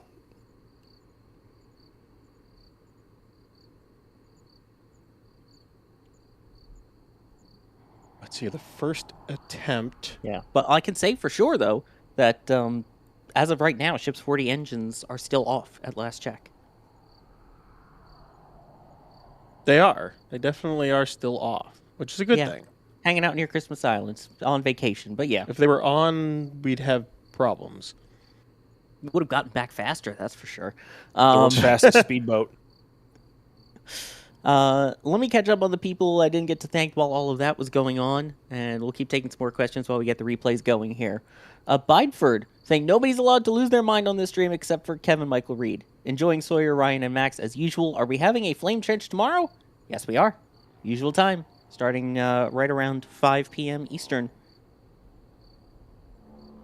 But there you go. Kevin, you're allowed to lose your mind. I mean, I guess we stayed relatively calm during the static fire. We didn't lose our mind too much. So that's a good thing. So, yes. For Ship 40, as to kind of replicate to what it did, because it rolled back to like right after it did the static fire. So it did its 60-second 6-engine static fire on July 1st. It rolled back the next day. And then it was ready for flight 16 days later. Of course, they had the abort and they didn't actually fly until another week after that. But 16 days to finish off the ship, put its payload in and everything. If we do that, add that in, you're looking at what? The 5th. Which they can't do. That would be the 5th of September. Maybe kind of the 6th because of how late it is. So you're probably looking to after Labor Day if they take the same amount of time as this. So if they take the same amount of time here, then we're looking at after Labor Day. If they're quicker, then yeah, we'll see. I mean, it helps that they have a little bit more experience on this one. Let's see. Of course, SpaceX has turned off the lights to see how everything's going on there post-static fire.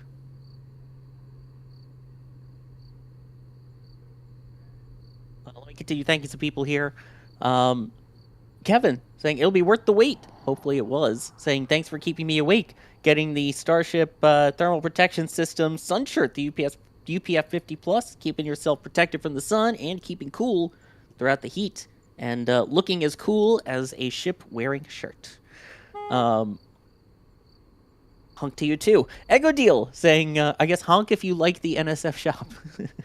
Echo Deal, the red zone is for static fires only. There is no launching in the white zone. Wolf Caller, thank you for the support. Very much appreciated.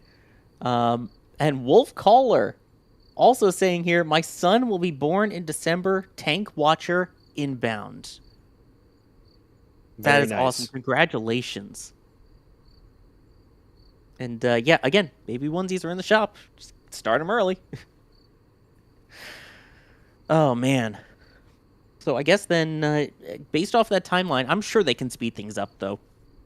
My guess is they're going to try for before Labor Day weekend.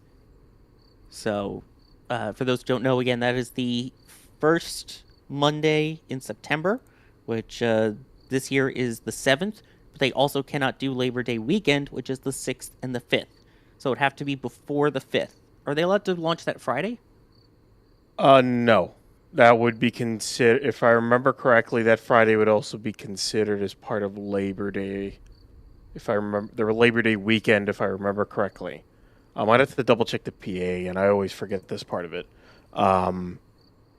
Which means that they would have to make, they'd have to make the 3rd. If they can do the 4th, then that's, well, more or less 14 days from now, because it's nearly Friday at this rate. In Starbase, or an hour and a half away from Friday. But basically, yeah, they'd have to make it 2 days less, or 3 days less, 3 days quicker. I mean, the thing is, this booster hasn't static fired yet either. If I look here, so your booster did its static fire on 7/10, and then they tried to launch it 6 days later. So get booster out next week, static fire, get it back, get the harnesses off, get everything out, get it all stacked by September 2nd or 3rd, or September 2nd, launch it September 3rd. I think it's doable, personally. It's not possible. Max, what do you think? Do you think they could do that? I mean, they have to move faster, right? I mean, we've also seen them with Booster 20, less than 24 hours after having that rolled out to Pad 2 for its own static fire campaign, they performed a 20-plus second static fire, literally in less than 24 hours after rollout. So clearly picking up the pace of operations is certainly something that SpaceX is actively willing and trying to do. And even though some timelines or some... I guess some timelines that they want to target moving on in terms of how long it takes them to static fire and to launch. Maybe they haven't met some of these shorter goals yet, but with version 3, they're going to at some point, and we should expect less and less time to pass in between testing and getting the vehicles out to the pad for flight. So I would say that is quite possible. Yes. I mean, we'll have to see. That's all we can do is keep watching Starbase Live 24/7, doing all the Texas tank watching, and see where we get to. And yeah, we'll see what they end up doing if they're able to go, and if not, then the 8th is always an option onward after Labor Day weekend. Which, by the way, you'd know if you had the NSF calendar. Just saying. Which, like, considering this is also, and I would say this to add on to, considering this is also their first attempt at an orbital flight, and they might have even more sats on this time, I would not be shocked if they take a little bit more time to make sure everything else is good to go, just to pay that little bit extra attention to it. Cross your T's, dot your I's, that kind of stuff. Make sure all the software is good, because also remember, they've had more or less the same flight plan this entire time. This will be a significant change in the flight plan, because they'll get to orbit and they'll get up into space, and then they'll probably do a burn, as you said, to circularize the orbit at that point, and that's something they've never done before. And then, of course, staying up in orbit and then deorbiting.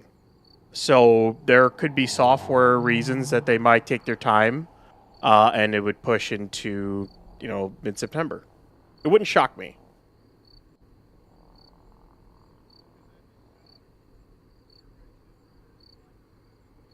Replays? Yep. Yeah, it wouldn't shock me that the team also has the replays up really quickly here too. And here they are. So were you talking while muted there for a bit? I'm curious. I would comment, but I was muted.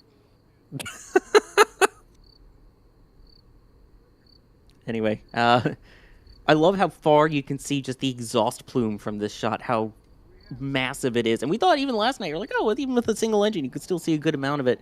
Yeah, this is bonkers. Yeah, like honestly, it's it's quite the sight to see just how small ship is in comparison to the size of the plume that it makes for these full minute duration static fires. I wish we had like a wider view than this to show the scale of the plume. I wish I haven't seen a ship static fire yet, but if I do end up at some point, that's a shot that I want. Because good gracious, We've been on some for pretty significant static fires at least. So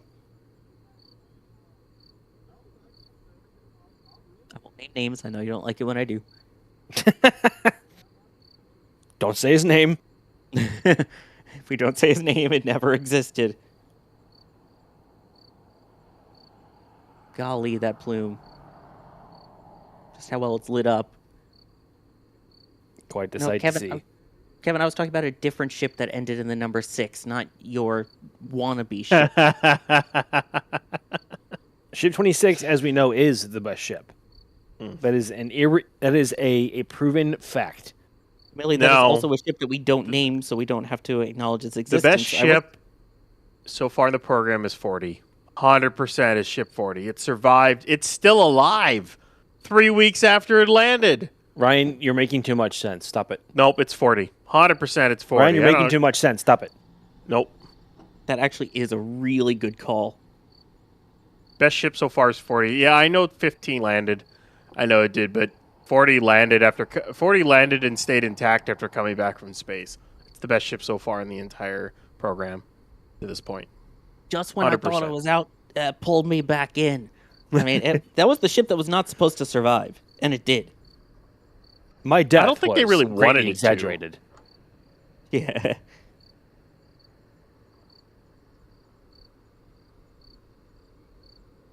It's orange.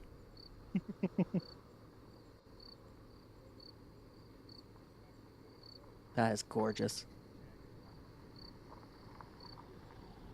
And again, because of all the support from you, that's why we're able to have all these different cameras all across Starbase out there and have different people out there getting shots as well.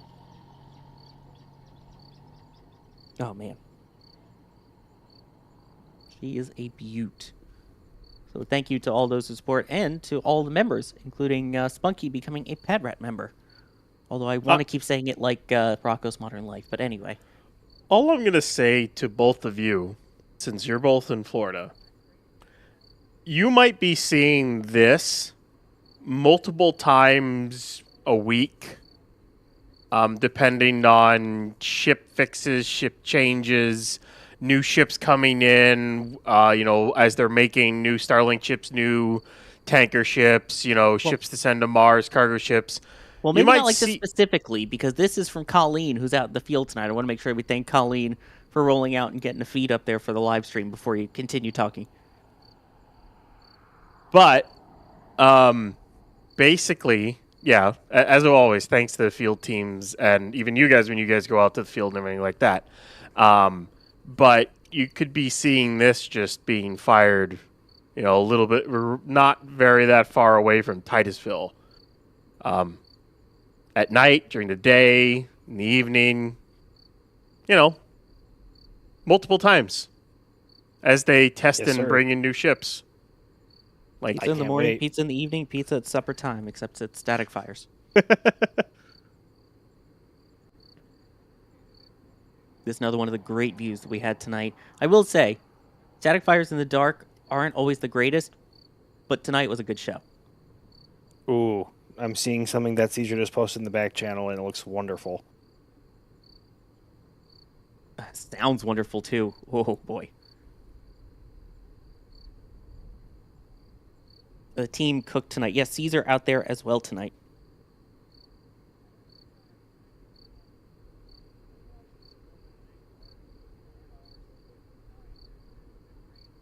Your crickets. Almost like we're not talking. It's teasing us. I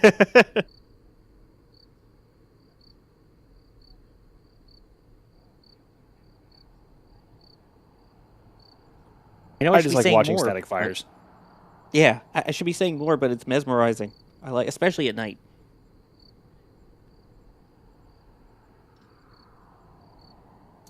So as we continue to watch this, thank some more people here.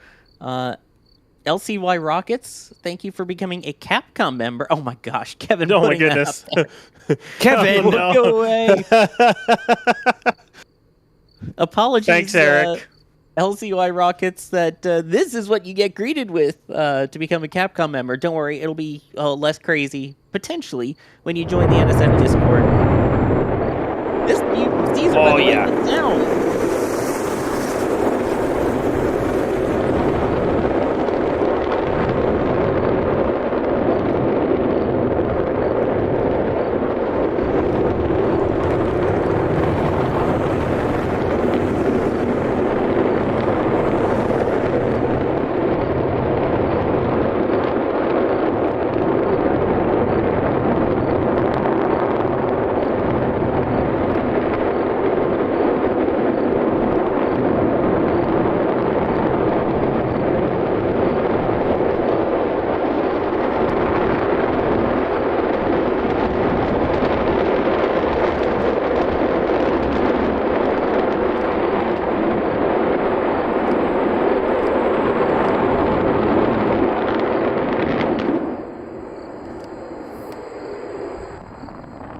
Golly, that sound.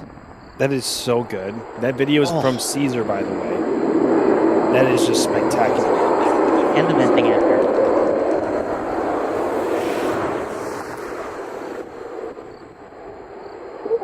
Wee.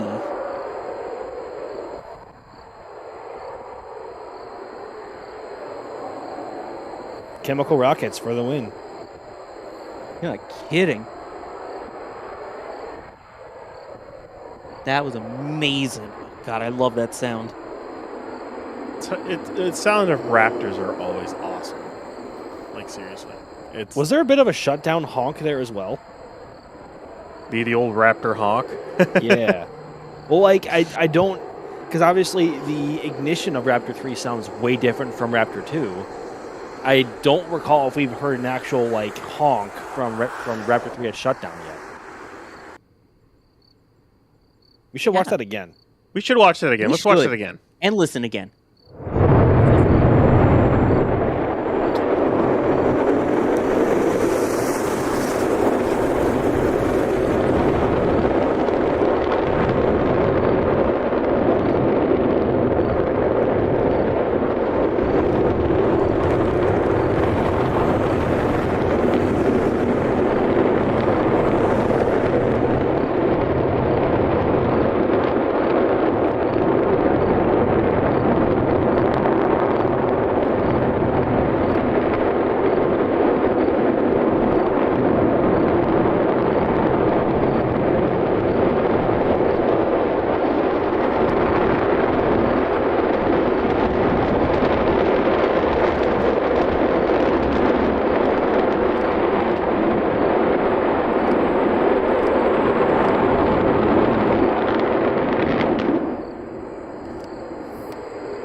I think I heard a honk.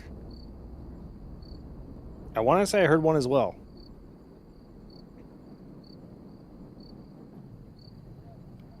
I said I don't think I heard one. I don't know. It's hard to tell. Oh, I think I did hear one at the very end. Like it's not as distinct as Raptor 2, but I think I heard something. I don't know. Chat, did you hear it?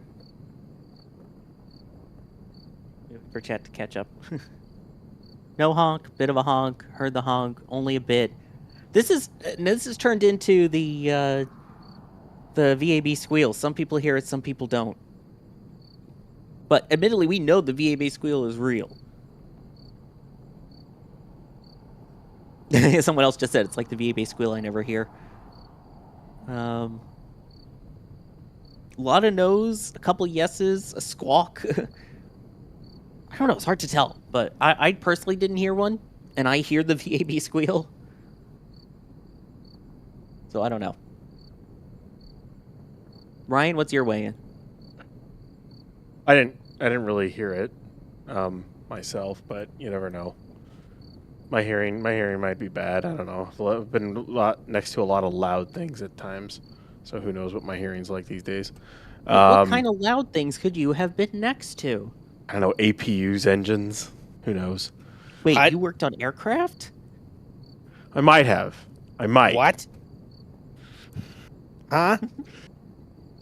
Anyways, I will note something too during that is, and I've been seeing this every once in a while with the newer test. You see those things flying out of the trench? Yeah. I think little bits and pieces of concrete are getting chucked off the walls of that thing. I'm thinking sooner or later they might try to steel plate the side of those walls or try to keep fixing. They've been constantly fixing the side of the walls of that trench. I think when they go to build the ones at Roberts Road or just off Schwartz Road, I think they're going to be fully steel cladded like the launch pads are. I think that's what they're going to do. This thing is tanked a lot. It's gone through a lot of static fires already. But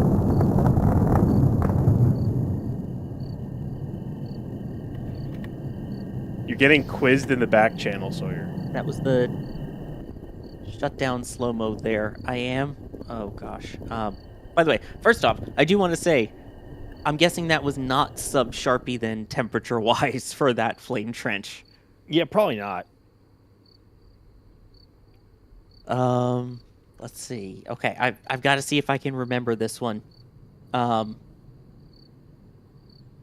question was, shuttle quiz, when did the flame trench wall throw bricks out of the trench? Oh gosh. It was towards the end of the program. It was definitely towards the end of the program. I think it was I know it. I think it was 124. 124. Yes, 124. Yep. All right. Woo. I keep my shuttle card. All right. So you win. According to It took Chris me a minute Perkins. to think back, but I'm like, wait a minute. I remember this happening, and it caused massive damage, tore bricks off of it, and there was slag and stuff flying everywhere. It was not good. But yeah. This seems a little less crazy than that. In fact, speaking of flame trenches, I mean, we still have the flame trench tomorrow, so there's that. Yes. But you two will be on it if I remember correctly. I think I won't. We should but be. You two will be. Should be. Better be. That's the schedule. I'm not. What? No, as in you said, Max and I will be. Oh yeah. Actually, I think I got somewhere to be tomorrow. I don't think I can be on, so good luck with that. I'm just kidding. Don't you dare, Max Evans. We missed last week. We were doing this week. But last week was just a confluence of max power event, and I had no power, ironically. So you had max power, I had no power. Dang. Stuff just happened. So Stuff happened. I think EJ's on vacation too. So there's that. So yeah. Yeah. Kind of all came together on that one. But again, speaking of flame trenches, the Pad 2 flame trench, they've been adding more burn plates to it. Just basically thick steel plates getting added to the trench walls where they've already, I think, started to see where they might get like degradation over time, even after just 2 flights. So they're already making mods to the trench. My guess is the permanent fix for that will be more deluge added. They just don't have that set up and ready to go. They do have an extra medium-sized deluge line going to the pad that they can use. They just haven't utilized it yet at all. So I assume that's going to happen at some point. Yeah, probably. I'm just remembering STS-124. That was the Kibo mission. I've met like more than half that crew. So that's why. Was that Kibo? So your flex? Yes. There was 2 flights for Kibo. There was Kibo main, and then there was the attachment on top with I think it was called the JPM, the Japanese Pressurized Module. Sir, I have a question for There you. was some other, or the GEM, whatever it was. There was another attachment on top of Kibo. What was your question? What's your favorite shuttle mission? 130. Why STS 130 specifically? A, it was the first mission I ever saw launch. But B, that was the cupola. The imagery and photos and things that we've gotten since. I mean, yeah, there was also the entire module that it was attached to, which is amazing too. But that cupola has done so much. I mean, I just saw that Don Pettit got access to all of the photos that he took while he was on orbit. I can't wait to see what he comes up with. And there's a lot of good photos in there from the cupola. It's been I think Chris- 26 and a half years since that mission. Good Jesus. Sorry, what? You mean 16 Wait, and what? a half? 16 and a half. 16 Wow. Don't See, do math math on live stream, on folks. Don't stream. try it. Fares on the and a Rise, half. thank you for gifting 5 Red Team memberships. Spideford saying late. sounds more like a single woof versus the honk. And Raptor Whisperer Texas asking, did you eat concrete chips as a kid? On What? that note, the music's playing us out. So, Max Evans, thank you for joining. Fun as always, everyone. Thank you very much for coming to hang out with us tonight. We will hopefully see you again very soon. Hopefully tomorrow morning. Yes. Ryan Weber, thank you for joining. Pleasure as always, Sawyer. Finally, ship has completed all of its standalone testing. So all that's left is for it to get its final checks, its payload, and then booster to complete its static fire. And I kind of doubt they're going to do. I don't think they're going to do any full stack testing unless they feel like they really need it. And then they're ready to go. So we'll see when they actually launch this thing, maybe to orbit. Absolutely. We also had Ryan Caton, who was on earlier, too. And, of course, the team that's been sitting all of this out in the field the whole time. A huge shout-out as well to Colleen, who got some of that awesome close-up footage there at the base of the rocket for the Static Fire live stream. And then, of course, the playback that we just saw with the amazing sound as well from Caesar out in the field. Shout-out to both of the field teams. Oh, yeah, and the DJ himself, who kept us busy for the short break where we didn't have commentary, and kept putting up pictures of starships wearing clothes for the hours where we were trying to fill time for the commentary. Kevin Michael Reed. I'm Sawyer Rosenstein. I've been your host for this broadcast. We will hopefully see you back here tomorrow morning for Starlink 10-39 Attempt 2, and then tomorrow evening for the Flame Trench and This Week in Spaceflight.